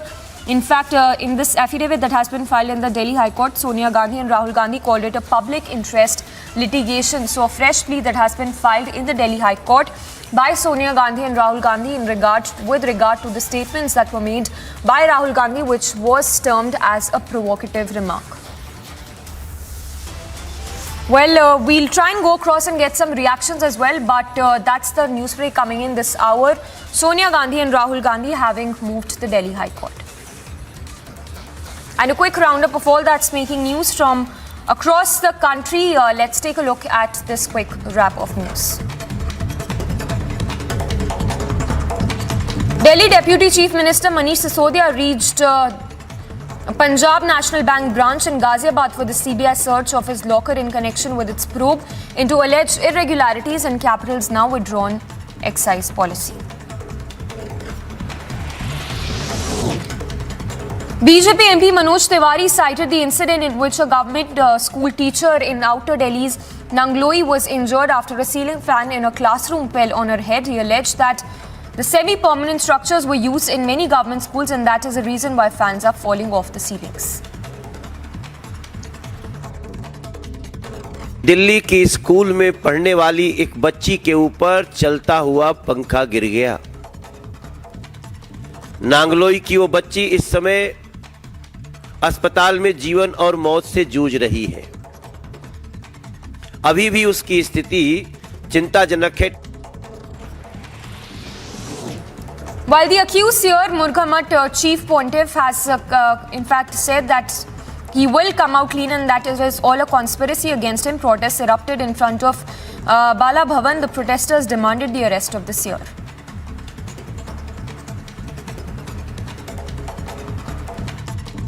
These protesters gathered just a while ago. The blue shawls have been adorned in all of them. About numbers were earlier 20, but now the numbers are swelling up. So this situation, on one side, the MLA is meeting the pontiff. On the other side, the protesters are here on the ground outside the Bal Bhavan, demanding that first the arrest be made and then only the investigation must continue. While their raging demand to nab the Karnataka Seer continues, we understand that the Chitradurga MLA met Murghamat Seer and said that fair probe will be conducted in this matter. Notably, the leaders of BJP's Karnataka unit seem to be taking varying stances after Murghamat chief pontiff was booked under the POXO Act. No, nobody will interfere in this case. Whatever the police and law is there, according to that, they will inquire and whoever is found guilty, they will be punished. They have already mentioned there is no question of any influence, nothing. As since my childhood, I am a follower of this man. But for that, I have just come here and just visited and I am going back at the same time. Meanwhile, the hearing in the anticipatory bail petition of the chief pontiff of Murghamat, Shivamurthy Murgara, was adjourned to 1st of September by District Sessions Court. He has been booked in a sexual assault case involving minors. Congress MP Shashi Tharoor said that an election will be good for the Congress while refusing to comment on whether he will run for the Congress presidential election after his recent article in a Malayalam daily that triggered speculation that the former union minister could contest for the Congress chief position. A leader of the VCK, which is an ally of the DMK in Tamil Nadu, was seen promoting the secession of Tamil Nadu, further promoting an expansion of the movement over the course of the next year. Goa Chief Minister Pramod Sawant said that his government has submitted a confidential report on the investigation into the case of alleged murder of BJP leader Sonali Phogat to Haryana Chief Minister and the DGP as well. A team of Goa police meanwhile has left for Haryana to record some statements as part of the investigation. SC has closed all proceedings arising out of the 2002 riots in Gujarat. A batch of pleas was pending before the Supreme Court in connection with the riots case. The Supreme Court said that the cases have now become infructuous with passage of time and that trials in 8 out of 9 cases are over and final arguments have been going on in one case in the trial court.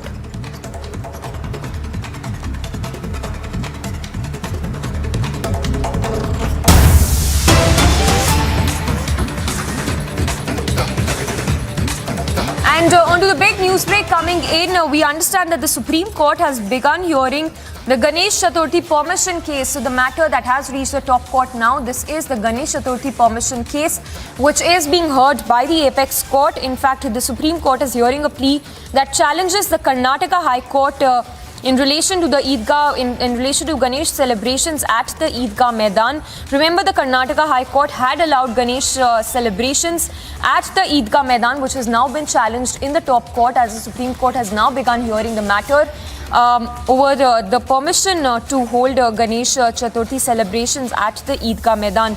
It's in fact the Karnataka Waqf Board which has opposed the Ganesh Chaturthi celebrations at the Eidgah Maidan. We'll go across to Sambhav as well to get us more details on the proceedings in the court. But the matter is now being heard by the apex court. This is the Ganesh Chaturthi permission case which is being heard by the apex court. Remember, the Karnataka High Court had earlier allowed Ganesh Chaturthi celebrations to take place at Karnataka's Eidgah Maidan. Well, we also have our executive editor Niranjan joining us. Niranjan, if you could give us more details on this breaking and the updates you're getting from the court. Yeah, so we are getting in the breaking news updates right now of what's happening in the Supreme Court. The Supreme Court has begun hearing the case. This is the case basically to hear the petitions challenging the Karnataka High Court's verdict permitting the use of Eidgah Maidan. You have those pictures as well. Let's use the pictures of the Eidgah Maidan and the entire controversy around the Eidgah Maidan. Supreme Court Justices Hemant Gupta and Sudhanshu Dhulia are hearing the petitions. These petitions that basically challenge the Karnataka High Court's verdict permitting the use of Eidgah Maidan in Bengaluru's Chamarajpet for Ganesh Chaturthi. And Kapil Sibal is arguing. Kapil Sibal is arguing, saying there is a judgment by Justice Hidayatullah and the question is not of title, is what the bench has said. And the bench is asking Kapil Sibal and the petitioner. Kapil Sibal basically arguing for the Waqf Board, and the bench is asking what is Kapil Sibal's claim in the writ petition. And that Kapil Sibal is saying that they've been using the land for over 200 years. And that the Supreme Court bench is also asking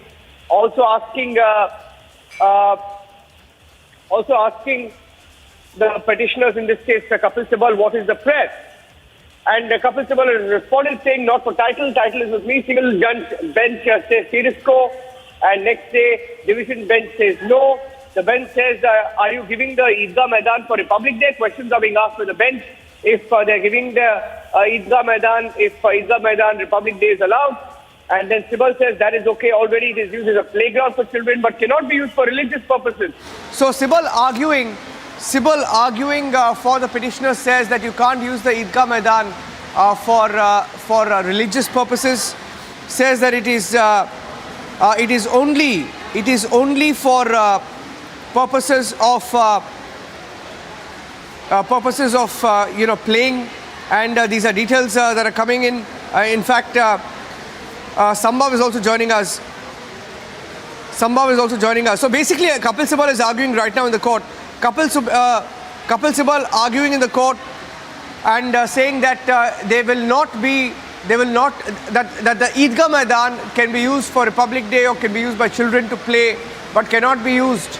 Saying they cannot be used because of the Waqf properties. They're saying it cannot be used for Ganesh Chaturthi. And we're getting in more breaking news updates right now. Kapil Sibal arguing has said that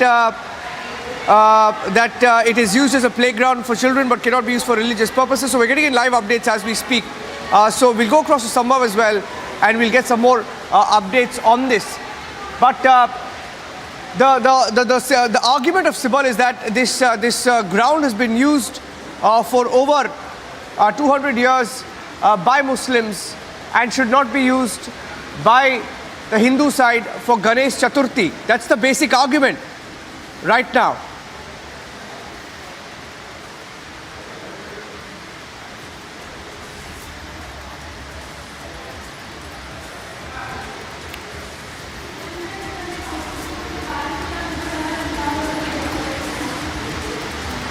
Can you hear? Right. Yes, Niranjan. Please go ahead. If you could talk to us more about the arguments being made by Sibal at this point. We understand he said that the land owned by Muslims has been owned by the Muslims for 200 years now, and that it should not be used for Ganesh Chaturthi celebrations. The contention, because we'll try and get some reactions as well, and we'll get some lawyers. Try and get some reactions and get some lawyers also on the phone line, because this case is essentially, I'll tell you, this is coming before the elections, and like every other issue, we've been talking about it. Like every other issue, this issue too is taking a political color, and that's essentially because in the run-up to the elections, all sides are trying to sort of polarize, and this issue is being used once again. And some more updates coming in from the court. Sibal has said, "Your lordships know the consequences." Supreme Court has said that the possession is mine. So Sibal, arguing for the Waqf board, has said that that the ground, the Ganesh Chaturthi, cannot be used, cannot be conducted. The celebration cannot be conducted on the Eidgah Maidan. S.G. Tushar Mehta is saying there are two issues. First, the declaration of the Waqf, and Sibal intervenes and says, "I'm not finished, my lords," and he continues reading this, the judgment in this particular case. So I request you to also just keep taking us through the updates as they come in. I'm trying to get the updates from our reporters in the court, and trying to get more details of the entire argument. The bench has said that they will hear both Sibal and the Solicitor General in this particular case, because the argument is that the Waqf board says the land is theirs. The Eidgah Maidan in Chamraspet in Bengaluru, it's a ground that's owned by the Waqf board. They say the ground is ours and cannot be used at all for Ganesh Chaturthi celebrations. Absolutely, Niranjan. So like Niranjan is telling us, the matter that is being heard by Justices Hemant Gupta and Sudhanshu Dhulia, who are hearing the petitions that challenges the Karnataka High Court verdict that permitted the use of Eidgah Maidan in Bengaluru's Chamrajapet for Ganesh Chaturthi celebrations. Remember, the Karnataka High Court had recently modified a single judge order to permit the government to pass appropriate orders on applications received by the Deputy Commissioner seeking use of Eidgah Maidan for holding religious and cultural activities. So getting in fresh updates from the Supreme Court, where Sibal, who's arguing, saying that the land, the Eidgah Maidan, has been owned by the Muslims for 200 years now, and that it should not be used for Ganesh Chaturthi celebrations, saying that kids can use, but no Ganesh Chaturthi celebrations should happen at the Eidgah Maidan. Those are the arguments being made by Kapil Sibal at this point. In fact, S.G. Tushar Mehta there saying that there are two issues. First, declaration of Waqf, and Sibal there saying that he has more arguments to make. So as we speak, these are the updates coming in from the Supreme Court, where the Supreme Court is hearing the matter after the Karnataka High Court passed its judgment with regard to Ganesh Chaturthi celebrations at the Eidgah Maidan. Remember, the Hubli Dharwad Municipal Corporation has decided to allow installation of Ganpati idol for 3 days at the Eidgah Maidan, and this of course came after the Karnataka High Court passed its order with regard to the celebrations which it allowed to happen at the Eidgah Maidan. So updates coming in from the Supreme Court. At this point, we have Nivedna also joining us from the Delhi newsroom. Nivedna, if you could take us through some of these arguments being made by Kapil Sibal in the Supreme Court. Right, so Sibal has, mentioned as of now, as we are seeing the updates coming in as well, he's appearing for the petitioner, and he has said that the title is with him. And the argument over here being that they won't be able to celebrate Ganesh Chaturthi over here. But in terms of the Eidgah Maidan, and the controversy behind this is that even right before Independence Day, we were seeing this particular controversy pan out in terms of the ownership of this particular land, and right after which it was declared that it belongs to the Revenue Department of Karnataka, and which is why after that we did see the hoisting of flag at the Eidgah Maidan in Bengaluru. Now the Hubli mayor who did speak earlier regarding the celebrations of Ganesh Chaturthi is regarding the Eidgah Maidan in Hubli and has no relation to the celebrations being conducted in Bengaluru's Eidgah Maidan. Now these are of course both the grounds have the same name, but they're two different issues, because here they're still waiting for permission to be happening in Bengaluru. Yes, just stay with me. Stay with me. I have to take a short break. In fact, Ashwini Dubey is also joining us. What we'll do is we'll get Ashwini Dubey live. Ashwini, I need to take a break, but I'll use that time to bring you live as well on the story, because the story is very significant. Kapil Sibal is in the court arguing why Ganesh Chaturthi celebrations cannot be allowed on the Eidgah Maidan. Taking a break. Stay tuned. Coming back with full facts of the case. Kapil Sibal arguing that this is Waqf property and that Ganesh Chaturthi celebrations cannot be allowed there. We're coming back with the full details. Stay tuned.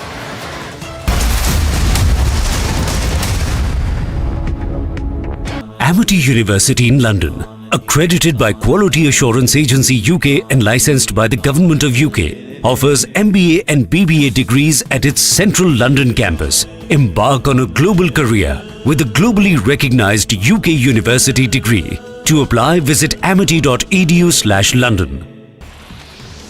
Aam Aadmi Party legislators were holding overnight protests outside the Delhi Assembly premises amid an ongoing war of words between the two parties on allegations of corruption. The Aam Aadmi Party is demanding a probe against the Lieutenant Governor V.K. Sena for allegedly pressuring two of his employees to exchange demonetized currency notes worth 1,400 crore rupees during his term as the Khadi and Village Industries Commission chairman in 2016. हम ये मान के चलते हैं कि LG साहब भी विधानसभा में क्या कार्यवाही हो रही है उसे जरूर फॉलो करते होंगे। मैं मानती हूं कि जिस प्रकार से मीडिया में ये पूरी बातचीत चल रही है तो एलजी साहब ने भी जरूर देखी होगी, लेकिन मुझे दुख है इस बात का कि इतने गंभीर आरोप होने के बावजूद और इतने गंभीर तथ्य विधानसभा के पटल पर रखे जाने के बावजूद एलजी साहब ऐसे चुप्पी साध के बैठ गए हैं कि ऐसा लगता है दाल में कुछ काला है। के पास से दत्तराज है, उसने दिया है उन दोनों को। किसको? के साथ सुधीर कितने में लिया था? कम से कम 6-7 हज़ार में लिया होगा। एग्जैक्ट रेट तो नहीं मालूम, वो तो नहीं बताएगा हमको। This man, who's been caught on camera, has made the startling revelation that it is Datta Prasad and Rama who both have confirmed to him when he was in the police custody. Drug was procured from another mafia operating in Goa.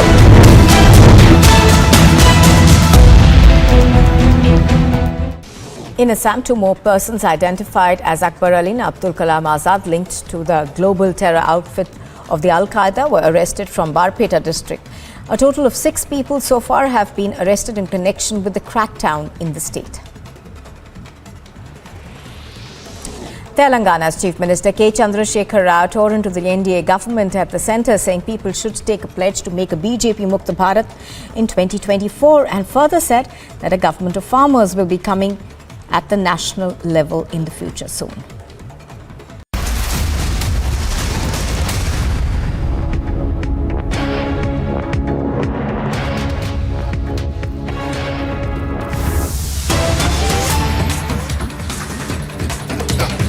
Closely tracking all the updates coming in from the Supreme Court, where the Eidgah matter is being heard by the Supreme Court. Kapil Sibal there presenting his arguments and saying that the Eidgah Maidan should not be used for the Ganesh celebrations as it belongs, in fact, which has been used by the Muslims for over 200 years now. That's the argument being made by Kapil Sibal in the Supreme Court, saying that why is land given for Independence Day then? Sibal, who's arguing for the Waqf board, saying that the land belongs to us. That's a big claim that is being made by Sibal, who is arguing for the Waqf board, saying that this is the property of Waqf since 200 years and that the function of any other religion cannot be allowed here. So these are the arguments being made by Kapil Sibal there in the Supreme Court, and saying that the kids have been using that ground for years now and that there should not be any Ganesh Chaturthi celebrations that should take place at the Eidgah Maidan. We'll slip into a very short break. We'll continue to get you live coverage and the fastest updates from the Supreme Court as Eidgah matter is being heard in the top court.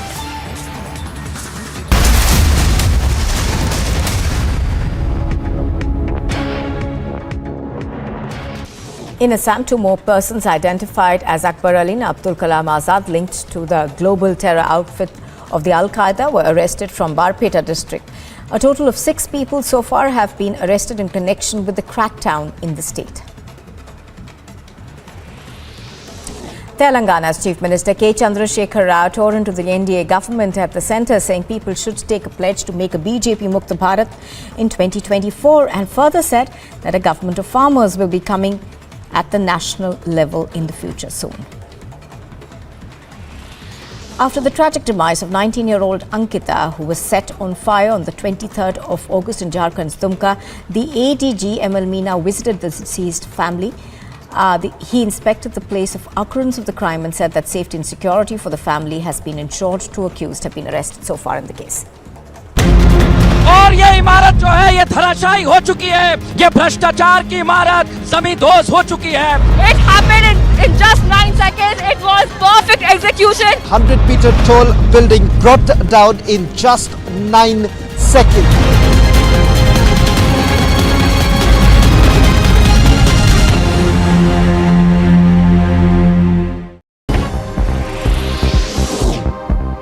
The Aam Aadmi Party and the opposition BJP are both holding protests on the premises of the Delhi Assembly building and are both accusing one another of corruption. The AAP MLAs set up beneath the monument of Mahatma Gandhi, while the BJP MLAs began their sit-in near the sculptures of legendary freedom fighters Bhagat Singh, Rajguru and Sukhdev inside the Delhi Assembly grounds. Aam Aadmi Party legislators were holding overnight protests outside the Delhi Assembly premises amid an ongoing war of words between the two parties on allegations.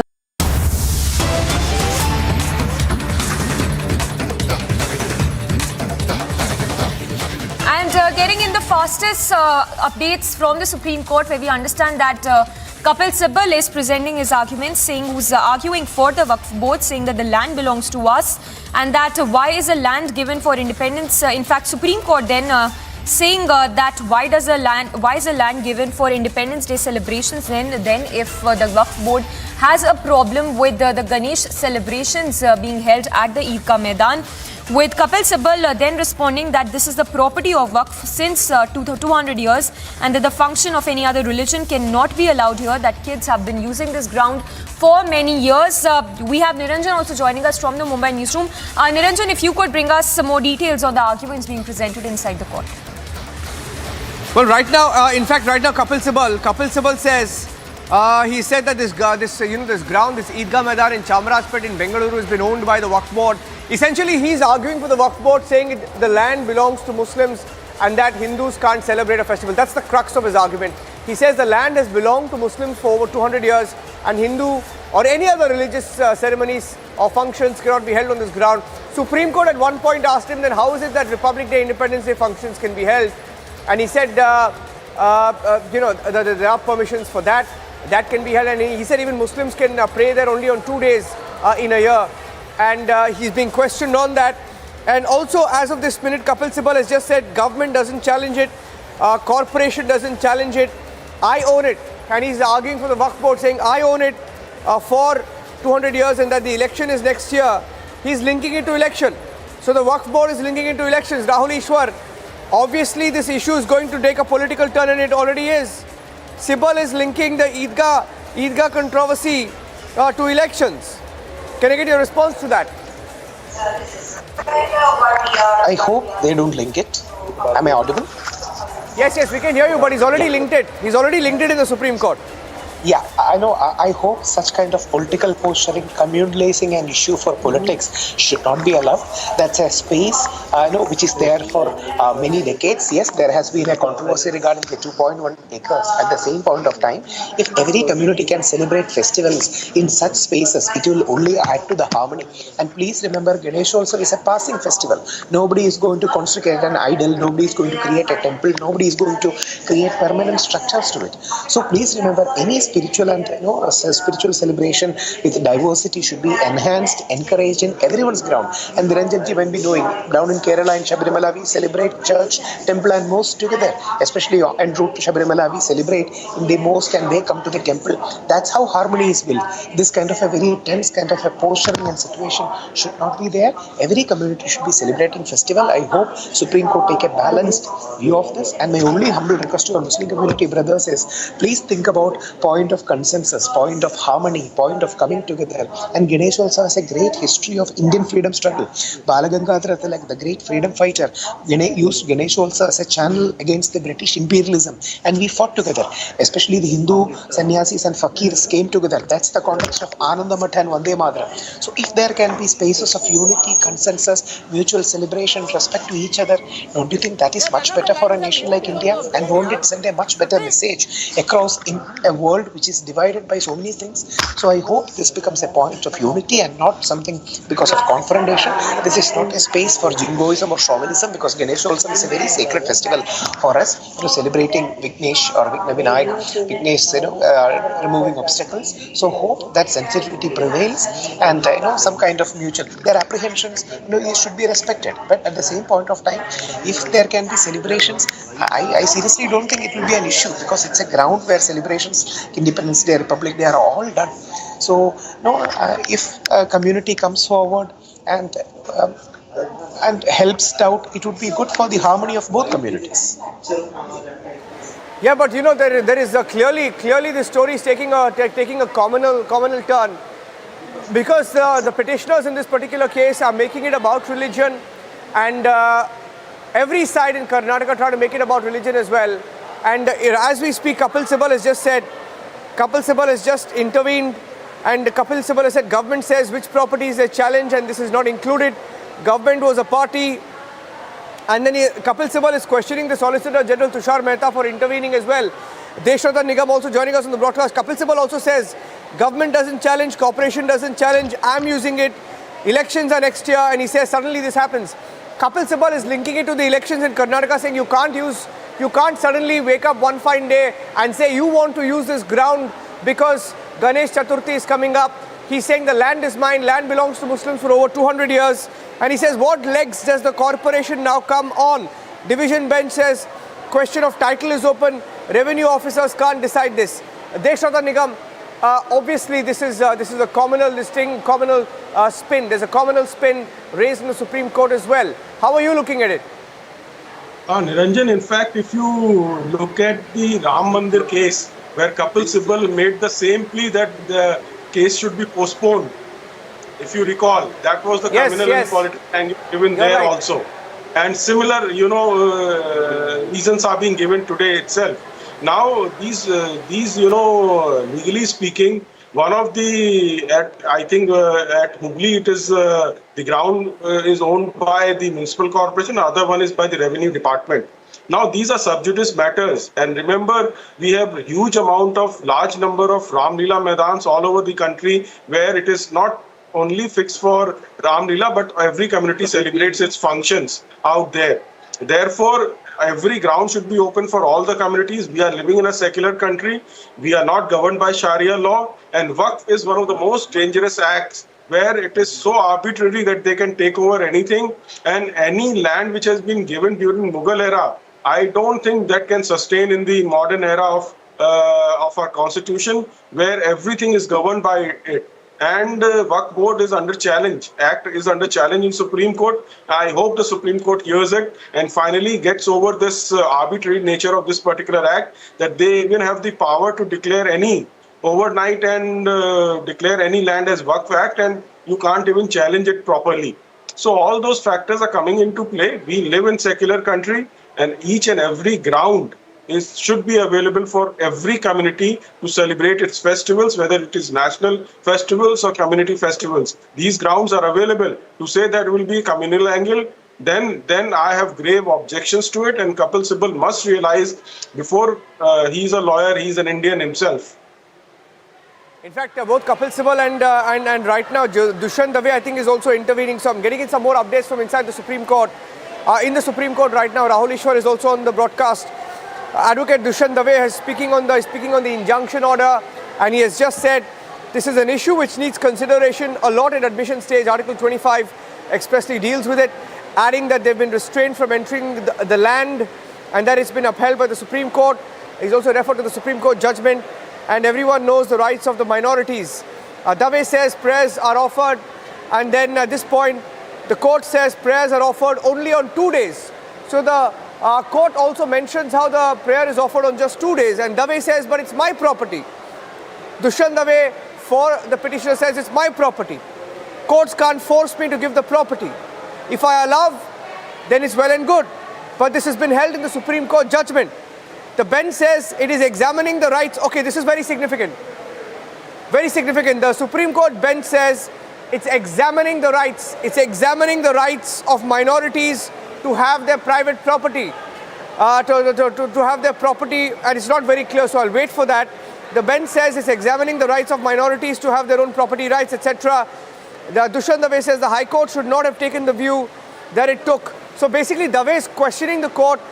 There are some people, some lawyers who have the question, who often question the courts. Dushyant Dave is one of them. He's often questioned the judiciary as well on several occasions. He's just said High Court should not have taken the view that it took, and he's referring to the Karnataka High Court order. And he says, with great humility, I say that they should not have said that. Can I get your views on that, Rahul Ishwar?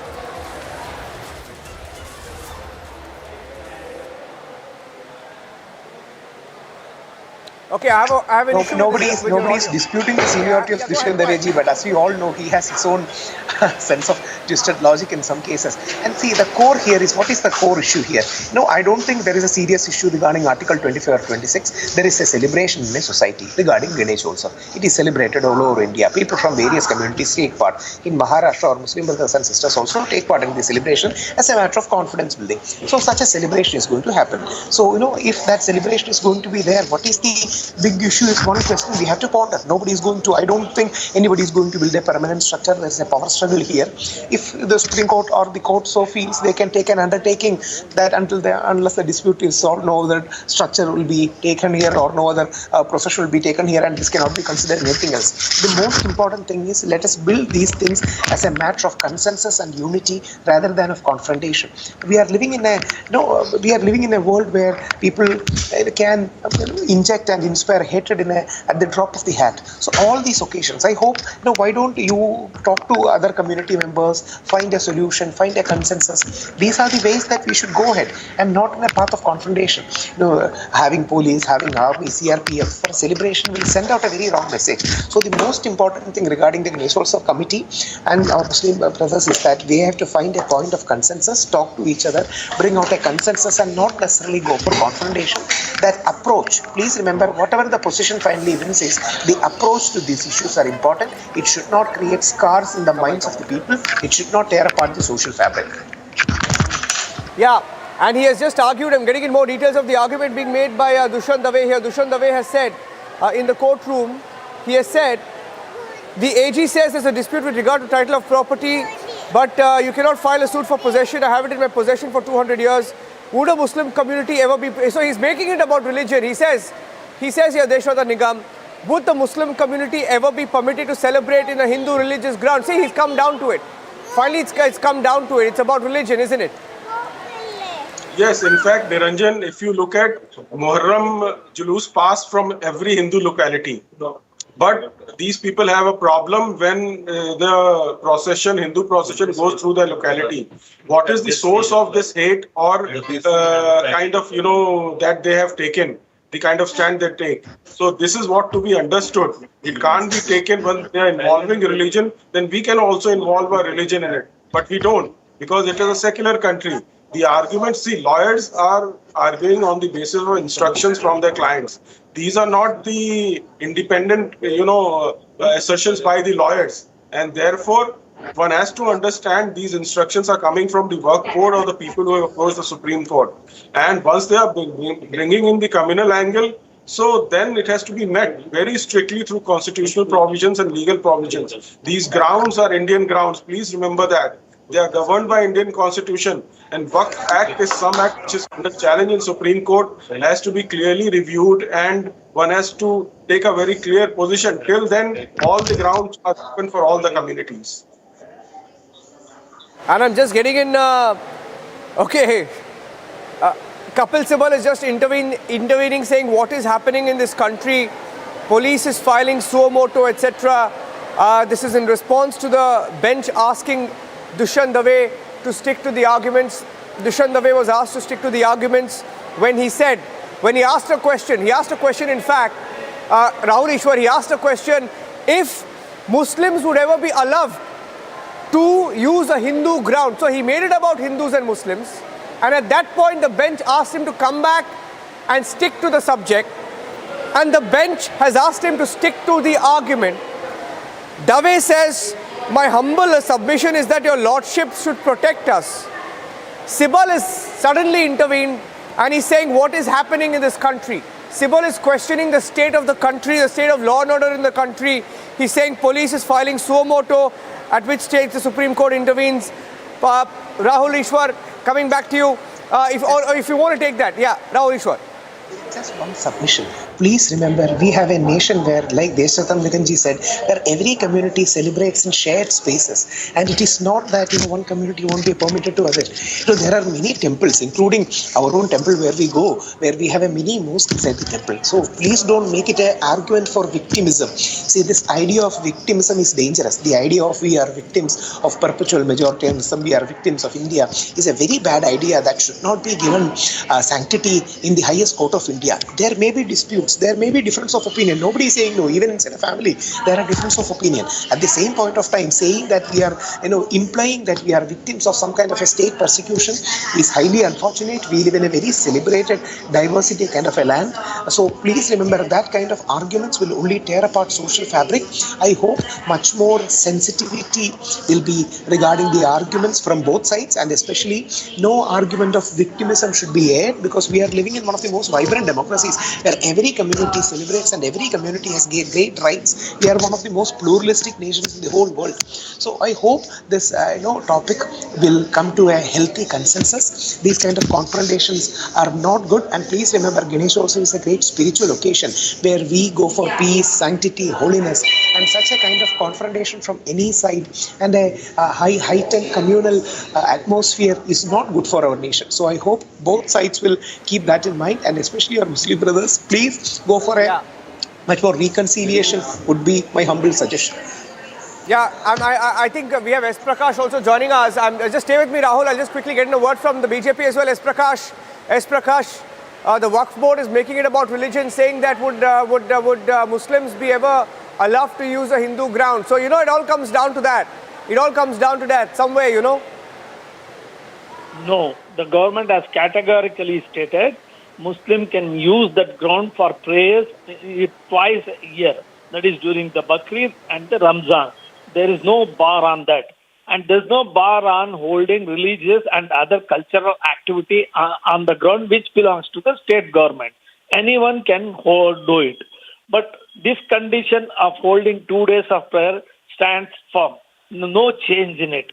The Muslims should also understand when the land does not belong to them, they should be gracious enough to allow other religious functions also to be held on that land. Okay, S. Prakash, what we'll do is we'll get you a little later when the hearing continues, because I'm getting some more updates from the courtroom right now. Supreme Court has said there will be many objections. Don't cite from something which is, and at which point Dushyant Dave intervenes saying it's the statutory function of the Waqf board to prepare a list of property. So it's becoming a larger debate now with the Waqf board coming into question. So that's the breaking news update. There's a larger debate. Supreme Court also says at one point we have to look at the Muslim property angle. Doesn't get into the details of it. But Kapil Sibal at one point has intervened, saying the situation is alarming in the country. From Eidgah Maidan issue, he made it about situation in the country being alarming. Kapil Sibal said it's alarming, and the Supreme Court bench, actually at some point, I think the bench has also come in and said, you can be alarmed by a lot of things. Sibal said after the Joint Commissioner's report, a suo motu FIR was lodged, and he called the FIR alarming. And the Supreme Court said you can be alarmed by a lot of things. Senior advocate Huzaifa Ahmadi has also said list of Waqf under Act unless subverted by a competent authority is held final. So they're saying that the Waqf board stand will be final, property is theirs, nobody can allow Ganesh Chaturthi celebrations, nobody can allow Ganesh Mandap there, and saying that there's a judgment of your Lordship Court that in a suit of injunction the bench has discussed, and Ahmadi also says corporation has held earlier that the property is mine.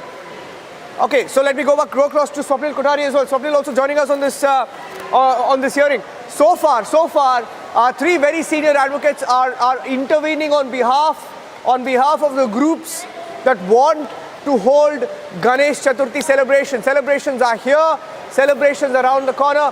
Why can't we just celebrate and get on with it? Why can't a mandap be erected there at the Eidgah Maidan in Chamrajpet in Bengaluru? What's wrong? Because it is also across the country. The Ganesh Chaturthi celebrations are an occasion for everybody to come together. For example, we're broadcasting from Mumbai. It's one of the biggest festivals in Mumbai and Samiksha. And you also know that it is one of the biggest festivals in Mumbai. And it brings people together, communities together, while politicians are trying to divide. This is one opportunity, I think, where everyone could have come together and said, let's use this to send perhaps a message of unity, but not to be, but because inside the courtroom right now, it's becoming about religion. It is becoming about religion. The Waqf board drawing the line, saying we will not allow Ganesh Chaturthi celebrations, and at the same time, the government saying that it's being communalized by the Waqf board, etc. So this is the latest update right now. Sibal has questioned the police action in this case, saying that the police acted suo moto. They filed an FIR, calling it an alarming development. Also went on to question the law and order in the country, using the situation to say that the situation in India has become alarming all of a sudden. So the Waqf board is saying that the property is there. So that's the crux of the argument. Let me see if Rahul Ishwar is live with us, and I'll go across to him. Swapnil is also live with us right now. Swapnil Kothari, what do you make of the hearing so far? Sibal says police files FIR saying it's Saffron Day, it's alarming. Ben says you can be alarmed by a lot of things. Another advocate seeks time to argue. The advocate has I think that's Hafiz, saying that you have national festivals, flag hoisting on the land. The single judge bench passed the order on the 25th.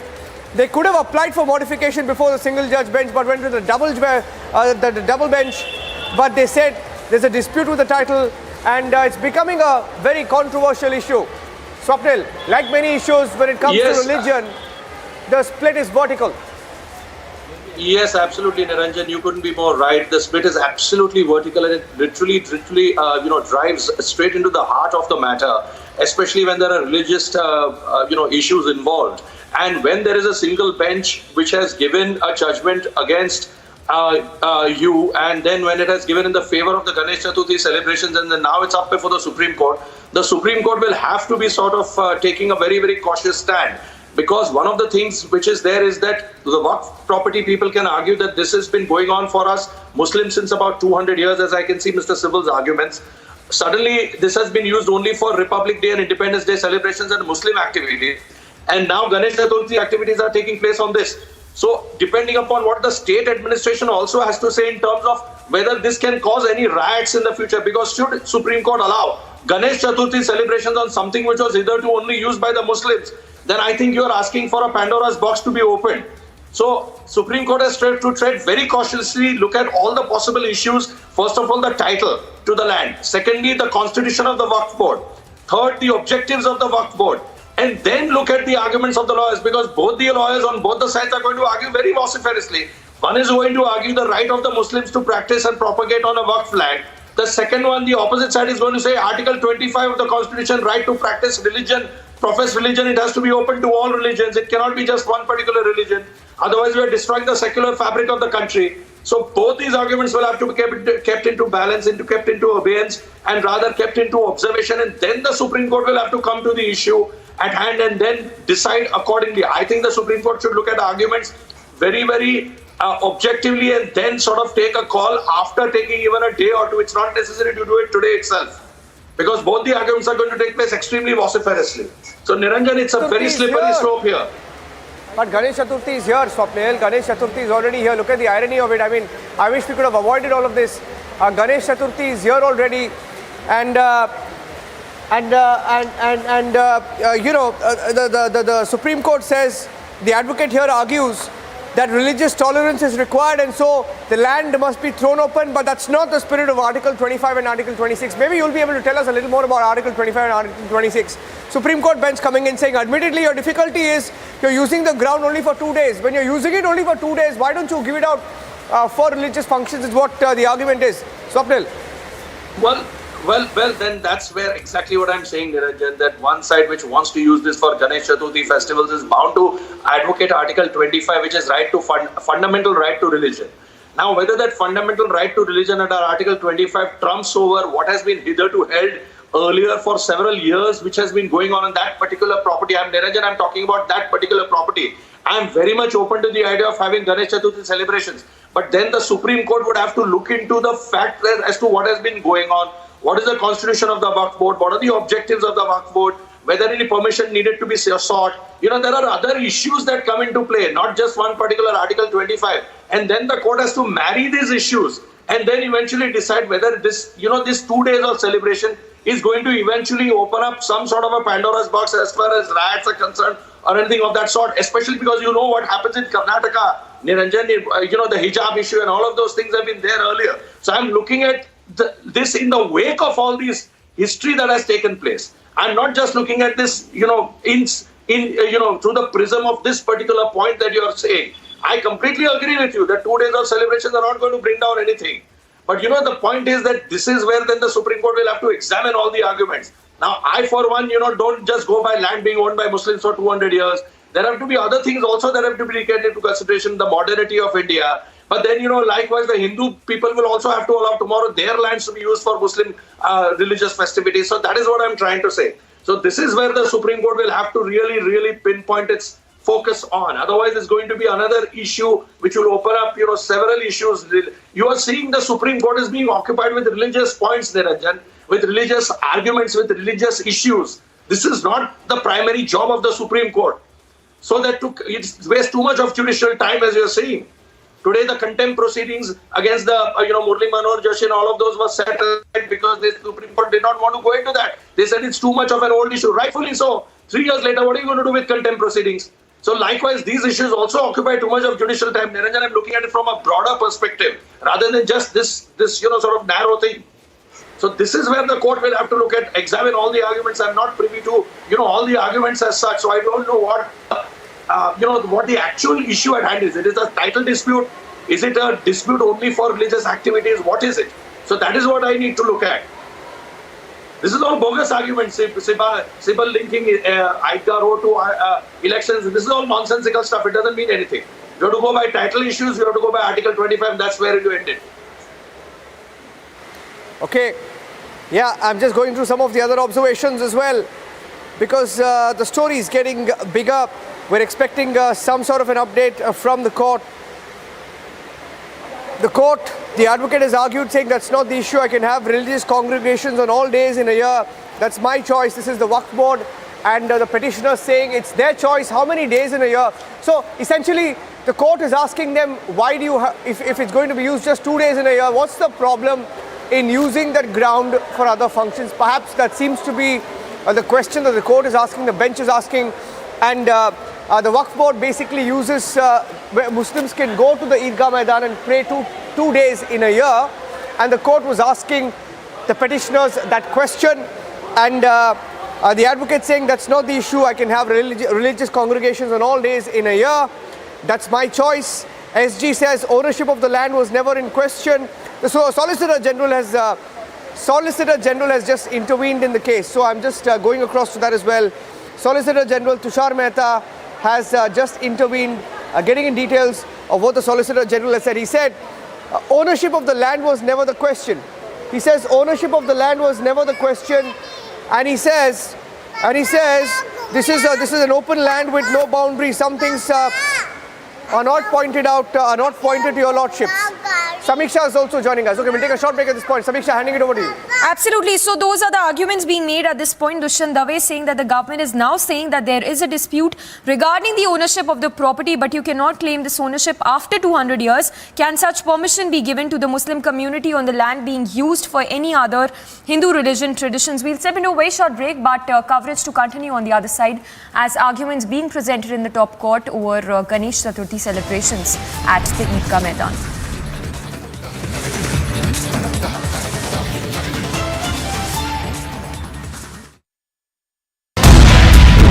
के पास से दलाज है, उसने दिया है उन दोनों को। किसको? तो हेमंत के साथ सुधीर कितने में लिया था? कम से कम 6,000 में लिया होगा। एग्जैक्ट रेट तो नहीं मालूम, वो तो नहीं बताएगा हमको। This man, who's been caught on camera, has made the startling revelation that it is Datta Prasad and Rama who both have confirmed to him when he was in the police custody. Drug was procured from another mafia operating in Goa.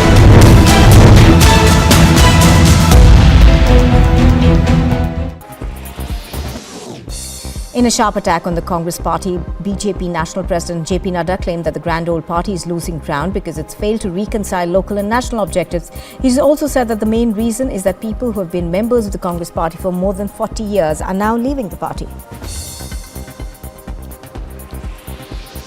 Incessant rainfall is leading to major disruption across the country. Visuals coming to us from Badrinath highway seem to suggest that the highway was blocked, disrupting traffic. The STRF is in the spot rescuing passengers and local people.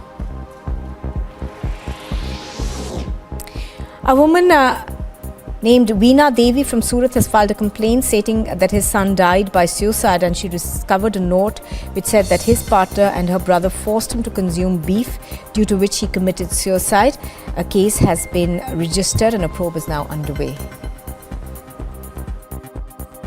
In the Sonali Phogat murder case, the Goa police has confirmed that a team of police officials will go to Hisar today to verify certain allegations that have been levelled and certain suspicions that have been raised by Phogat's family.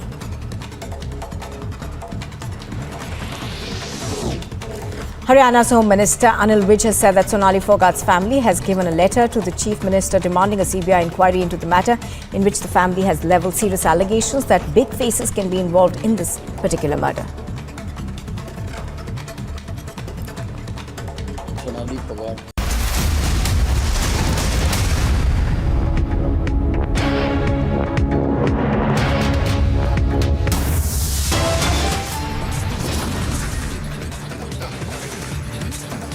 Mentor Anna takes on Kejriwal in a stinging letter, says Kejriwal has fallen to power of intoxication.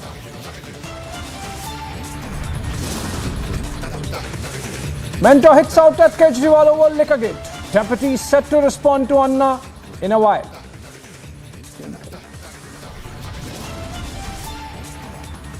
LG versus Kejriwal battle escalates now. Another red flag on Kejriwal government. The LG questions 5-year delay in CAG audit in case of universities. Top DMK ally makes open call for secessionism, sparks massive row. Will Stalin act now against VCK?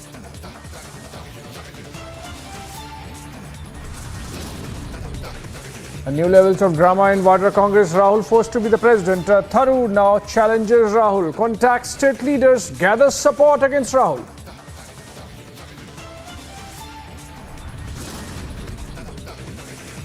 Bombay assures free hand to cops, but MLA meets accused Seer. It's the biggest confrontation as Republic questions the MLA.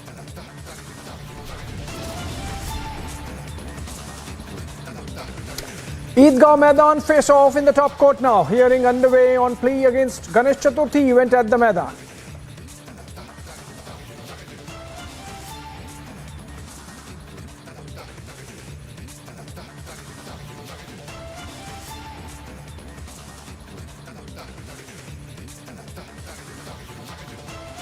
Alright, getting in news from Karnataka, where Ganesh Chaturthi festivities have now been permitted at the Eidgah Maidan, of course, by the Brihan Bengaluru Mahanagar Palike. In a statement, Mayor of Hubbali Dharwad said that 6 groups wanted to host the festival of Ganesh Chaturthi at the Maidan by displaying installations at the Eidgah. After holding a meeting with the officials, elected representatives and police. Permission has been granted for the installation of Lord Ganesha at the Eidgah Maidan. A hearing is currently underway in the Supreme Court, in fact, where the Karnataka government is being represented by Solicitor General Tushar Mehta, where he has said that if it's an open ground and that there are no boundaries. For more details, let's go to Niranjan. He's there in the Mumbai newsroom, and of course, he would have guests discussing that issue with him. Niranjan, over to you. Well, just a small correction there, Abhishek, small correction, because there is an Eidgah controversy from Bengaluru to Hubballi. While in Hubballi it has been allowed, even in the case of Bengaluru it was allowed, but there's been an intervention now in the Supreme Court. But this specific case is regarding the Eidgah Maidan in Bengaluru. Essentially, the case is ongoing in court, and the Waqf board so far found representation with senior lawyers, Kapil Sibal, Dushyant Dave, etc. have argued. The argument completely is, and Swapnil is also on the broadcast, their argument is, Abhishek, that the Waqf property, property in Chamarajpet in Bengaluru, it's a very busy area in Bengaluru, and they believe that this property is theirs. It's been owned by Muslims for over 200 years, and hence, because it's owned by Muslims, it cannot be used by anybody else or by any other religion for any other religious function. That's the crux of the argument of the Waqf property, the Waqf board, which is making an intervention in the Supreme Court.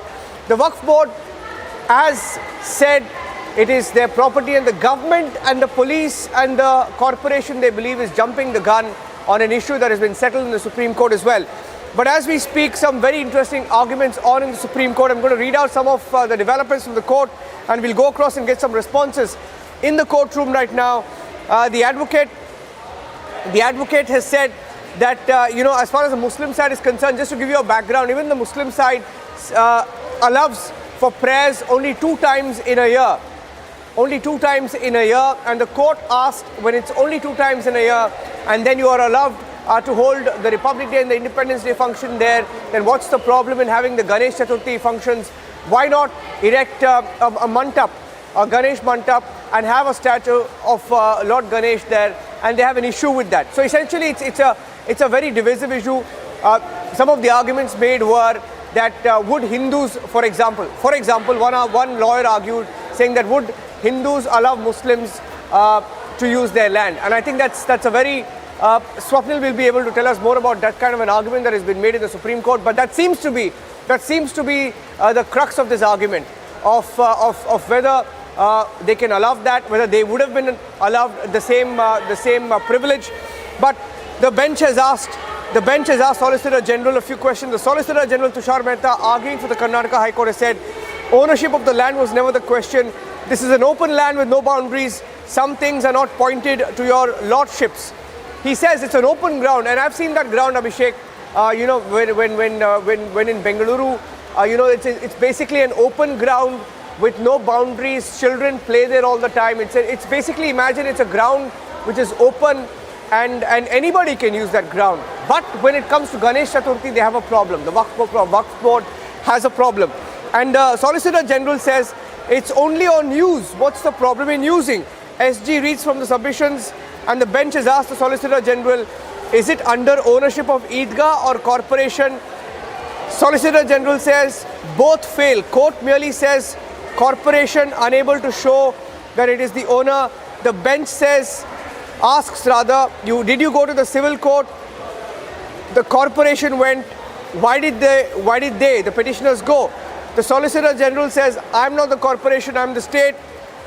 Solicitor General Tushar Mehta argues that till this stage, a title was never gone into by any forum. For the first time, they approached the Revenue Authority, namely the Joint Commissioner. He gave a notice himself. We never approached. Okay, Sibal has clarified, basically saying he gave a notice himself. We never approached, is what Sibal has said. SG, that is Solicitor General, says, I'll read, my lords, I'm sorry, this is where the story stands. If I can quickly get in Swapnil Kothari on the development so far. So the hearing continues, Swapnil. Well, absolutely, Niranjan. You're seeing the questions which are being asked by the Supreme Court, because now the Supreme Court is trying to gather and decide upon first the issue as to whether who owns it. Is it the Waqf property, the Eidgah people, or is it being owned by the corporation? If it's being owned by the corporation, if Tushar Mehta is not able to answer that very clearly and effectively, then obviously the Supreme Court's judgment may well go against him.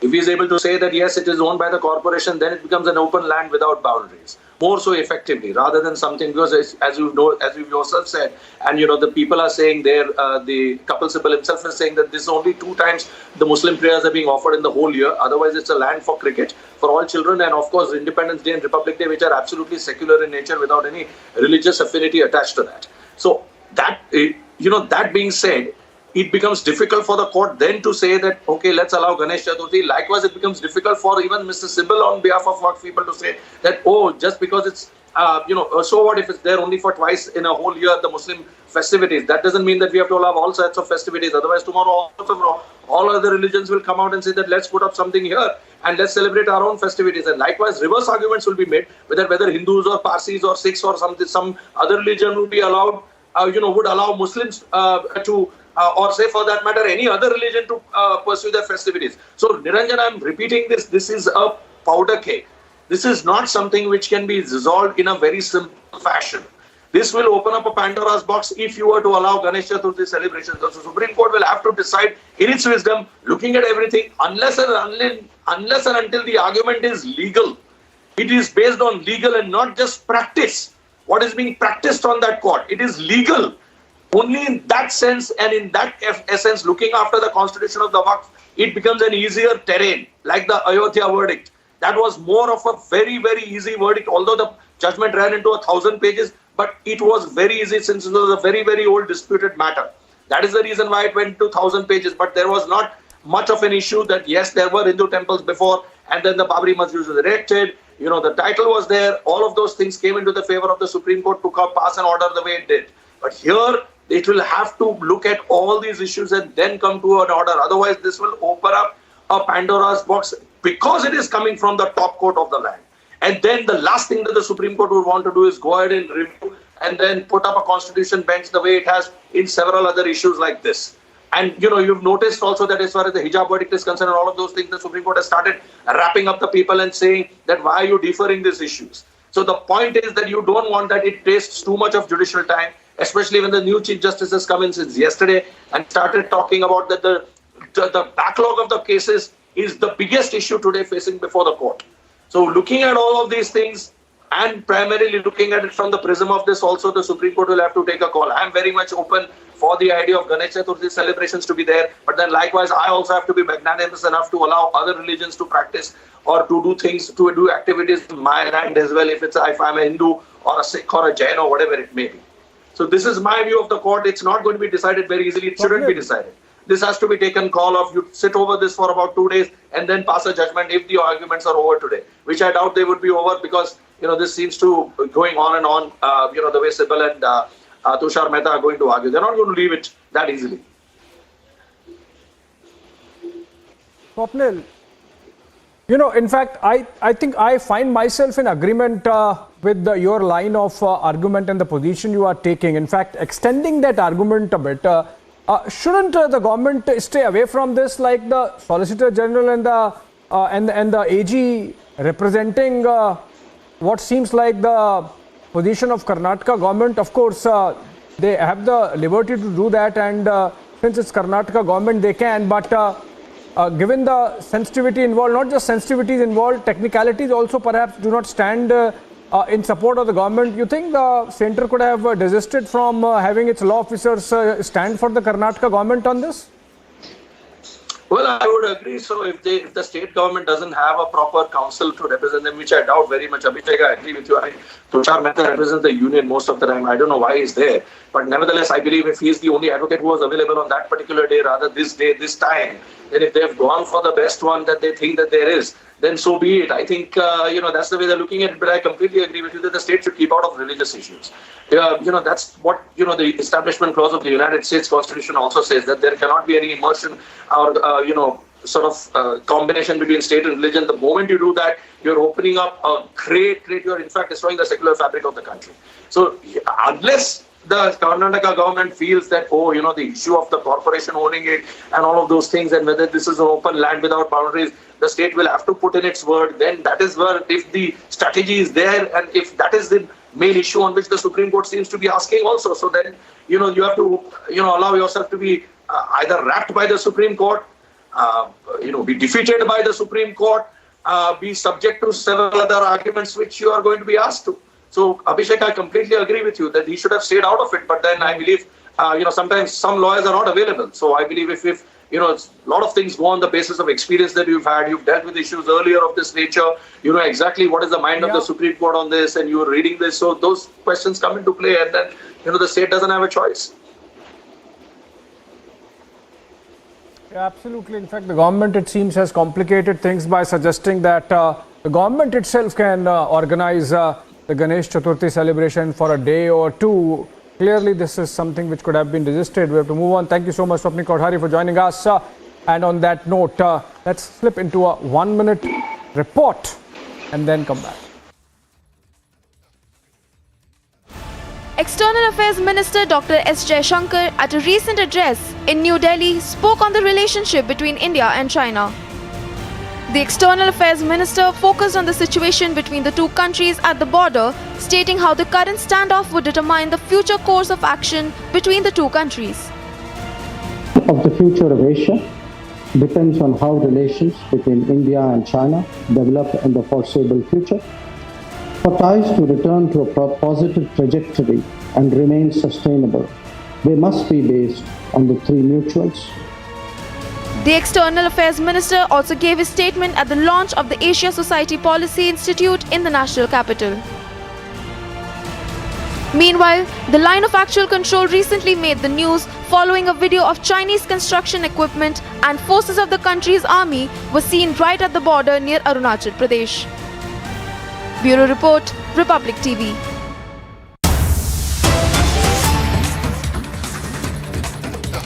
All right, a breaking news development coming in connection with the Karnataka controversy. In fact, a fresh one has broken out as a top DMK ally, VCK, says. Fight Sanatan Dham, the VCK leader wants Tamil Nadu to break away now. In fact, it's an open call for secession by a DMK ally. The BJP has questioned the comment by the DMK partner in Tamil Nadu and asks whether Stalin stands by it. Listen in to the controversial comment first and then the BJP's response.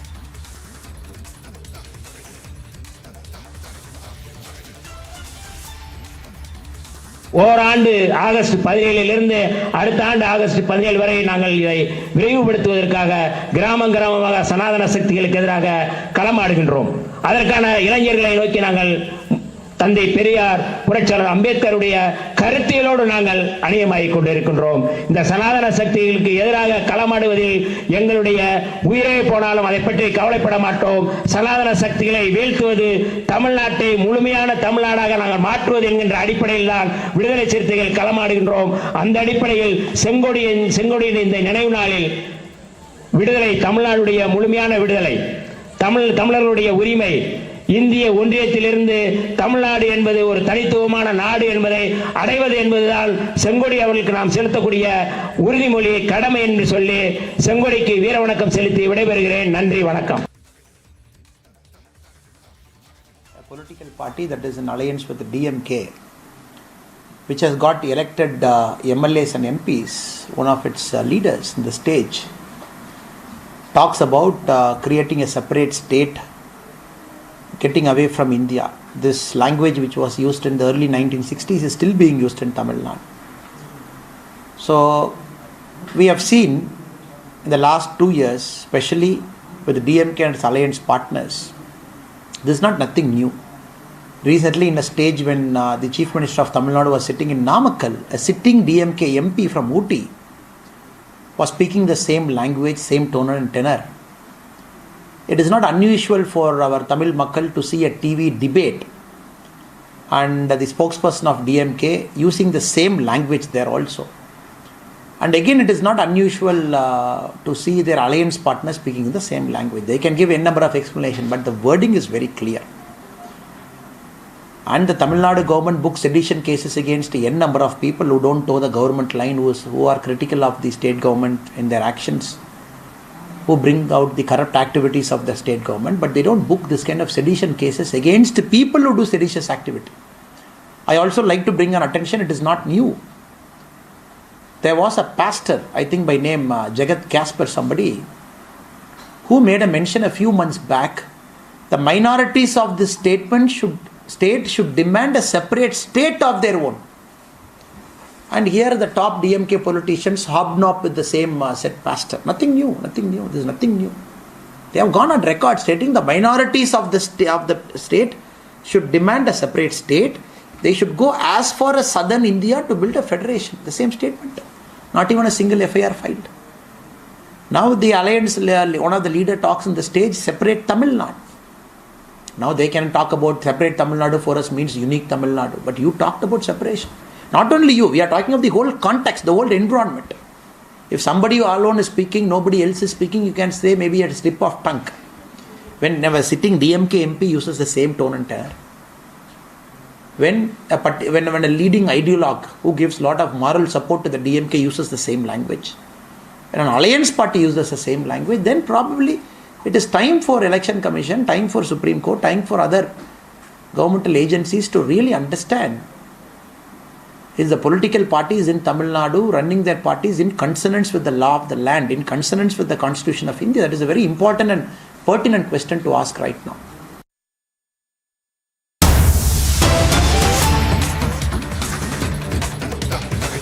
Right, breaking news development coming in connection with the Eidgah Maidan Row in Bengaluru. The Supreme Court has issued the Eidgah matter, or in fact diverted the Eidgah matter to a 3-judge bench. That's a significant development because remember, as it happened in the case of Karnataka High Court, there was a single judge bench order which had said that there should be no Ganesh Chaturthi, and then next day there was a 2-judge bench order which said that the government could take a call and that it should be allowed, and then the matter was brought to the Supreme Court by the Waqf Board, and the Supreme Court now referring the Eidgah issue to a larger 3-judge bench. In fact, Kapil Sibal on behalf of the Waqf Board is still batting for an interim order. Let's see what the court has to say on that. தமிழ்நாடுடைய முழுமையான விடுதலை, இந்திய ஒன்றியத்திலிருந்து தமிழ்நாடு என்பது ஒரு தனித்துவமான நாடு என்பதை அடைவது என்பதுதான் செங்கோடி அவர்களுக்கு நாம் செலுத்தக்கூடிய உறுதிமொழி, கடமை என்று சொல்லி செங்கோடிக்கு வீர வணக்கம் செலுத்தி விடைபெறுகிறேன். நன்றி, வணக்கம். He speaks about separate statehood to Tamil Nadu, separate union status almost. But this is something that has been ongoing for several decades. I think the calls are becoming more open now.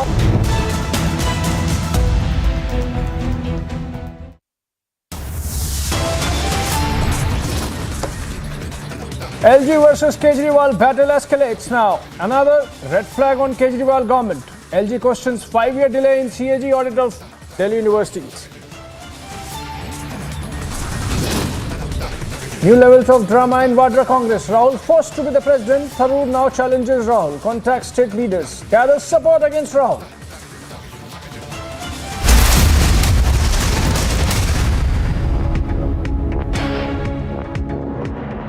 Amity University in London, accredited by Quality Assurance Agency UK and licensed by the Government of UK, offers MBA and BBA degrees at its central London campus. Embark on a global career with a globally recognized UK university degree. To apply, visit amity.edu/London.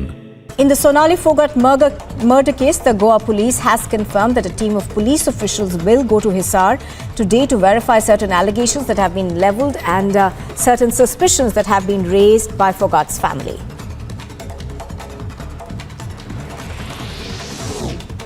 Haryana's Home Minister Anil Vij has said that Sonali Phogat's family has given a letter to the Chief Minister demanding a CBI inquiry into the matter, in which the family has levelled serious allegations that big faces can be involved in this particular murder. Sonali Phogat का परिवार आके मुख्यमंत्री से मिला था और उन्होंने एक पत्र दिया था जिसमें उन्होंने मांग की है कि इसमें कुछ बड़े चेहरे भी शामिल हो सकते हैं इस हत्याकांड के पीछे, इसलिए इसकी सीबीआई से जांच करवाई जाए। तो उसके पत्र के आधार पर हमने गोवा के मुख्यमंत्री को, गोवा सरकार को हमने लिख दिया है कि इसकी हम सीबीआई जांच की स्ट्रॉन्गली रिकमेंड करते हैं कि इसकी सीबीआई जांच करवाई जाए। नहीं, अब उनका पत्र है, उसी आधार पर हमने गोवा की सरकार को लिखा है। The Aam Aadmi Party and the opposition BJP are both holding protests on the premises of the Delhi Assembly building and are both accusing one another of corruption. The AAP MLAs set up beneath the monument of Mahatma Gandhi, while the BJP MLAs began their sit-in near the sculptures of legendary freedom fighters Bhagat Singh, Rajguru and Sukhdev in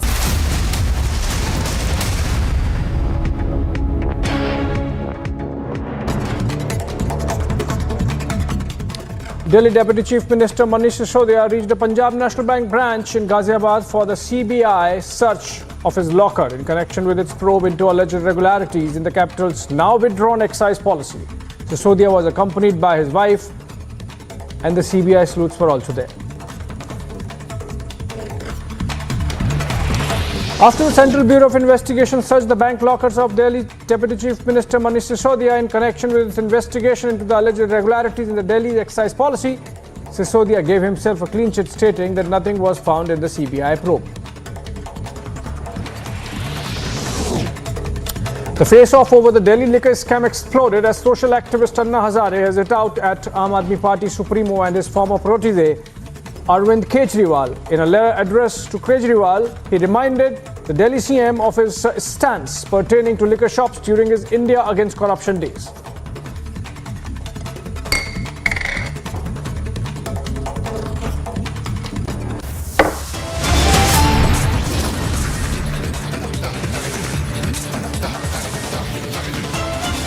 Bombay assures free hand to cops, but MLA meets accused Seer. Is the biggest confrontation as Republic questions the MLA.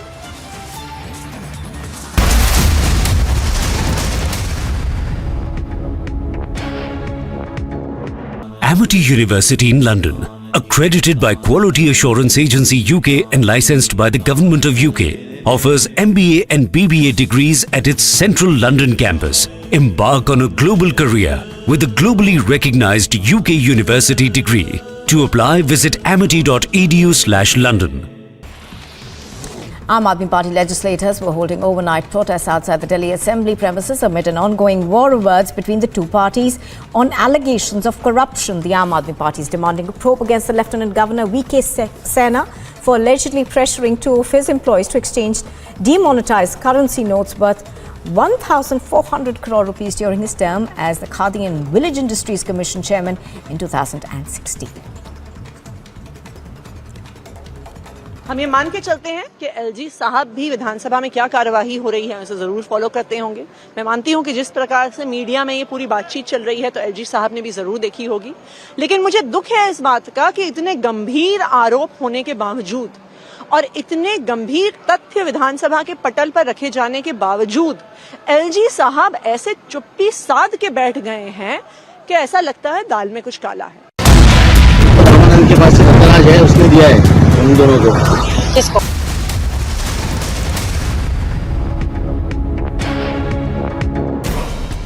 A case of shame to humanity has come to light in Gopalganj, Bihar, where 3 men gang raped a 13-year-old and then made the video of the gang rape viral. They also threatened to kill the girl and her family if she opened her mouth. After the video went viral, the police traced the girl and filed an FIR on the basis of the victim's statement.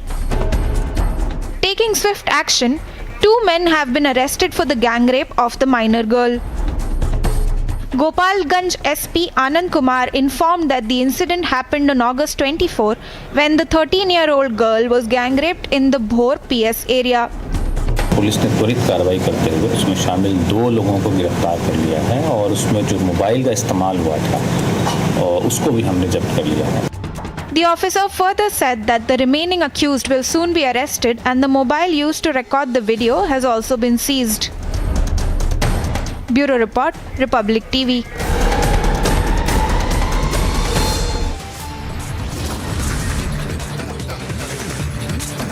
Mentor Anna takes on Kejriwal in a stinging letter, says Kejriwal has fallen to power of intoxication. Eidgah Maidan face-off in top court now. Hearing underway on the plea against Ganesh Chaturthi event at the Maidan.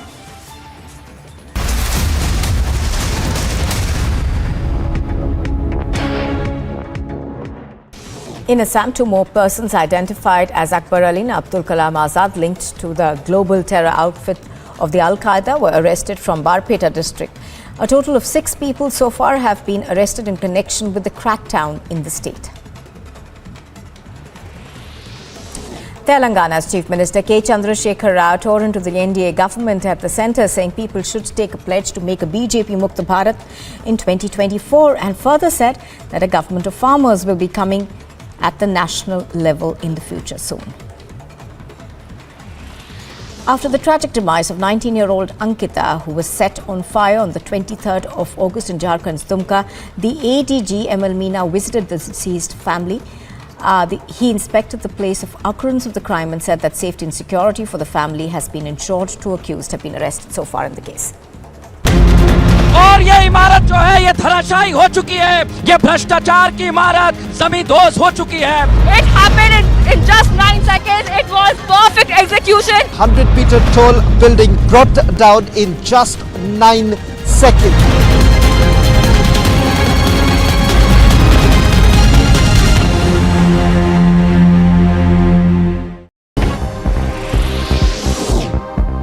The Aam Aadmi Party and the opposition BJP are both holding protests on the premises of the Delhi Assembly building and are both accusing one another of corruption. The APA MLAs set up beneath the monument of Mahatma Gandhi, while the BJP MLAs began their sit-in near the sculptures of legendary freedom fighters Bhagat Singh, Rajguru and Sukhdev inside the Delhi Assembly grounds. Aam Aadmi Party legislators were holding overnight protests outside the Delhi Assembly premises amid an ongoing war of words between the two parties on allegations of corruption. The Aam Aadmi Party is demanding a probe against the Lieutenant Governor V.K. Sena for allegedly pressuring 2 of his employees to exchange demonetized currency notes worth 1,400 crore rupees during his term as the Khadi and Village Industries Commission chairman in 2016. हम ये मान के चलते हैं कि LG साहब भी विधानसभा में क्या कार्यवाही हो रही है उसे जरूर फॉलो करते होंगे. मैं मानती हूं कि जिस प्रकार से मीडिया में ये पूरी बातचीत चल रही है तो एलजी साहब ने भी जरूर देखी होगी. लेकिन मुझे दुख है इस बात का कि इतने गंभीर आरोप होने के बावजूद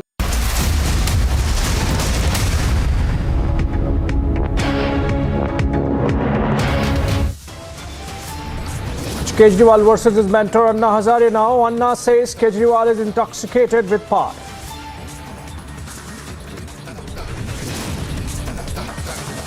Delhi LG red flags the AAP government again. Questions 5-year delay in the CAG audit of universities in Delhi.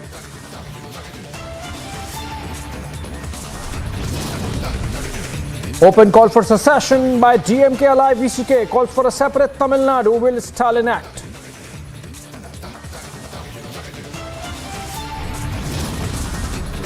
BJP MLA meets the accused Seer. No action yet. Is there a go slow in the investigation?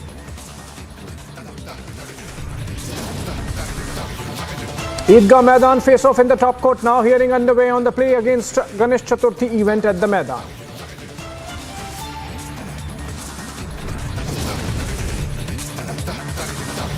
And new levels of drama in Vadra Congress. Rahul forced to be the president. Tharoor now challenges Rahul. Contacts state leaders. Gathers support against Rahul.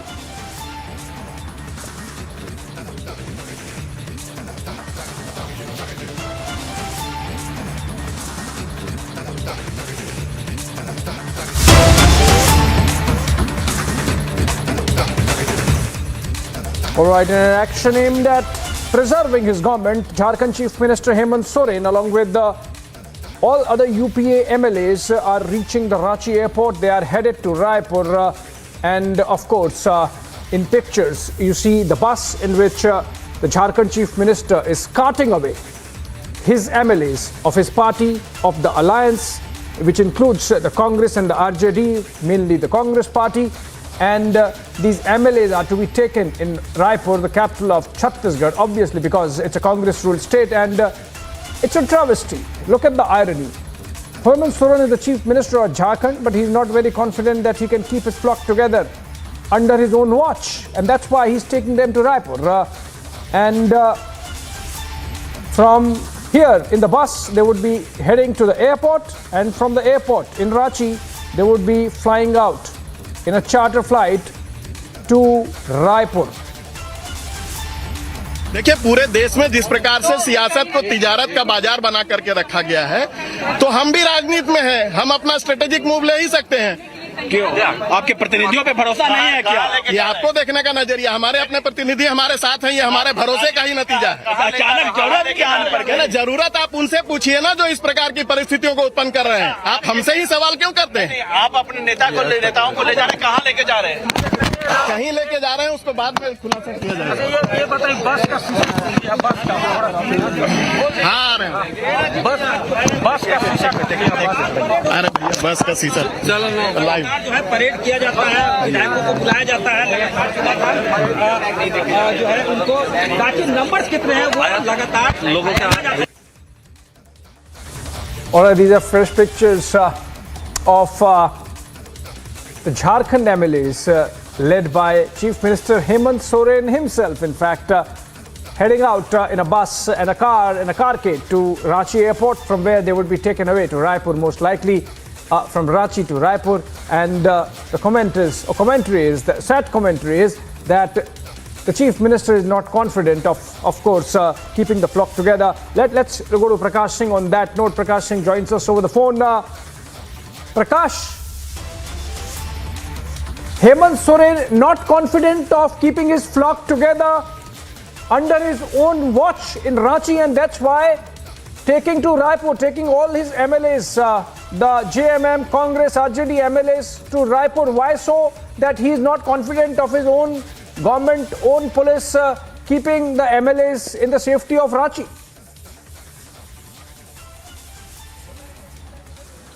Abhishek, the political stalemate in Jharkhand continues for a long time now. We have been hearing about a letter that has been sent by the ECI at the behest of the BJP leaders. That letter has been sent regarding the termination of the membership of Hemant Soren.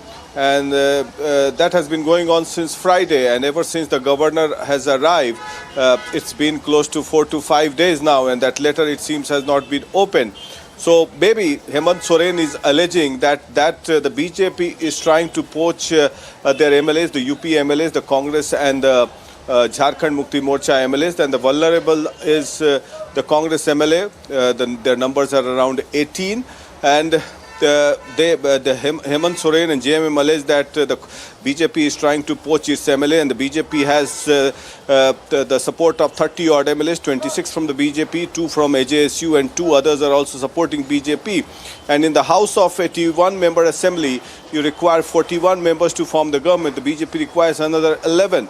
So that is the catch. It is a catch and mice game. Now, since the delay has been done, so in order to protect his MLA, or you can say it otherwise also, that Hemant Soren doesn't have much confidence on his MLAs. So most of the MLAs are being shifted to Raipur through a flight at 4:25 p.m. this evening, and they will be lost there till the letter is uncovered, until a decision from the governor or either from the election commission or his speaker comes out regarding the termination of the membership of Hemant Soren and his brother Basant Soren, and thereafter deliberations would be made as to who would be the likely successor of Hemant Soren. So there are two things: either someone from the family of Hemant Soren becomes the chief minister, or BJP poaches some of the MLA from the Congress, either from the JMM. There is a split.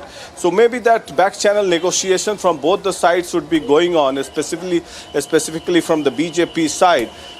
One fails to understand why there is a delay if the decision has already been conveyed by the election commission and the hearings have been made. So it's a political stalemate in Jharkhand. And the one wonders why not the letter is being handed over if at all a decision has been made.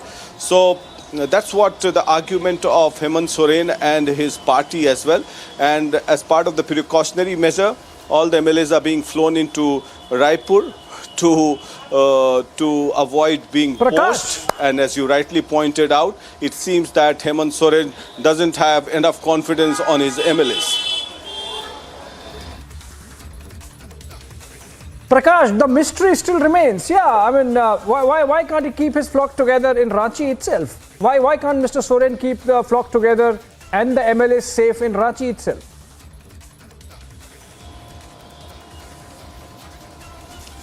That is for Hemant Soren to speak, but it seems that he's not confident about his MLAs. It seems that the BJP would be having some back channel negotiation with the MLAs. It would be easy for the MLAs to talk to the BJP to hold negotiations regarding the postings in the next government. If at all they switch sides, that's what it happens. It would have been easier to just take away their phones from them. It would have been easier to just take away their phones from them. Would have saved some carbon footprint of one flight from Ranchi to Raipur. But for the other mystery, let me go to Aishwarya. He joins us over the phone. In fact, he's live with us from our newsroom. Aishwarya, the other mystery. It's been about 5 days that the Election Commission has given its opinion on qualification or disqualification of the Jharkhand Chief Minister Hemant Soren. It is with the governor. It is mandatory order. The governor can't do anything about it beyond giving it to the speaker, who has to accept the instructions of the Election Commission. Why is it taking so many days for the sealed envelope to reach from the desk of the governor to the speaker? Because Abhishek, officially governor is taking a legal advice. Unofficially, JMM claims that the governor is acting on the behest of the BJP and the BJP is taking its own sweet time. And if you see the political angle, and as Prakash was also saying, the fact is that the numbers are just not in favor of Hemant Soren. Hemant Soren's own brother, Basant Soren, who was in the national capital, is said to have 12 MLAs, Prakash, with him. So Hemant Soren has been unable to get his own MLAs on his side. The maximum numbers which Hemant Soren has been able to garner is 36. And in the assembly of 81, he still needs 41 by his side. So the numbers are not there. The mathematics is not working for Hemant Soren. And basically over the top, while the Chief Minister should have been busy in getting the culprits behind the Dumka incident, not only behind bars, but the strictest possible action should have been taken against that individual.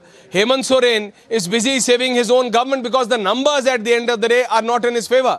Initially, we were being told that 6 are already in Chhattisgarh, 3 are in Kolkata, 1 particular MLA, Mamta, is unwell, she is in hospital, and while you add all these numbers, they were still not adding up. So the mathematics of it is just not working for Hemant Soren, and a very desperate Hemant Soren, under pressure Hemant Soren, is trying to move his MLAs out of Jharkhand to Raipur. But what will he achieve? Because at the end of the day, Election Commission's reference, Abhishek, to which you were just referring to, has been given in a sealed envelope.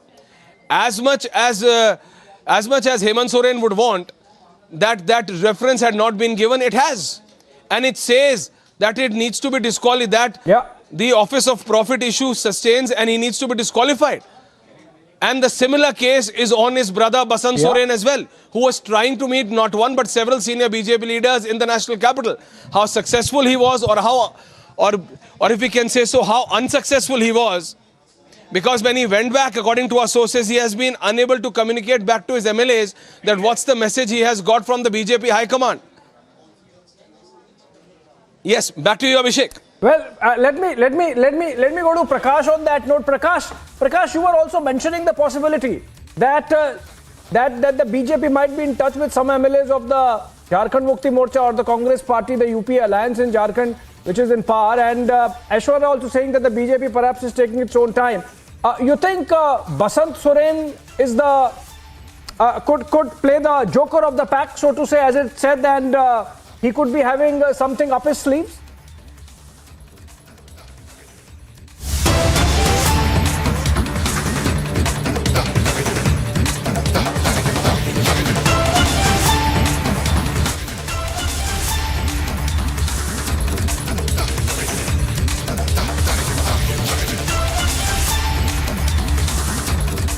All right, fresh pictures coming in. These are from Hazare, where Goa police has now just reached the farmhouse of Sonali Phogat, the late TikTok star and BJP leader who was killed at a Goa hotel a few days back.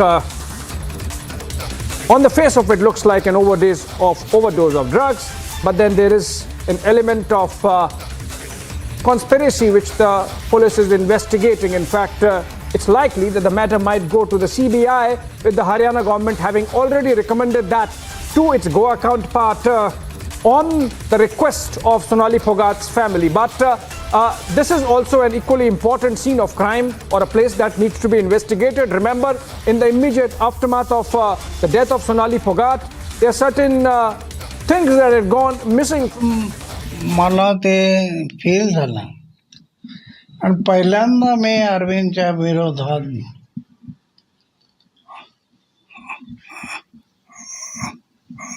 अशा प्रकारचे note काढले आणि माझी अपेक्षा आहे कसे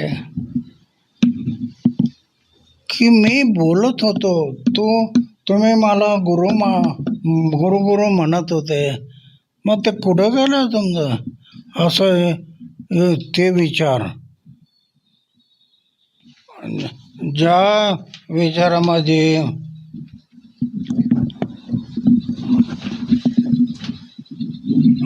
एवढं सुंदर पुस्तक होतं गांधीजींचं तर ते सगळं ठीक चुकीचं झालेलं आहे. परंतु कायम करत आलो लोकशिक्षण लोकजागृती आणि लोकशिक्षण जागृतीतून लोकांनी उभं व्हावं अशा वाईट गोष्टींना आळा घालावा हा माझा उद्देश आहे. मी तर काही लग्न केलं नाही. माझा उद्देश आहे समाज आणि म्हणून मी जे बोलतो ते एवढ्यासाठी बोलतो की समाजमध्ये जागृती व्हावी लोकशिक्षण व्हावं. ज्या दिवशी लोक म्हणतील जगात तर मी आंदोलन करतच आलो आहे.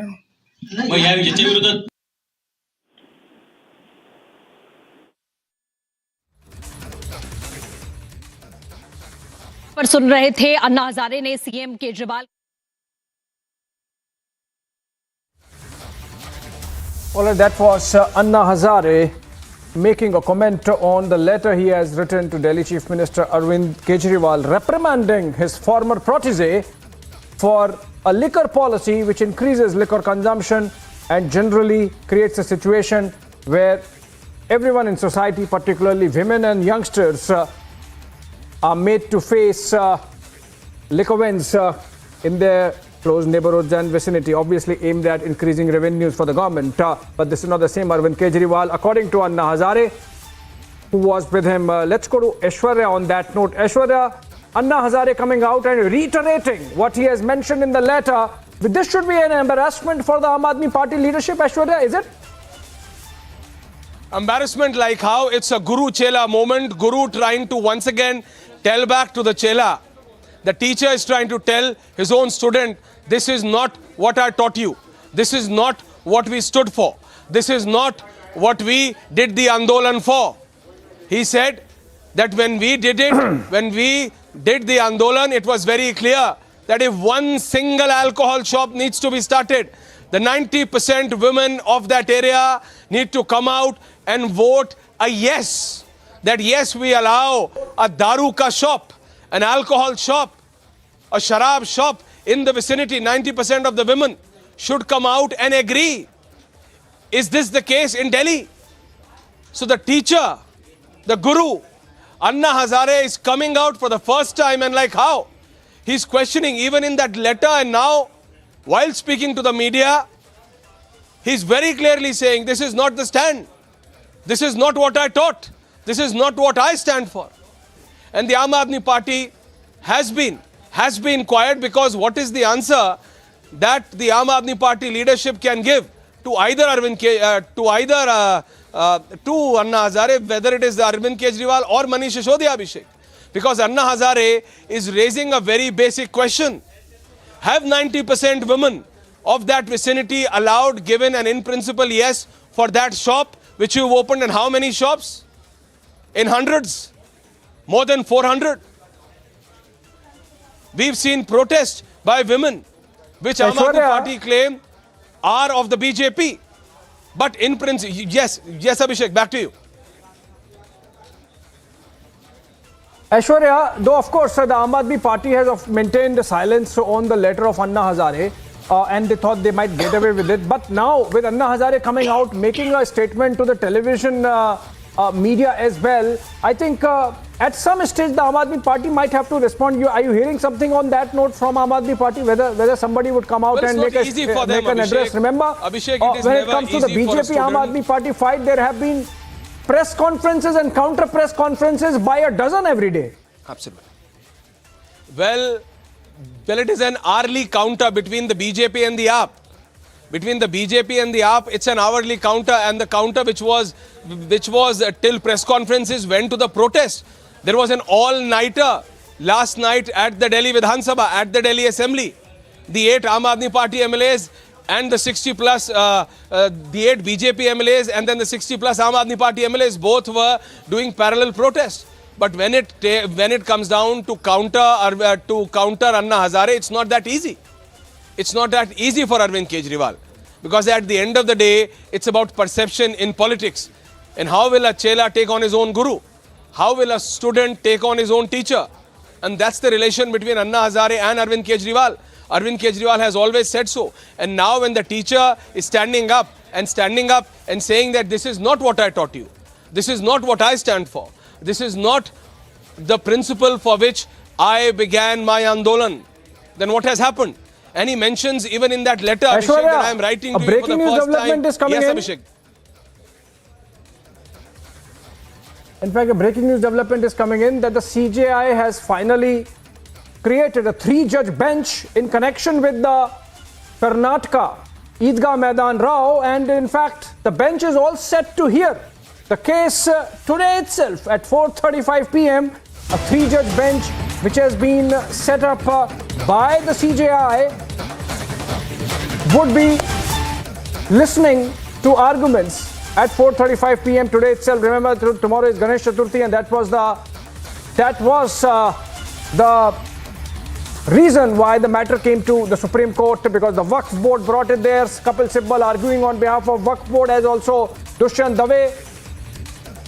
The Waqf Board, of course, wants the celebrations at the Eidgah Maidan connected with Ganesh Chaturthi not to take place, since the board has been in possession of that land for 200 years and more. Now the Supreme Court setting up a 3-judge bench, and this is going to hear the matter, and Justice Indira Banerjee is set to hear the Eidgah Maidan matter at 4:35 p.m. That's the breaking news development connected with the Eidgah Maidan Rao in Bengaluru, or from Bengaluru, Karnataka, and this is going to be significant. Remember, a 2-judge bench had difference of opinion. The 2 judges had difference of opinion between themselves, and that's why the matter was rushed to the CJI, and the CJI, UU Lalit, deciding that let the matter be heard today itself by a 3-judge bench. It's a special bench created or constituted by the CJI, led by Indira Banerjee. She happens to be the senior most judge, Justice Indira Banerjee. And now the matter to come up before a 3-judge bench at 4:35 p.m., which is just about 15 minutes from now. Of course, the arguments to go on from both the sides. Karnataka being represented by the Solicitor General and the AG, and on the other side, Kapil Sibal and Dushyant Dave. Let's go to Sambhav on that note. Sambhav, with a lot of arguments taking place, finally a 3-judge bench all set to hear the Eidgah Maidan Rao at 4:35 p.m. What are you expecting that is likely to happen in the court when the matter comes up? Yes. So matter is to come up in some time at 4:35 p.m. wherein the bench of Justice Indira Banerjee, Justice A.S. Oka and Justice M.M. Sundaresh to hear the matter again. And both the counsels, the Kapil Sibal or the way they are putting their arguments very vociferously in this regard. And the Ganesh Chaturthi is tomorrow. So it is a very important matter to be heard by the apex court just some time from now. So all eyes are on the 3-judge bench constituted by the Chief Justice of India, Justice UU Lalit. Now it's up to the court to decide whether this ground be used for the purpose of Ganesh Chaturthi tomorrow or not. All right, so it's a bench of Justices Indira Banerjee, Justice A.S. Oka and Justice M.M. Sundaresh. That's all set to hear the Eidgah Maidan Rao at 4:35 p.m. On that note, we will take a short break. But on the other side,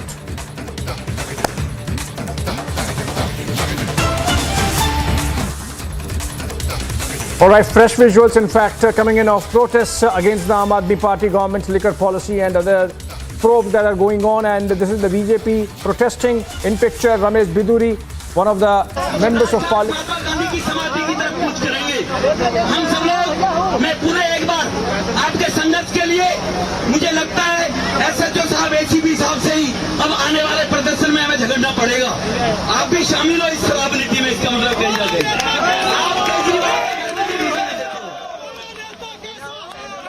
All right, those are BJP protests and the BJP leaders jumping in now in between the Aam Aadmi Party and Anna also perhaps.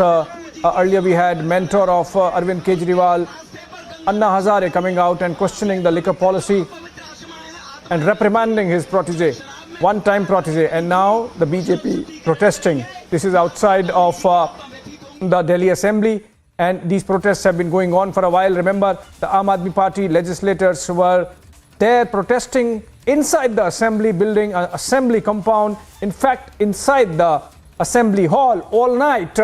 And now we have pictures coming in of BJP leaders protesting. The AAP versus BJP saga continues in Delhi. It's sort of unending now, been going on for a couple of months with the BJP upping the ante on the Aam Aadmi Party government following the coming out of the liquor, what is called the liquor scam, liquor policy scam, and subsequent to which we have seen issues being raised by both the bureaucrats by way of CVC report, for example, and then of course being picked up by the Lieutenant Governor. We have seen now a CVC report in connection with the school building construction was recently brought out, and that is being looked into. Also, there have been CAG audit reports in the case of universities, and those also now being brought out. This even as a parallel tiff has been going on between the Delhi Lieutenant Governor and the Delhi Chief Minister. In the pictures, we continue to see BJP leaders continuing to protest.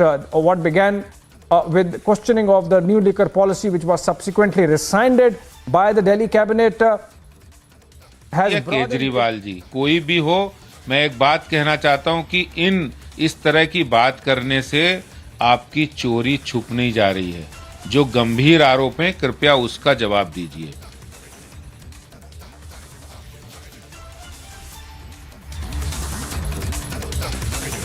All right, that was Delhi BJP Chief Adesh Gupta giving reaction to all the developments of the day. Obviously, insofar as the Delhi AAP versus BJP standoff goes, the big one today is the coming out in open of one-time mentor of Arvind Kejriwal, Anna Hazare.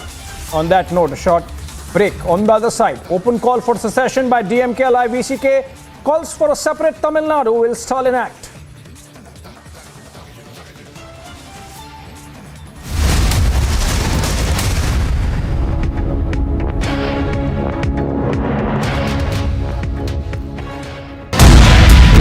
के पास तलाश है, उसने दिया है उन दोनों को। किसको? हेमंत के साथ सुधीर कितने में लिया था? कम से कम 6-7 हज़ार में लिया होगा। एग्जैक्ट रेट तो नहीं मालूम, वो तो नहीं बताएगा हमको। This man who's been caught on camera has made the startling revelation that it is Datta Prasad and Rama who both have confirmed to him when he was in the police custody. Drug was procured from another mafia operating in Goa.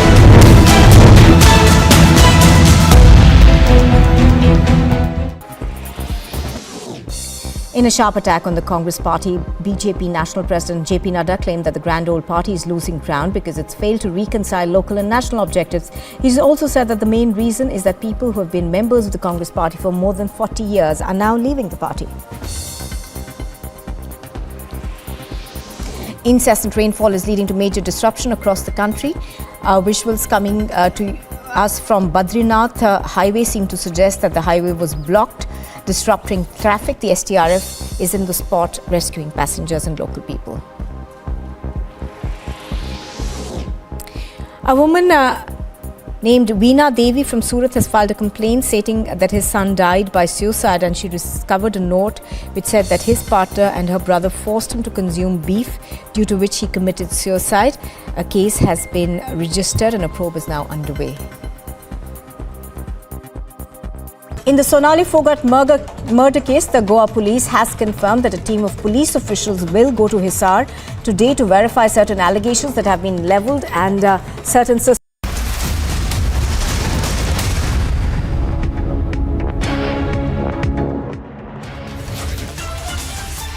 Kejriwal tweets on CBI searches silent on Anna letter. He has tweeted, nothing was found from Manish Sisodia's house. Nothing was found from the locker. Nothing came out in the CBI investigation. Manish's honesty and patriotism were again proved in front of the whole country.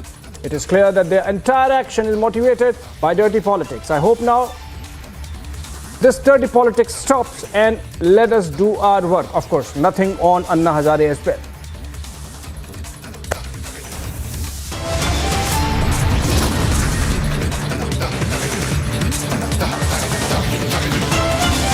All right, a short break on the other side. We continue the Delhi Aam Aadmi Party versus the BJP standoff. In the Sonali Phogat murder case, the Goa police has confirmed that a team of police officials will go to Hisar today to verify certain allegations that have been levelled and certain suspicions that have been raised by Phogat's family.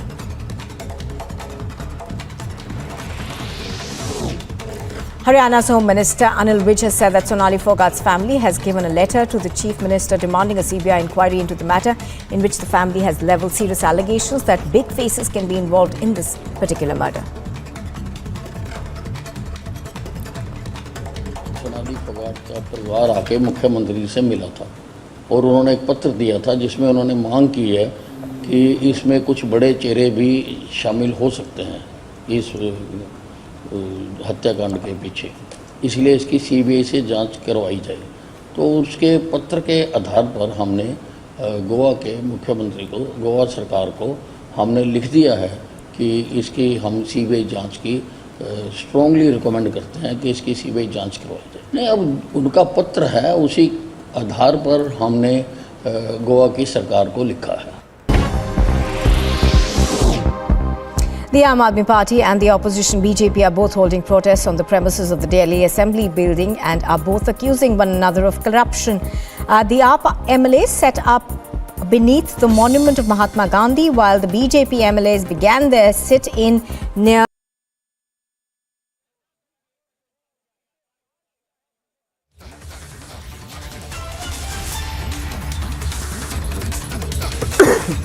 All right, these are pictures coming in from Delhi where BJP has been protesting against the Aam Aadmi Party government even as a session is on of the Delhi Assembly, and on a day when Arvind Kejriwal's Deputy Chief Minister Manish Sisodia was under CBI scrutiny again with his lockers being searched. The BJP believes this is the best time to up the ante. Also, a day when Kejriwal's mentor, one-time mentor Anna Hazare has in fact come out with a scathing letter critiquing the policy on liquor of the Kejriwal government and in fact reprimanding the Delhi Chief Minister personally, saying that you are drunk on power and that power seems to have gone into your head. That's Anna Hazare. But for 4:30 p.m. live and breaking, it's over to Niranjan for now.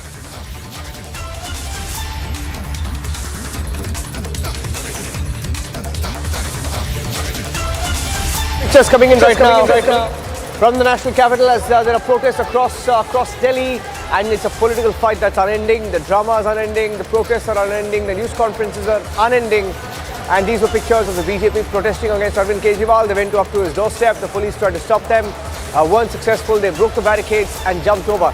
Here are the headlines as we build up to also that key hearing in the Supreme Court. Now, here are the headlines. It's Anna Hazare versus Arvind Kejriwal now. Anna writes a stinger of a letter. Delhi LG red flags the AAP government again, questions 5-year delay in the audit of universities.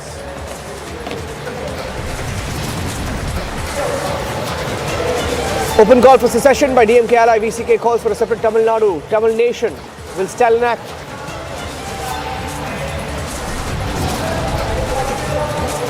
Idgah Maidan face-off in the Supreme Court now. Hearing is underway. 3-judge bench to listen on the Waqf board plea to allow or not allow the Ganesh Chaturthi event at the Eidgah Maidan.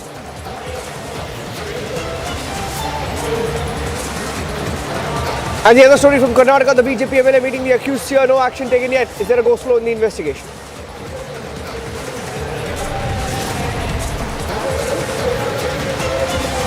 Stand by for the Supreme Court verdict on the Eidgah Maidan face off. The verdict in a short while from now.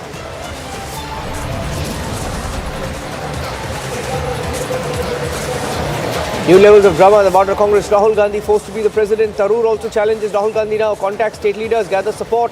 It's all happening.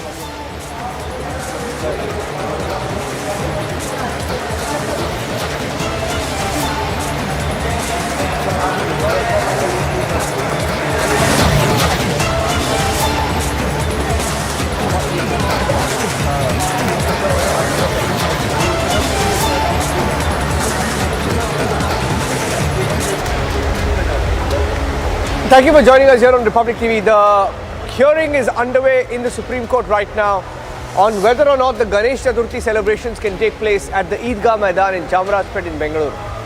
This is after the Waqf board moved the Supreme Court challenging the Karnataka High Court order which allowed the Ganesh Chaturthi celebrations to take place. And as we speak, a 3-judge bench has been formed. Anytime now, that hearing will continue in the Supreme Court. Anytime now, anytime at about 4:35. 4:35 is when the Supreme Court will convene in a short while from now. Let's also go across to Sambhav joining us on the phone line. We should be able to go across to Sambhav and get him on the phone line and get you the details. Now, Sibal arguing for the petitioners said that the Eidgah Maidan in Chamarajpet, Bengaluru can be used by children, can be used for prayers twice a year, used for Republic Day, Independence Day, but it cannot be used for any other religion or religious activity. And in a short while from now, we're expecting the hearing to continue. And let's go across and get you. Sambhav will be joining us on the phone line, should be able to get you the latest details on that.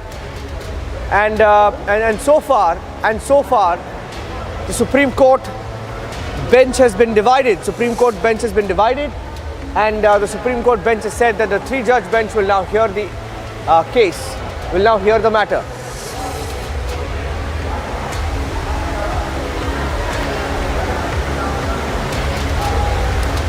Sambhav is joining us on the phone line. Sambhav, what's the update? We're hearing that the bench was split. The bench was split, and hence the matter will be heard by a 3-judge bench.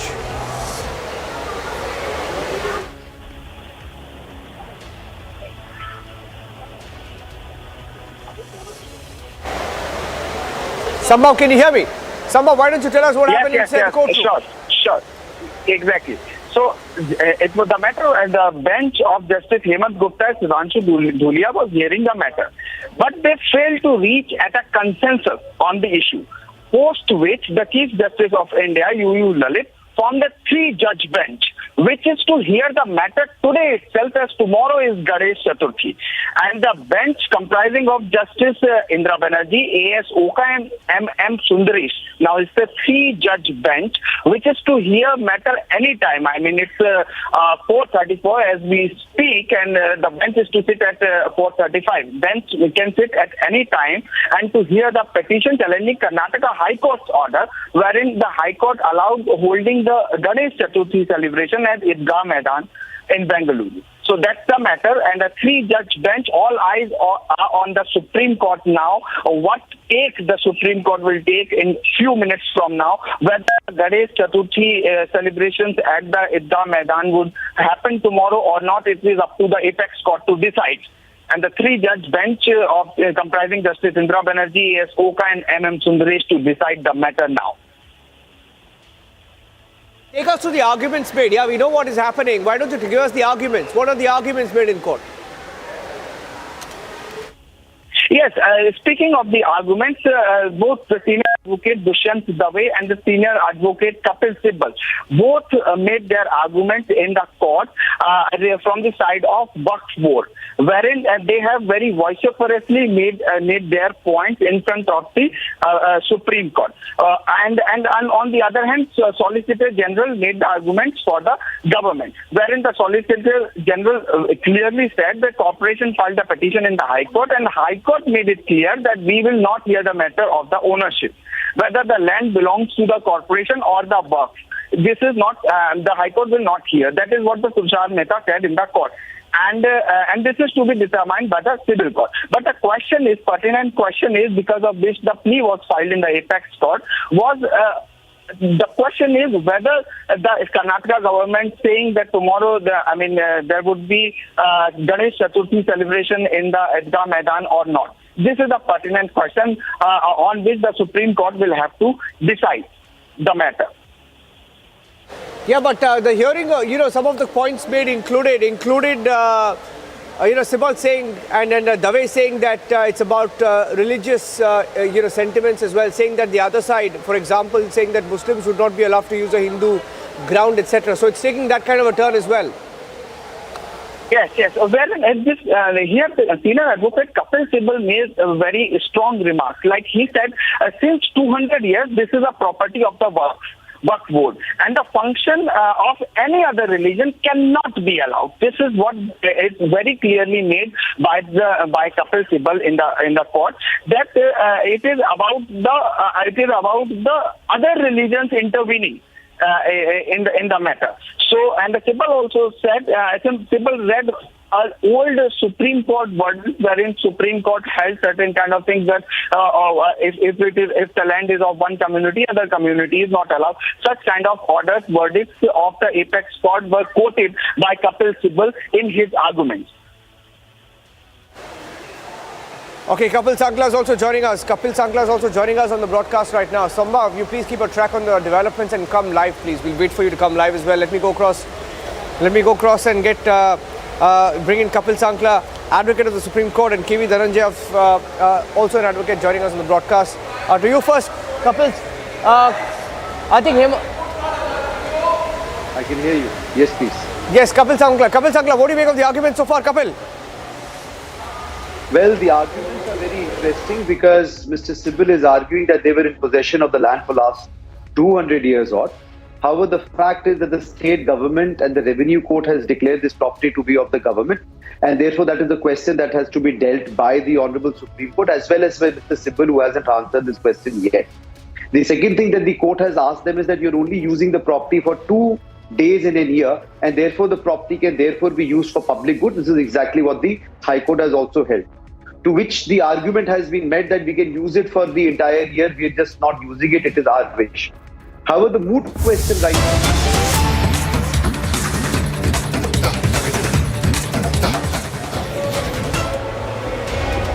Getting in breaking news now, just cutting away for a few seconds because Hemant Soren, the Chief Minister of Jharkhand, has brought his MLAs. He's moving from one location to another, and this is Hemant Soren's car there. He's at the Ranchi airport. Live pictures of Hemant Soren at the Ranchi airport in Jharkhand, and getting in news that some of his MLAs will be ferried out of Jharkhand anytime now. Soren and his MLAs could be flying to Raipur. They're moving to Chhattisgarh. Okay, let's cut across to NI. Live service. Live service. आराम से sir, आराम से cooperate करिए sir, cooperate करिए। हाँ तो तुम भी तो चीज बोलिए सर। आप लोग को जानना क्या है, पहले ये बताइए। कहाँ गए विधायक सर?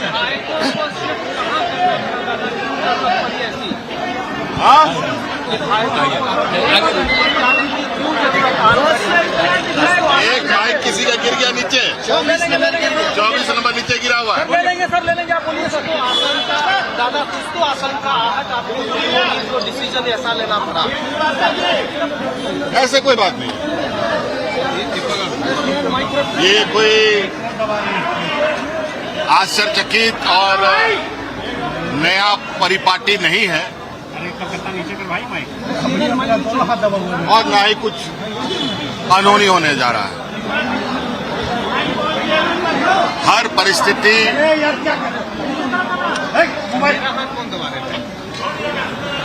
का सामना करने के लिए सत्ता पक्ष तैयार है। कई चीजें रणनीति के तहत कार्य किए जाते हैं।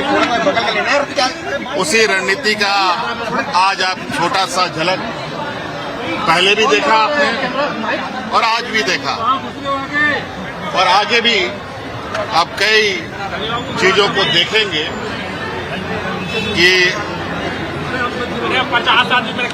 राज्य में षड्यंत्रकारियों को जवाब सत्ता पक्ष बड़े तरीके से इनको जवाब देगा। धन्यवाद।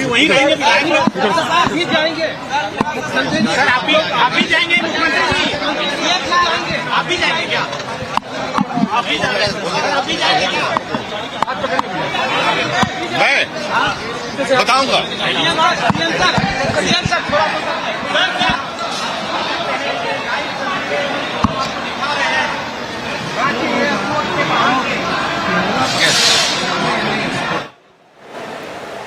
Okay, the first reaction of Hemant Soren. The first reaction of Hemant Soren coming in from Raipur, from Ranchi. I beg your pardon. He's now taking off for Raipur, and let's cut across to Republic Bharat, where Anup, our correspondent, is also live. Let's cut across live, please.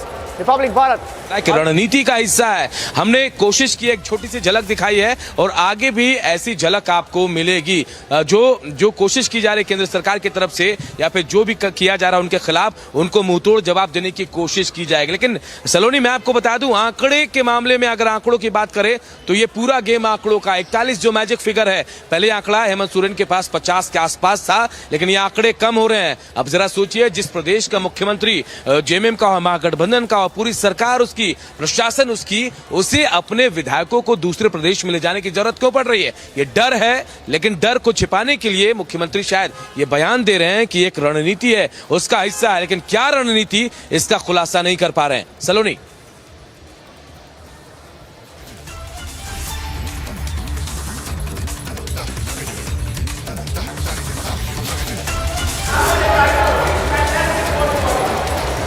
Getting in some more breaking news right now. Getting in some more breaking news of the High Court of Karnataka allowing the other big breaking news update. Even as the Supreme Court is set to give the order on the Ganesh Chaturthi celebrations in Bengaluru, the Karnataka High Court has just given its order. We're getting in news now that the High Court of Karnataka has allowed permission to celebrate Ganesh Chaturthi at the Eidgah Maidan.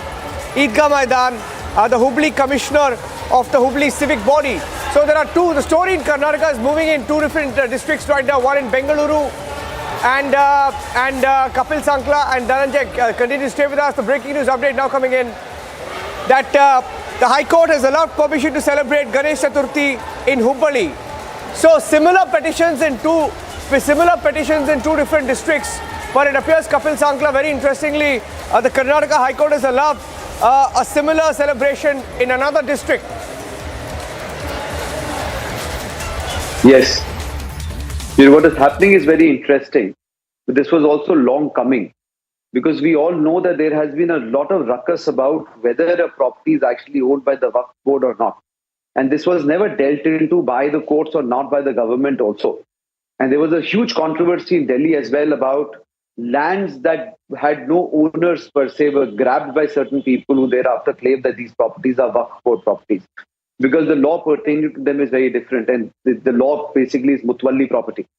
So let us wait and watch. I mean, this order is there.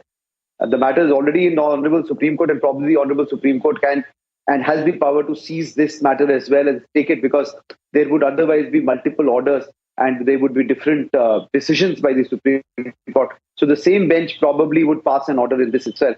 Let us see whether it's mentioned by Mr. Sibal or not. But it appears that the two-judge bench was split on this issue, and that's why it referred the matter to a three-judge bench. And the CJI has allowed that bench to convene. I think they should have convened by now. Just waiting for an update on this particular issue. And anytime now we should get an update. Dhananjay, so far from the developments, what do you think this will have any bearing what the Karnataka High Court has said just now? Will there be repercussions of what is happening simultaneously in both Delhi and in Bengaluru? Well, first of all, I think courts have recognized that even the Muslim side does not have absolute title or absolute use over the property, because the Supreme Court itself is said to have, limited the use of this property for a Muslim religious purpose to a few days only in a year. So that having been said, and also given the fact that the land is being used as a playground otherwise, I think courts may not be unreasonable to say that the government would, be entitled to allow this for other religious purpose as well, and that too in a very limited manner. So what the Supreme Court is now hearing is an appeal from a division bench decision of the Honorable High Court, where the division bench said that they don't see any harm should the property be put to the use of a Ganesh Chaturthi for just a few days of the year. So whether the Supreme Court would interfere with that order and restore the order of the learned single judge who said that there should be a status quo, in the sense the Supreme Court had limited the use of this land to the exclusive use of the Muslim side, and that too only for 2 days or 3 days in a year. So it looks less likely that the Supreme Court would interfere with the order of the division bench, because the order of the division bench, is something that can stand. And for the Supreme Court to say that, the property, notwithstanding that it is used as a playground, is one that should not be used for Ganesh Chaturthi or, for that matter, any other purpose except for Muslim purpose, and that too for 2-3 days in a year. In these circumstances, that's less likely, because you will need an extraordinary reason to not permit the government to put this land to alternate use, because it's anyway being used as a playground on a daily basis. Both these lands are being used as playgrounds. And I don't believe the land is substantially even fenced. So livestock, cattle, all of that get in and get out. So I don't think on a legal side, the matter really presents that much of a difficulty at all. And the division bench of the Karnataka High Court, I think, has given a very reasonable order. Because Ganesh Chaturthi festivals are, they happen around, and then government very often leases out or lets out its own property to be used for that purpose. So I don't think it would really infringe the right of the other side for this land, which anyway would be used as a playground tomorrow, would to be used instead for a Ganesh Chaturthi festival. Yes, and I'm getting in some breaking news right now that as we speak, the 3-judge bench of the Supreme Court has just gathered. They've assembled right now, and in fact there are some updates as well. Okay, let's quickly get you the updates. Hearing now that the Sibal for the Waqf property for the Eidgah Maidan has said in 200 years, no other community has been allowed to perform rituals here, and this is conveyed in our favor by a judgment of 1964. So there are some live updates coming in. I'm trying to give you the updates. So Sibal says in 200 years, same argument being made, that in 200 years, nobody has contested the land. The land has belonged to the Muslim side for this long, is what he's begun arguing. And he says apart from that, it has also been declared that it's a Waqf property, and under the Waqf Act, if someone has to challenge it, it has to be challenged within 6 months. Nobody has challenged, and in 2022 a dispute raised. So does this raise a larger question? Kapil, does this raise a larger question? Kapil, on the Waqf properties as well. It does raise a very large question. Yes, you're right. It does raise a very large question. And as I was saying, that these questions have also been raised in a lot of these lands which are supposedly owned by Waqf in Delhi as well. There have been a lot of many shop owners who have claimed that the Waqf has illegally occupied lands and are seeking rent, etc. And Mutwallis thereafter have come and claimed right as owners or landlords over the properties. Whether the property is being used by the Waqf or not, in my humble opinion, is not really important. What is really important is whether the government is claiming ownership over those properties or not, and whether those properties now are a part of the revenue court or revenue land of the state government or not. Should that be the case, there is absolutely no encumbrance for that property to be used for the benefit of the public. That's one. Secondly, in deference to my colleague who had said, though I do agree that since the property was only being used twice in India, and the rest of the time it was actually being used, put to waste. That itself is an argument that has been raised, but I am not very sure whether the Honorable Supreme Court will go by that argument, because if we go by that argument, the other part would be that whether any property of any private person that has been lying waste or not being used, can it actually be used by the government for public good or not? So that probably would be a bit of a stretch. However, I would be very happy, pleasantly surprised if such an argument takes place and the Honorable Supreme Court does give it a credence, because there are many properties in India which are lying waste, which are properties which are owned by private people or by organizations and not being used when they can be used for parks, for such functions, etc. And it's also about integration. I don't think any religious organization should have a difficulty in using a premise if it doesn't really go against their religious beliefs, etc. So, for example, if a community owns a place and the community is vegetarian, then they probably would have a problem if there's another community that eats non-vegetarian to serve non-veg there. But if there is any other kind of function, I don't think there should be a difficulty. And that is something that every religious and religious organization should also understand and adhere to. It is kind of difficult for the minority to say that, we've not really been integrated when they really do not want to be integrated and are creating hullabaloo. Because I really don't think that having a function like this goes against their religious beliefs. And I otherwise also think that it should not go against their religious belief. It's after all about integration. Any which is the matter is before the Honorable Supreme Court. It is being argued right now before a 3-bench. So let us see what the orders are. So, there's a quick news update that I'm getting in. Kapil Sibal is in the Supreme Court right now, and Kapil Sibal is arguing, putting in some details out there. He says, apart from that, it's been declared as a Waqf property, and under the Waqf Act, if someone has to challenge it, it has to be challenged within 6 months. Nobody has challenged the fact that it's a Waqf property so far, which means, it is a Waqf property, and in 2022, suddenly this dispute is raised. And he says once it's declared as a Waqf property, the character of the property cannot be challenged. The single judge decided in our favor, referring to the Karnataka High Court, saying that the single judge decided in our favor. Sibal saying the single judge held that till the notification as Waqf was set aside, it is binding on the state. Kapil Sibal also reading out the order of the single bench for the Supreme Court bench. He's referring to the division bench. The division bench which gave the order in favor of the Ganesh Chaturthi celebrations. He then refers to the divisions bench order, and it says, it appears there is a dispute regarding the title. So then he says suddenly there was an attempt to talk about the title. What we'll do at this stage is Dhananjay and Kapil stay with us. We'll take a quick break, and we'll come back and we'll stay live on the coverage and the updates coming in from the Supreme Court. Short commercial break. Stay tuned. We'll come back with the live hearing that's underway right now.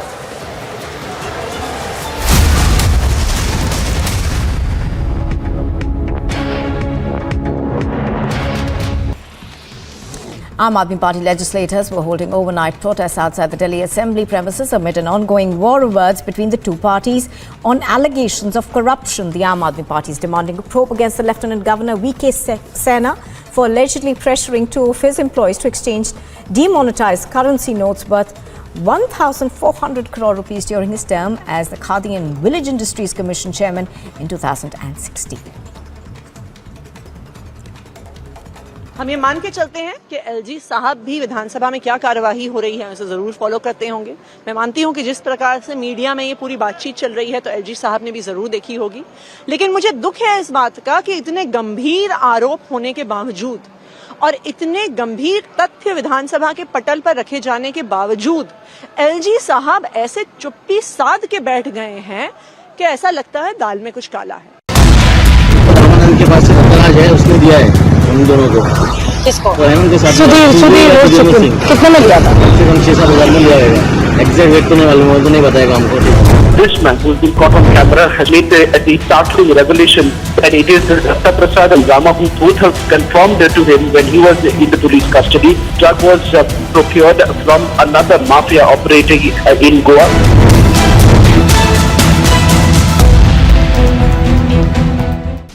In Assam, 2 more persons identified as Akbar Ali and Abdul Kalam Azad linked to the global terror outfit of the Al-Qaeda were arrested from Barpeta district. A total of 6 people so far have been arrested in connection with the crackdown in the state. Telangana's Chief Minister K. Chandrasekhar Rao tore into the NDA government at the centre, saying people should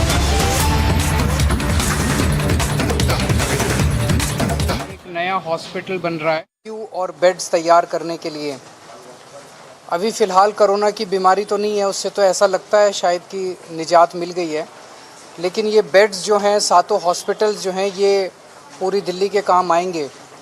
जिस site पे हम लोग खड़े हैं, ये site hospital के लिए 20-25 साल पहले ईयरमार्क की गई थी और मुझे बताया गया कि हर चुनाव के पहले हर पार्टी यहाँ पे आके नारियल फोड़ा करती थी कि हम हॉस्पिटल बनाएंगे, लेकिन शायद बनाने की नीयत किसी की नहीं थी।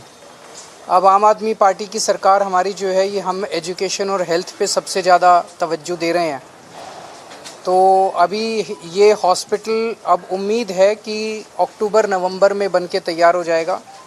330 बेड का ये हॉस्पिटल है और मैं समझता हूँ कि इससे इस पूरे क्षेत्र के अंदर लोगों को काफ़ी सुविधा मिलेगी और इसमें कई सारी चीज़ें हैं जो आर्किटेक्चरल पॉइंट ऑफ व्यू से पहली बार इस्तेमाल की गई हैं, जिसकी वजह से बहुत तेज़ी के साथ ये हॉस्पिटल बन के तैयार हो गया है। बहुत कम समय में हॉस्पिटल बन के तैयार हो गया है और टोटल 6 हॉस्पिटल्स, हमारे 7 में से 6 हॉस्पिटल्स एंड दिसंबर या जनवरी तक बन के तैयार हो जाएंगे।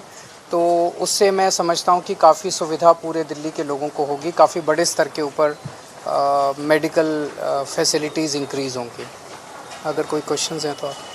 सर, आप मनीष जी के बैंक लॉकर को गाजियाबाद में सीबीआई गई थी वहाँ पे सर्च करने के लिए, लगभग 1.5 घंटे तक वो सर्च चला, तो एक बार फिर से सीबीआई एक्शन मोड में दिख रही है। तो ये मुझे बहुत अच्छी बात है कि जब हम पब्लिक लाइफ में आते हैं तो हमें किसी भी जांच के लिए हमेशा तैयार रहना चाहिए। सीबीआई ने पूरी जांच कर ली है। मनीष जी के घर पे भी 14 घंटे जांच हुई। मनीष के घर में भी कुछ नहीं निकला। मनीष जी से 6-7 घंटे तक गहन पूछताछ की सीबीआई ने और जितने प्रश्न पूछे सब प्रश्नों के संतुष्टिपूर्वक जवाब दिए। आज लॉकर चेक किया, लॉकर में भी कुछ नहीं निकला। तो एक तरह से इनफॉर्मली तो एक तरह से सीबीआई की क्लीन चिट मिल गई है। बाकी सीबीआई के ऊपर प्रेशर है, पॉलिटिकल रीजंस की वजह से हमें लगता है कि हफ्ते 10 दिन के अंदर गिरफ्तार तो करेंगे ये लोग, लेकिन वो करते रहे, लेकिन एक तरह से कुछ नहीं मिला। सीबीआई ने इनफॉर्मली कह दिया भाई हम संतुष्ट हैं और हमें कुछ भी नहीं मिला मनीष सिसोदिया जी को। तो हम तो शुरू से ही कह रहे थे कि ये सारी जितनी भी कार्रवाई चल रही है राजनीति से प्रेरित है और इसमें कुछ भी नहीं मिलने वाला।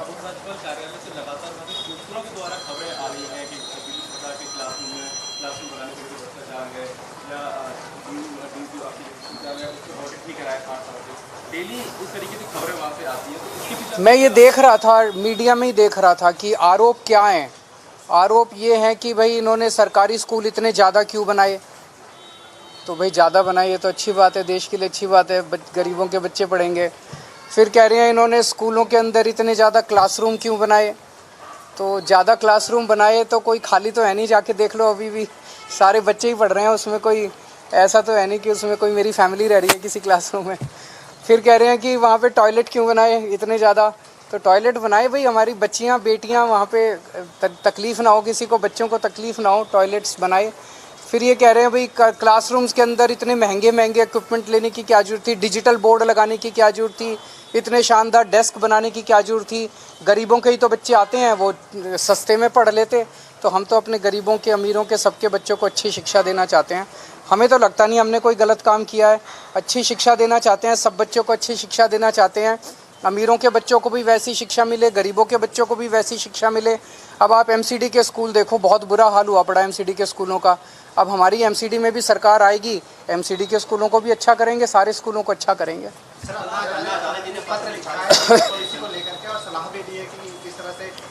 देखो, जब भी इनके पास ये कुछ कहते हैं और जब जनता इनकी सुनती नहीं है तो फिर ये किसी को सामने लाते हैं। जैसे पंजाब के चुनाव के पहले इन्होंने कहा केजरीवाल आतंकवादी है, तो जनता हंसने लग गई इनकी बातों पे।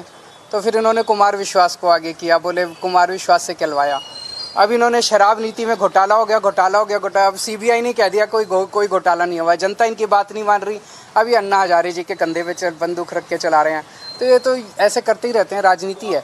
मेरा अपना ये मानना है कि अब सीबीआई की जांच हो गई है, कुछ भी नहीं निकला। अब इसके ऊपर राजनीति नहीं होनी चाहिए, number 1।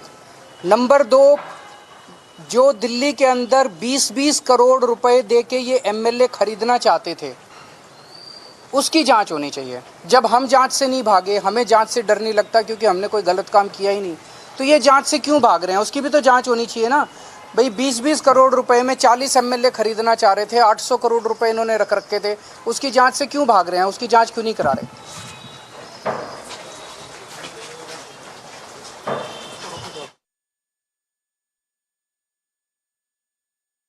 Kejriwal, let's go across and get you the other big story we are tracking right now. And this is the story of the Eidgah Maidan and whether Ganesh Chaturthi will be allowed to be celebrated there tomorrow. Let's go back to the Supreme Court hearing right now. And the Supreme Court has asked Justice Oka asking if Sibal, if whether any such festival was allowed. Kapil Sibal says never. Justice Sundaresh asks, what is your real objection? The single judge has passed restraint against you that you can use only for Ramzan and Eid. And Sibal says we have not appealed against it. Justice Sundaresh of the Supreme Court says, is it your objection to any particular religious festival? After all, it is a land. Sibal says it is Eidgah land. Supreme Court asks, is it your objection only to the particular festival or all thereafter? Sibal says he's objecting to all festivals at the Eidgah Maidan. And that's the breaking news update coming in. And Abhishek is also joining us right now. Abhishek, they want to at any cost stop this Ganesh Chaturthi celebrations at the Eidgah Maidan tomorrow. Abhishek. Well, absolutely, Niranjan. So arguments going on from both the sides. As of now, Kapil Sibal is speaking on behalf of the Waqf Board, and what we are hearing is that the Supreme Court is asking some pointed questions as to whether the objection is only for the event that is to take place tomorrow as per the instructions of the Karnataka High Court, or within the broad framework of the order given by the Karnataka High Court, or is it forever? And Kapil Sibal, of course, has said that yes, their objection is forever, given the fact that it is a Waqf land and has been so without any objections having been raised forever. And he has said that they have been holding this land for 200 years and more, and that there is nobody who has challenged the possession as also the ownership. So the suit of ownership is not there anywhere, and that the plaintiff filed the suit contending Muslims have had uninterrupted possession of the said land, and as such it's not a place of worship, it's a graveyard, and to that extent no religious function should be allowed.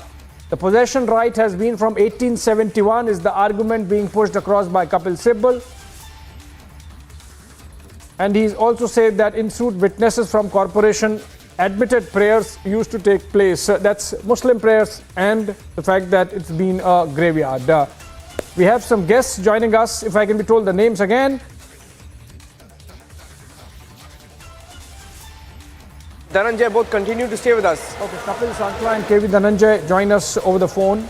Kapil Sankla, to you first. All right, they're live actually, in fact, with us. Thank you so much for joining, Kapil Sankla and KV Dhananjay. If I could begin with Kapil, you first. Arguments are going on, of course, in the Supreme Court. Some pointed questions being asked. What is important is that it seems that there is no side which is objecting to the fact that the land actually belongs to the Waqf Board and that it has been in their possession since almost 200 years and more, and that except for Republic Day and Independence Day events on which the land is traditionally used by the state, no other religious functions of any other religious community take place. When this is not disputed, then ideally the matter should have been resolved between the organizers of the Ganesh Pandal, Ganesh Chaturthi celebrations and the Waqf Board. Why the Karnataka government really got into it and took it upon itself to organize the event there? Let me clarify. It is not the case that nobody has objected to the fact that the land belongs to the Waqf Board or not. These are just the arguments of Mr. Sibal. When Mr. Sibal is arguing and is on his legs, the other lawyers are waiting for their turn. In fact, at the very outset, it was stated by the government that the property now rests with the government, and also to the fact that there is a dispute as to the ownership of the land. What is being stated is that despite there being an ownership dispute, nobody has claimed an occupation of the land for the last 200 years. what has been said is that this is the land which is the graveyard land and hence belongs to the Waqf board. Now, this is what the argument is. Now, there are various contrary arguments as well.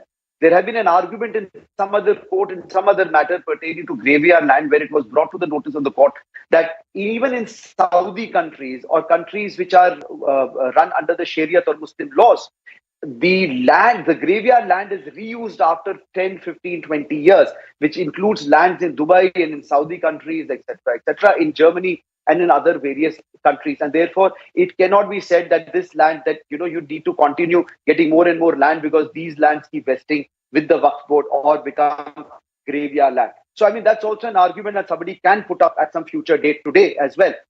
So, clearly, because Mr. Sibal right now is on his legs, and if I'm not mistaken, the learned Solicitor General was interrupting and was stating that the land belongs to the government now, has been vested. But Mr. Sibal said that he was arguing, he was on his legs and he was reading the judgment and he wanted the judgment that he's relying on. So let us wait and watch, because we've only heard one side of the story, that is Mr. Sibal's side and Mr. Sibal's client side. And I'm very sure that the government will also come up, and government has also stated that the land vests with the government. And also on the part of the organizers of Ganesh Chaturthi, who have also stated that the land is only used for 2 days in an entire year, and the property can be used for public good and for public utilization. And there is absolutely no embargo or encumbrance that it cannot be used, because even the Waqf board has not been really taking care of the property. The property is being used by the public as a playground, etc., etc. So let us wait and watch. It's too early and too premature to actually come to any conclusion, as only by listening to what Mr. Sibal has said. Yeah, of course. I mean, the arguments have just begun. The court has assembled only about 10 minutes back. Kapil Sibal arguing on behalf of the Waqf board. But Kapil, it seems your position is that that the Waqf might not be completely right just because it owns the title and possession of the land. KV Dhananjay, it seems prima facie that this is a matter in which the government could have kept its hands out of. Now, Karnataka government has taken a position that they can themselves hold the festivities for a day or two. You think it looks right on the face of it that the government should be getting into something like this, irrespective of what the argument is in the court? Well, I don't think the government is the one that wants to celebrate. It are private groups that have petitioned the government, or rather they petitioned the BBMP. And then the BBMP said, like, look, this is treated as a public land, and we have been exercising control over this land. It's being used as a playground. And therefore, we would want to let you perform the Ganesh Chaturthi festival. So it's not the government of Karnataka that wanted to celebrate anything there. These are private religious groups that wanted to. I mean, this is a vast ground. It's a public place, and that's the way they look at it. And, some time ago in your discussion, it emerged that, if the government were to, if the courts were to say that because this property is being put to a very limited religious use for the Muslim side, and that is only 2 festivals are being allowed to be celebrated, and rest of the time it's being used as a playground, what's really the harm for the government to let a Hindu group celebrate its festival? And then the objection coming from my friend was that, well, you see, if the courts were to ratify an argument of non-use or limited use and then allow a contrary use, then there is a risk that a lot of private lands which are not being used. For your information, the law relating to private land is substantially different from the law relating to a public land. And the BBMP is exercising rights over this land. BBMP is claiming BBMP is claiming some kind of a right to this land.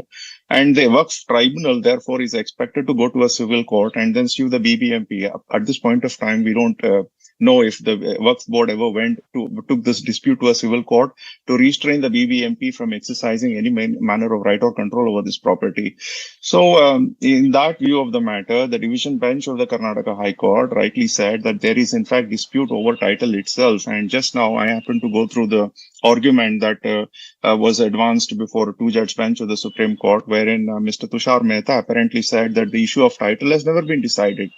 So the decision of the Supreme Court in 1964 was a decision as to the use of the property, and that decision not to be construed as a decision that the property can be put to no other use. You see, in the last 40 years, if the BBMP has been using it as if it's a revenue land, and therefore the state government, or rather the BBMP, is willing to let some other person put the land to another religious use, the question really is, how will the courts deal? Courts would certainly require a great deal of evidence to, in fact, find in favor of the Waqf board. If the Waqf board says that this property just cannot be put to the use of Ganesh Chaturthi festival at all. So the courts will need a great deal of evidence. Now, in the absence of evidence, in fact, as we speak, a new facet has come out through the arguments. In fact, it seems Mr. Kapil Sibal has been interrupted, and senior advocate Mukul Rohatgi has made a submission, which is that the land belongs to the state. Corporation is not the owner, to which Mr. Sibal has responded by saying that as long as it is Waqf, you can challenge it, but cannot be owner. Supreme Court has held it. So it seems that within the broad framework that it is actually Waqf land, Mr. Mukul Rohatgi has pushed the argument. And Kapil Sankla, if you can come on that. And it seems both the panelists seem to be on the same side, that this is state land, and if it is the state land, irrespective that within that broad framework it belongs to the Waqf or is in possession of the Waqf, the state, if it so desires, can decide to hold whatever event it wants to. Kapil. Well, there are two sides to it. One, what Dhananjay is saying, broadly we're on the same point, but Dhananjay is arguing it on a point that since the land has not been used in the entire year and is only used for 2 days in a year, it can actually be used for some other purpose. And that's an argument that is being made in the Honorable Supreme Court. As I said, I would be very interesting to see how it pans out. The second part of it is the part that I was saying, that there is an active challenge as to the ownership of the property in question. The Waqf board says that this is my property. The state or the corporation says, no, it does not belong to the Waqf board. It belongs to the corporation, says it belongs to the corporation, and the state says it belongs to the state. So there's an active challenge as to the title and the ownership of the property. There is no occupation of the property because the property was not in exclusive occupation of the Waqf board. So as far as that argument of the Waqf board is concerned, no, that would be a wrong argument because it was never in possession of the Waqf board. What can be argued is that no, we are the owners, and for 6 months, if nobody's challenged it, I am going beyond the legalese. This becomes a Waqf property. I am going beyond the legalese. You know, no, this is a state property, and is arguing on that. I'm sorry. Yeah, so I mean, beyond legalese, if you look at it, because the earlier two-judge bench of the Supreme Court, where the matter was just a couple of hours back, made it clear that we are not into, a title suit. This is not a title suit. This is not a civil matter court. And that's besides the point. But, Dhananjay, the fact is the possession is not disputed. The fact is that Waqf owns it is not disputed. Maybe within that broad framework, Mr. Mukul Rohatgi is arguing that the state owns it.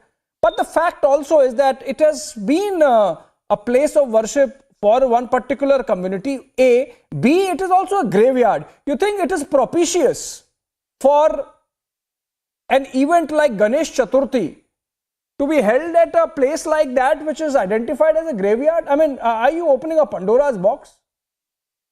Well, first of all, the way the law of title works is that if you have something called an absolute title, then you must have absolute possession also.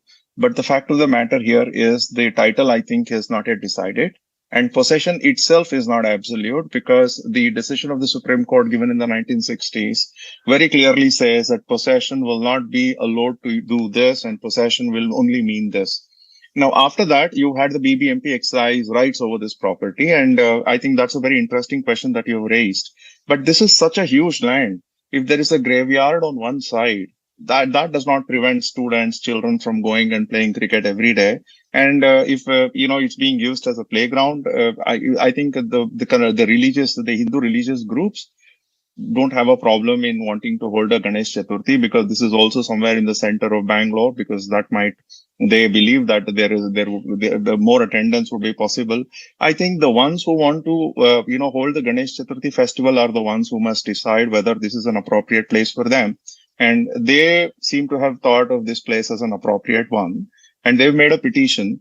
And, I think the difficulty arises here when the Waqf board claims things that it cannot establish as a matter of law. For them to say that over the last 200 years, it's not been put to this use or that use, I think is a bit specious because I don't think they would be able to produce documents over the last 200 years because nobody was really giving them documents. 75 years ago, this was in British occupation. So what kind of document to say that they've been in absolute possession and use of this property over the last 200 years? I've only been commenting as a matter of law.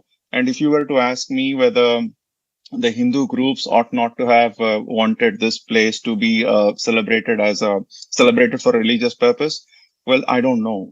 Perhaps it would have been nice if the status quo had continued. But if Hindu groups want to use this property because they believe that this is the one over which BBMP exercises its rights and there is no good reason why this property should not be allocated to them for a limited use of only 2 days in a year, I think they are entitled to make that claim. And so that's why we have courts, and then perhaps the Supreme Court will take a decision in the next 1 hour. But then if you ask my opinion as to what might appear to be reasonable, I think the reasonable decision here would be what the division bench of the High Court said, which is that, look, this property is being used for diverse public purposes. And when such is the case, why would you, prevent one other religious group from performing a small event here? Christian groups too could in fact should be permitted to make a small use of that next month or whenever they have a religious occasion. So if you start looking at it in terms of, okay, this has to be rigidly prevented from being put to a Hindu use, that's when the problem arises. But as a division bench of the Karnataka High Court said, if you're not going to adopt such a view, then I think it's fine if the government takes a call and then allots it to the use of Ganesh Chaturthi. Whose rights does it actually take away? Whose rights does this are affected if this property, which is anyway, right now, I think it's being used as a playground. Different groups come and play cricket and go away. So, and then the Muslim group you mentioned itself.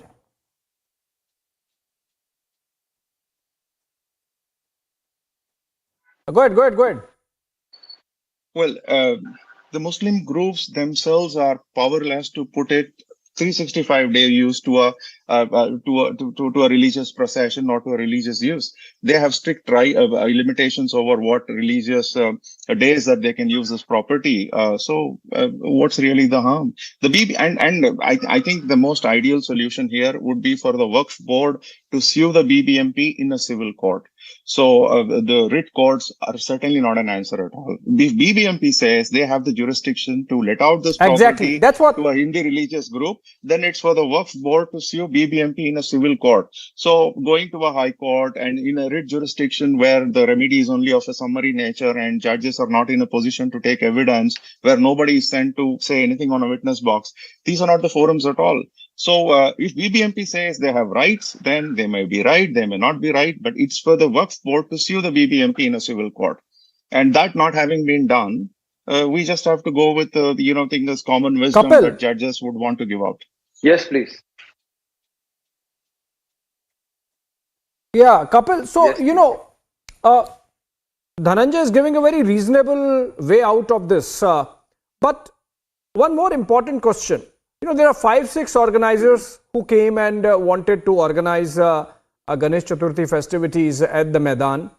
The BBMP said they can. The matter went to the court. A single judge bench of the High Court actually said that no event should be held. Then it went to a 2-judge bench which said let the state decide.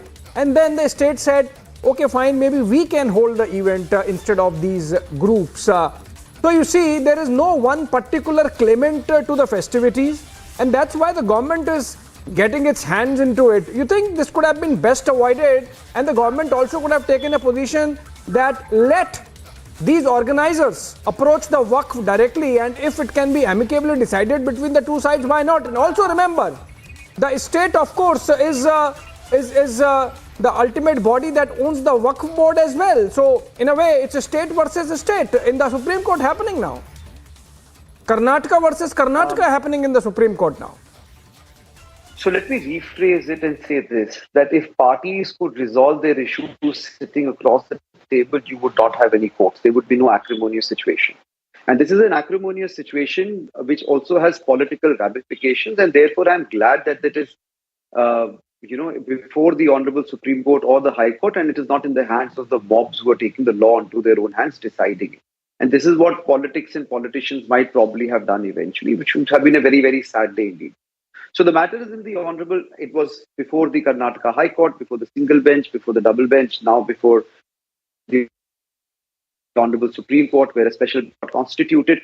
The issue is always of a larger interest. The issue is not just about this particular land, whether it belongs to the Waqf board, whether it's in possession or occupation of the Waqf board, whether any religious function can take place or not, whether the property is being used for 2 days in 365 days here or not. But there is a larger question here. And as you rightly said, that the court will not get into the question of who has the title to it, which is right, because that is not what the case is. But it will get into two prima facie questions. As Dhananjay said, whether the property can be utilized for public good when it is not being utilized by the person who's claiming it. That is one. And secondly, when there is a question or challenge as to the title of the property and there is no one person who's in exclusive occupation and possession of the property, can the state come to a decision? As far as whether it is state versus state, one, there are various cases going on in the court where a certain state body is fighting a case against another state body, and it is a very normal thing. That is one. But this is not that case, because Waqf board is bound by its own laws. The ownership and occupation and possession and the right over land pertains to a different set of laws for Waqf board. As you can see, if nobody challenges the possession of a Waqf board in a particular property only for 6 months, then it can claim possession on it. It runs parallel to adverse possession, which otherwise in other cases takes 12 years. And in cases of government property, 20 years. So the law, as far as what is being created for Waqf board is very different. Say that again, please. That's also a point, in fact. This unnecessary litigation, something which could have been best left to the civil society to sort it out among themselves. If the two sides really wanted, this could have been, discussed. The High Court complicating the matter a bit by putting the ball in the court of the government. The government, obviously, because, there is this element which has been argued by Kapil Sibal that the BBMP polls are approaching ahead of Karnataka Assembly elections, in fact. And that's why Kapil Sibal has questioned the High Court verdict also. And then he has gone on to say that the Supreme Court must put a stop to this because this puts a mockery of Supreme Court's own judgment of 1964. And he has quoted extensively from that judgment. What is important is that Kapil Sibal harping on the politics part of it, but keeping aside politics part of it also. I mean, if there is some unnecessary litigation that can be avoided, the point Kapil was making, Dhananjay, that all these things ultimately add to the pressure on the courts, the numbers of cases that need to be handled, and the more important issues get left behind or get delayed. I mean, we know the pendency is a permanent standing issue insofar as our judiciary is concerned, more so at the Supreme Court level, given the fact that everyone wants, quick redressal, and that mechanism has been opened by the topmost court of the country. In this case, for example, either the matter should have been handled with a little more clarity by the High Court or even by the government. Dhananjay? Well, I think the Hindu groups have been petitioning for, holding Ganesh Chaturthi festival for quite some time. It's just that the matter did not acquire the drama that it has acquired this year. They've been petitioning it for a very long time, from what I understand and from what I read in the news reports. It's not like something erupted just this year. It's been happening for, I think, last 10, 12 years. It's just that it's acquired a great deal of drama this year. And I think it's all right. I think it's fine for courts to, for a single judge to take a view and then for a division bench to take a different view. I don't think this certainly should lead to a law and order disturbance or whatever, because everybody should be bound by what the courts would say. And the courts are being tested. And that's fine. I think you will always come across events where the writ courts will be tested in this manner. And I think it's a good, it's a very interesting development that two judges of the Supreme Court, even before they, in fact, could hear the matter at length, must have discussed the matter between themselves and have decided that they have difference of opinion. And also given the fact that tomorrow would be the festival and that a decision will have to come today, have in fact counseled the lawyers that they had better go to the Chief Justice and ask for a different bench to deal with the matter. So I think this is all fine. The way I look at it is that there is, of course, talk of disturbance, but you can see the police force around. I don't think there will be any kind of disturbance or any of that kind. So I think all of these issues are fine. These matters do come up to before the courts, and it's just that this could have been done I think somebody who went to the court could have gone actually 2 or 3 weeks earlier. At the last minute. So I do not know who first to approach the court. I will take a break, but before that, just an update on some of the arguments that have gone on since we have been discussing this. Dushyant Dave has argued that the learned single judge order of the Karnataka High Court is just, obviously because it stopped Ganesh festivities, Ganesh puja to happen there, and then the bench has asked a question whether Ganesh puja has ever been allowed on this land before, to which even Mukul Rohatgi answers, who's representing the state, that not by the state. To which Justice Oka says, even single judge has ordered modification. Ever single judge has ordered modification, and then Mr. Rohatgi says that still it was a pending matter. So I think the arguments are going to continue for a while, and I think I will take a short break on that note, but this Eidgah matter going on in the topmost court of the country, the Chief Justice of India, Justice Lalit, had to, hurriedly constitute a 3-judge bench because there was some difference of opinion between the 2 judges on the earlier bench, which had 2 judges on it. And even as we speak, Dhananjay and Kapil, we are getting pictures of a flag march being carried out by the Karnataka police at the Eidgah Maidan, just to keep law and order situation in check, to make sure that things really do not get out of hand. On that note, we have to take a short break, but we come back to the ongoing proceedings in the Supreme Court in connection with the Eidgah Maidan case of Bengaluru.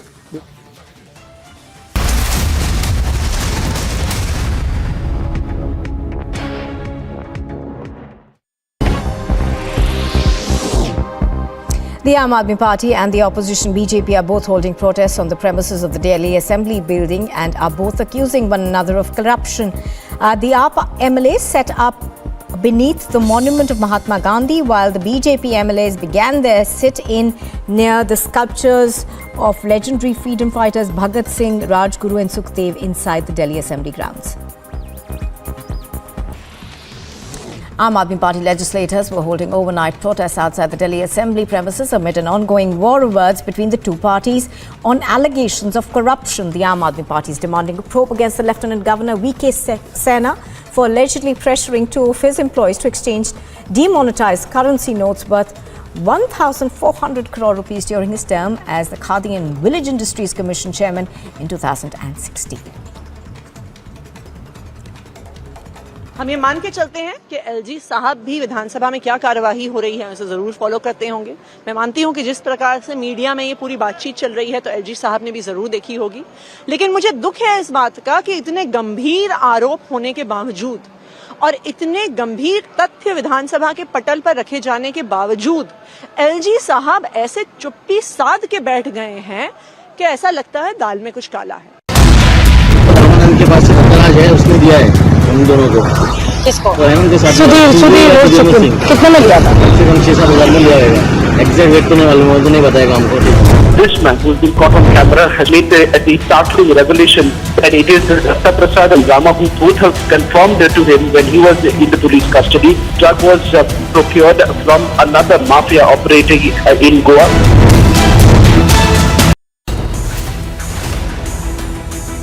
Just I went inside and just sat about 10-15 minutes and then came back. After inquiry, if they are really guilty, we will never meet him.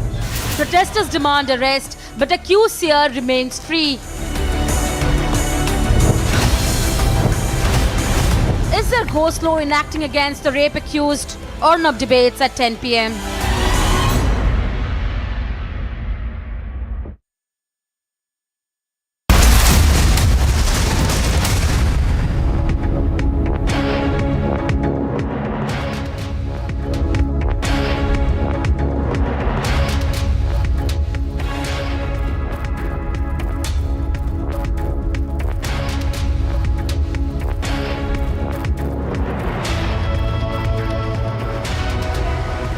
All right, stay with the breaking news update coming in. Hearing that's currently underway in the Supreme Court, and that hearing continues, expecting, in fact, more and more arguments being made right now. It was a hearing and a bench that was called literally in the last minute. CJI, Justice Lalit, appointed a third judge. The two-judge bench was split. They were divided on this issue of having Ganesh Chaturthi on the Eidgah Maidan in Bengaluru. This is Chamarajpet in Bengaluru. A very contentious issue. One where the Muslim side is unwilling to yield, saying that it's our land and you can't have any other function on that particular land. So the hearing continues. Let's go across and get you the latest breaking news updates now coming in. Mukul Rohatgi is also arguing. Senior advocate Mukul Rohatgi saying for the last 200 years, this is used as a playground for children. So Mukul Rohatgi says it's been used as a playground for children, so there is absolutely no need for them to say that it's not used for any other purpose. And he's adding that the Supreme Court judgment is on the right for mass prayers. No argument regarding possession or title was made. If nobody is owner, Mukul Rohatgi's arguments are very interesting. He says if nobody is the owner, then it will go to the state. It will go to the state. Rohatgi says Supreme Court judgment is on the right for mass prayers. No argument regarding possession or title was made. And he also says, have a look at section 36 of this act. All lands which are not properties of individuals will rest with the government. The suit is before the Supreme Court was for injunction against corporation because corporation wanted to build a school. It was not a title suit. Essentially, a piece of land called Eidgah Maidan in Bengaluru. The Waqf board, and the Waqf has a lot of properties in Karnataka, and the Karnataka Waqf board has been in the news for many land scams over the years and over the decades. And this land in the middle of Bengaluru, in one of the oldest areas of Bengaluru, some groups wanted to hold the Ganesh Chaturthi celebrations. They wanted to hold a mantap. They wanted to erect a mantap with the Ganesh idol there, and that High Court order is now being challenged in the Supreme Court. The Karnataka High Court single bench first said no, and a division bench said yes, and that's the argument in the Supreme Court now. Sibal's entire argument right now is that when the single bench said no, why did the division bench say yes? He's arguing for the Waqf board, saying the land belongs to the Muslims and it's been their land for over 200 years. So one fine day you can't just say that Ganesh Chaturthi can be held there. The argument on the other side is that when the land is being used for children to play, what is the problem? What is the problem for you to simply hold Ganesh Chaturthi celebrations? Those are live pictures that came in earlier of the flag march at the Eidgah Maidan. Flag march at the Eidgah Maidan, and we're standing by for the verdict. Dave, Justice Dave, Advocate Dushyant Dave. Kapil Sangla continues to stay with us. KV Dhananjay also continues to stay with us. Dushyant Dave, I called him Justice Dave by mistake. I'll stand corrected. Dushyant Dave says if he's wrong, he's in contempt. He says he's taking on Mukul Rohatgi. He says if he's wrong, he's in contempt. Rohatgi says no. Every day we cite Supreme Court judgment. It is his understanding. So it's a matter of interpretation right now inside the Supreme Court. And it's a face-off. First, a face-off between Dushyant Dave and Kapil Sibal. And now a face-off between Dushyant Dave and Mukul Rohatgi. Kapil, the way it's going, all sides, it's getting very technical. But I think both sides have made up their mind. It will be upon the Supreme Court and the wisdom of the court to take a call on this. Yes, you're absolutely right. It seems that all gloves are all off. It seems to be a fist fight right now. Mr. Rohatgi has cited a judgment and gone by its interpretation. Mr. Dave has denied and challenged that interpretation, but that is something which we are entitled to do in the Honorable Supreme Court, to cite judgments and to say it in a way that we interpret it and we see it. It is now on the Honorable Supreme Court to come to a just decision. Not every day that you have a three-bench that is constituted, especially for matters like these. As I said, these are matters which are really of national importance, because these are questions that go really into the very the root of the issue of the properties that are enjoyed by Waqf board or claimed to be enjoyed by Waqf board. when they're not really in occupation or ownership of the same, and when their titles have been challenged. As I already told you, there are various cases which are similar cases which are pending in Delhi as well, where the people who are occupiers and shop owners have challenged the right of the Waqf board or of the Mutawalli on the said property, and those cases are also going on. If I'm not mistaken, there is also a case pertaining to the right of the Waqf board, which was granted by the erstwhile government, where they stated that where a property is not challenged and is in occupation of the Waqf, then vests into the Waqf board, that also is under challenge. That also was an issue that was pending in the Honorable High Court. So these are questions that have been pending since long. As my learned colleague has stated, that these matters have been argued since long, but I think they've just come in the limelight now. So let us wait and watch. And I am really looking forward also to the interpretation of the Honorable Supreme Court, whether a property can be enjoyed and can be used for general public or for public use, if the same has not been in possession or utilized by the owners or by an organization that otherwise is not in occupation, not in possession, or is not using it or only using it for 2 times or 3 times annually. So that's also quite an interesting facet of what is being argued right now. And I'm really looking forward to the decision of the Honorable Supreme Court. In fact, there are more updates now coming in. And Mukul Rohatgi arguing on behalf of and on the side of those who want the Ganesh Chaturthi celebrations to be held at the Eidgah Maidan in Bengaluru. He's arguing, he says, this property, even within the limits of the BBMP, belongs to the Karnataka government. So he continues to harp that this property belongs to the Karnataka government. This open ground belongs to the Karnataka government. He's adding on the points of how this falls under the jurisdiction of the Karnataka government. He says a joint commissioner makes a finding that it belongs to the government, and unless this order is set aside, the finding of the quasi-judicial authority is binding. Why did the single judge only grant use for just about 2 days? So he's saying that the single judge did not say no, but said yes to allowing it for 2 days. He's adding that the single judge allowed the state to celebrate Independence Day and Republic Day. Why this is allowed? If I'm the owner, why would I allow it? This is not consistent with exclusive ownership or title. So he's getting on the technical aspect of it.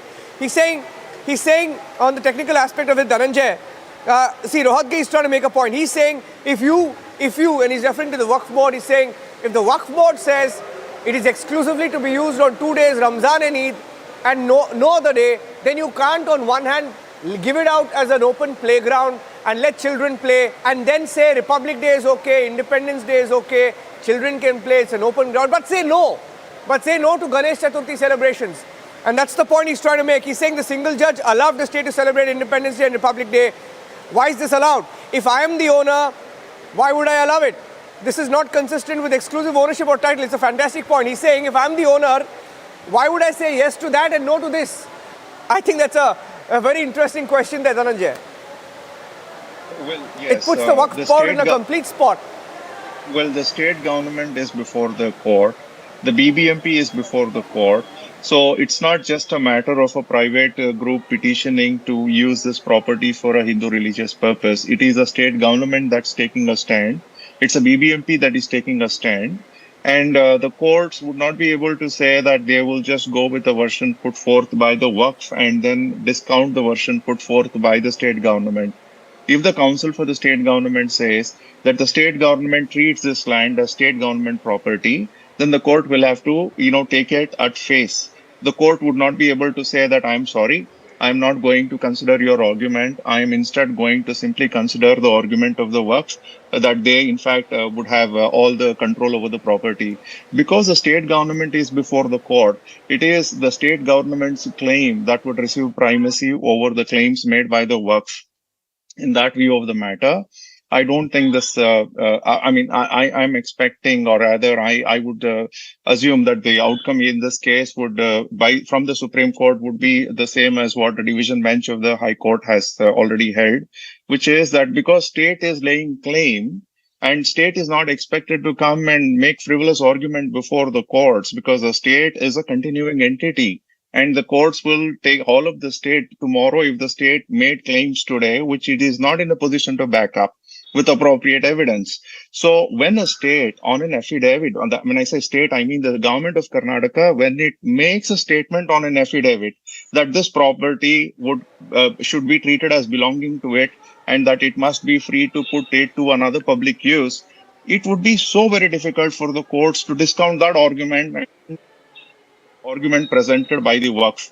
Notwithstanding that emotions are flying very high before the Supreme Court as a matter of law, I think it is the state's side, or rather the version put forth by the state, that will receive primacy here as a matter of law. Some more updates coming in right now. Justice Oka of the Supreme Court observing that, it says permanently not to enter the property and build. So if the BBMP can't even enter the lands, and if the BBMP can't enter the property, can they allow celebration and a festival? So the Supreme Court asking how did the BBMP or this body allow the Ganesh Chaturthi celebrations in the first place? Mukul Rohatgi arguing it's not the BBMP but the state which allowed, making the technical point that it's not about a body but it's about the state. And that argument continues. Rohatgi is also referring to the Supreme Court order right now, and the Justice Sundaresh, Supreme Court asking what is the cause of action for the suit. Rohatgi says they were building a school. So it's getting into a technical argument right now.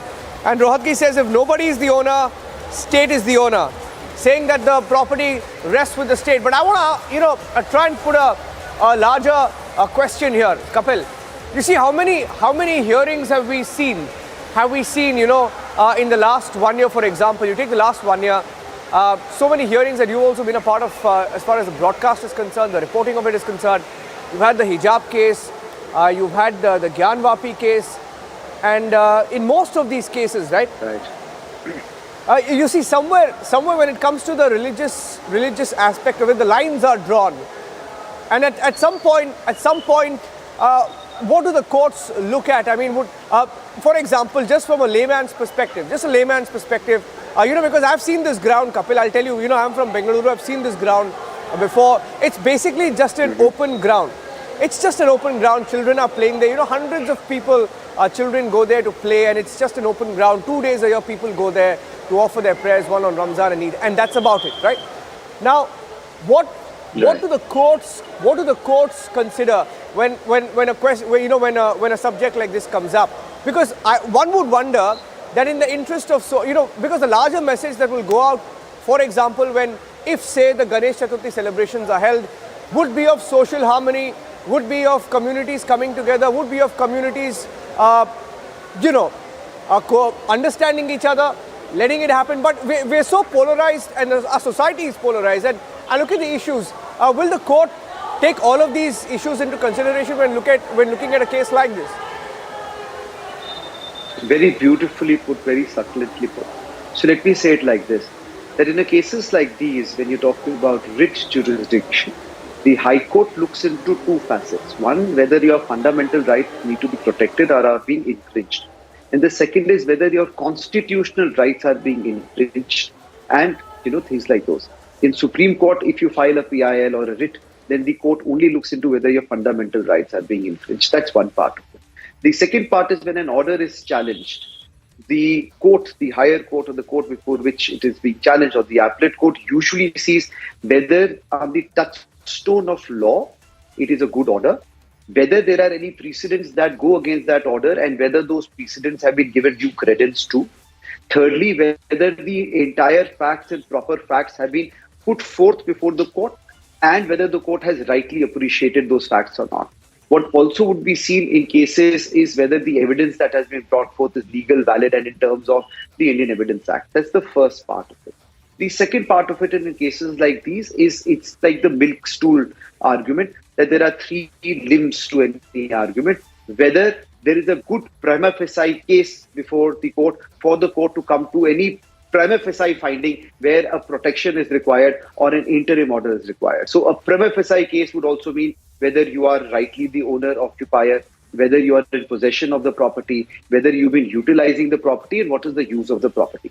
The second part would be prima facie case. The second part would be that whether you can be compensated in terms of money. So if an order is not given to you, if no protection is given to you, tomorrow can you be compensated in terms of money. And the third, of course, is whether you have a good ground to come before the court, whether you have come with unclean hands, whether the statement that is made before the court and the evidences that have been brought to are credible, can be used by the court, and things like those. So there are three parts to any argument that is brought before a court, especially in appellate courts, but also in lower courts when you're asking for any interim protection or interim stay or any injunctory relief. So those are the things that the Honorable Supreme Court would be listening to today itself. What is being argued, one, is whether there are any binding precedents or any precedents that the court can look into. So the second would be that is there any prima facie case, whether the Waqf Board has been in ownership, occupation, exclusive right and utilization, etc. or not. Whether the law that is being used is good law or bad law. So, for example, two things have been argued, that there was an informal understanding 15 years back within the Waqf Board as well as some outsiders and other people of the community that the said property can be utilized for functions and festivities as well. So what the Honorable Supreme Court is seeing, whether there is any sanctity to that statement. What has been argued by Mr. Rodgi is that one of the gentlemen is the petitioner before the court today. The other aspect would be that whether the Waqf Board really did have the right or the ownership of the property, or whether the ownership has now been vested with the state, as Mr. Rodgi has stated that the property exceeds with, there is no owner of the property, or where there is a dispute. The third, of course, the Honorable Supreme Court would look at the larger interest, because anything that comes out of the Honorable Supreme Court is binding for every court all over India, for all the high courts, for all the lower courts, and also is a precedent for the Supreme Court for times to come. So it would also look at the larger picture, what would be the effect of an order that the Honorable Supreme Court passes, because the Honorable Supreme Court also has, inherent powers to do substantive justice, to do something which is right for the community, for the people, for the citizens of India. So those are the things that the Honorable Supreme Court would look into, and those are the things that any court looks into when it actually is passing any order. And there is a very significant hearing right now, significant observation or argument, argument made right now by Rohatgi. He says, Dhananjay, he says, nobody can be the exclusive owner of a burial ground in this country. Rohatgi argues, saying in India, nobody can be an exclusive owner of a burial ground in this country.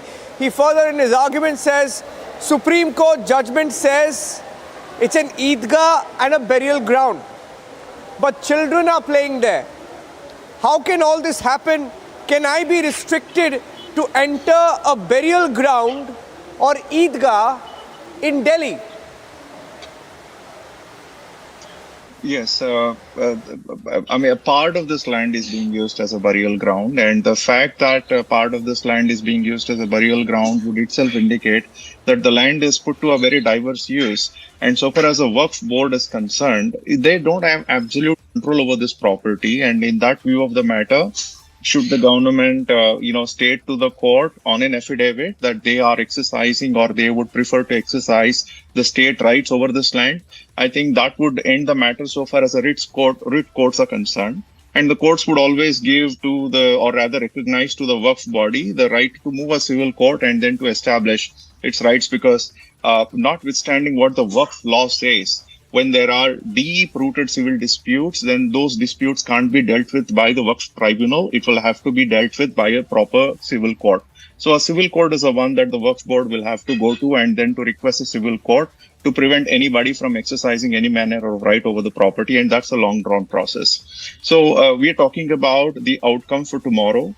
And so I think the arguments being made by the state government are arguments that will have to receive primacy, because as I've been pointing out, the court simply would not be able to, this is a summary proceeding. The writ proceeding is a summary proceeding. If the government says that this is property over which it wishes to exercise sovereignty and then property rights, then it would not be open to the court to say that, okay, look, we are not going to let you do that. So I think it's a Waqf Board that's, showing a great deal of aggressiveness here. And that's a bit unusual, considering that they've not really moved a civil court at all, and they've been making all these exaggerated claims. So I believe that it's a Waqf Board that's a bit on the aggressive side here, number one. Number two, you have to consider the fact that this is a very vast property which is not even fenced, which is being put to such diverse public use. And then the government records, treat it as a revenue land. And then the government says that, look, I don't mind giving it to a religious purpose for a Ganesh Chaturthi festival. And after it's put to a Ganesh Chaturthi festival use, obviously the Christian groups would want to come and hold a Easter procession. That too should be permitted. And the Muslim groups too might want to hold other religious events for which there is a bar at this point of time. The Muslim groups won't be able to put it to an absolute Muslim use. I think they have a few occasions only when they could make use of this land. So it's possible that the Muslim groups themselves could go up to the state government and say that, look, notwithstanding the past limitation we've had over this land, please let us use this for some other religious purpose. So I think if you look at this dispute from a common man's perspective, I think the common man might assume that the Waqf board's position here is very unreasonable. And it's more likely that the courts too, again, you have a single judge agreeing with the Waqf board, a division bench not agreeing with the Waqf board, and the matter is now before the Supreme Court. And it's more likely that the Supreme Court might agree with the division bench and say that, okay, look, we will leave the state government to do what it wants to do. That is, it put it to a public purpose. So I think the aggressiveness on the part of the Waqf board, I think it's a bit unusual. And I think that's staring in the face. That's what I would like to point out here. Another very significant argument being made by Mukul Rohatgi, very senior advocate in the Supreme Court. He says, Kapil, very interesting. He makes two beautiful examples, two beautiful mentions, comparisons. He says this land is an open ground, only 2 prayers a year. He says only 2 prayers a year, one on Eid and Ramzan. He says children are playing there. There are shortcut footpaths. Is this title? Okay, forget title. This is not even possession. He says, look at Bengal. He says, look at Bengal. Durga Puja happens everywhere. He says, Durga Puja happens everywhere. Nobody asks if it's a Hindu ground, Muslim ground. It happens everywhere across West Bengal. And there is complete communal harmony there. And he also says, in Delhi, he gives the Delhi Dasara example. He says, in Delhi, Dasara effigies burned everywhere. Will people say, don't do this Hindu festival? He says, we have to be little broad-minded. We have to be little broad-minded. And in Gujarat, streets and lanes, he says, in Gujarat, are streets and lanes blocked for festivals. What great blunder has the High Court done that Sibal is complaining is what Mukul Rohatgi is saying. I think we're at a very critical stage of the hearing because we're hearing that the arguments have ended. I'm just getting a confirmation now. Just getting a confirmation. Judges are discussing among themselves. And the Solicitor General has just intervened. Kapil Sibal says, we all know it's an Eidgah and it is not a mosque. Rohatgi says 2 acres of land is not a mosque. Sibal says we know it's an Eidgah, not a mosque. A Supreme Court says let's all cool down. He says let's all cool down. It's 5:50. The verdict is in a few minutes. I'm requesting both Kapil Sangla and Dhananjay stay with us. It's a hearing that will have huge ramifications. The order in a few minutes from now. Stay tuned. The judges are discussing among themselves. The order should be out any time now. Standing by for the verdict from the Supreme Court. Stay tuned.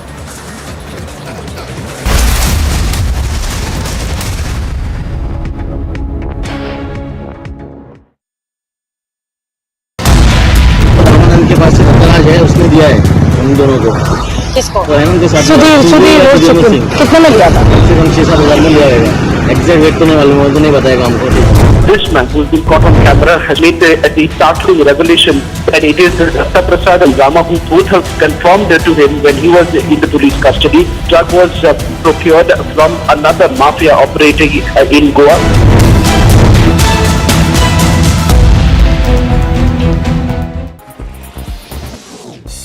In a sharp attack on the Congress party, BJP National President JP Nadu claimed that the Grand Old Party is losing ground because it's failed to reconcile local and national objectives. He's also said that the main reason is that people who have been members of the Congress party for more than 40 years are now leaving the party. Incessant rainfall is leading to major disruption across the country. Visuals coming to us from Badrinath highway seem to suggest that the highway was blocked, disrupting traffic. The STRF is in the spot rescuing passengers and local people. A woman named Veena Devi from Surat has filed a complaint stating that his son died by suicide, and she discovered a note which said that his partner and her brother forced him to consume beef, due to which he committed suicide. A case has been registered and a probe is now underway. In the Sonali Phogat murder case, the Goa police has confirmed that a team of police officials will go to Hisar today to verify certain allegations that have been levelled and certain suspicions that have been raised by Phogat's family.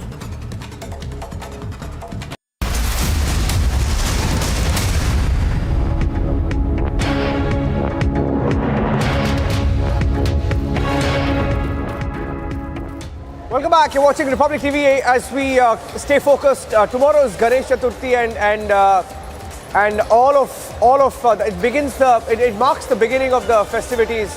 We're live from Mumbai and the festivities have already begun in Karnataka.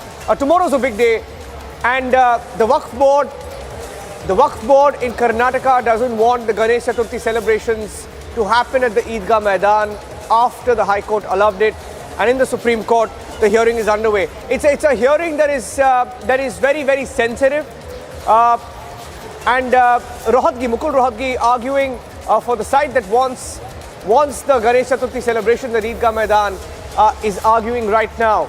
It's Rohatgi versus Sibal. It's happening right now in the Supreme Court. So we're standing by for the order. Solicitor General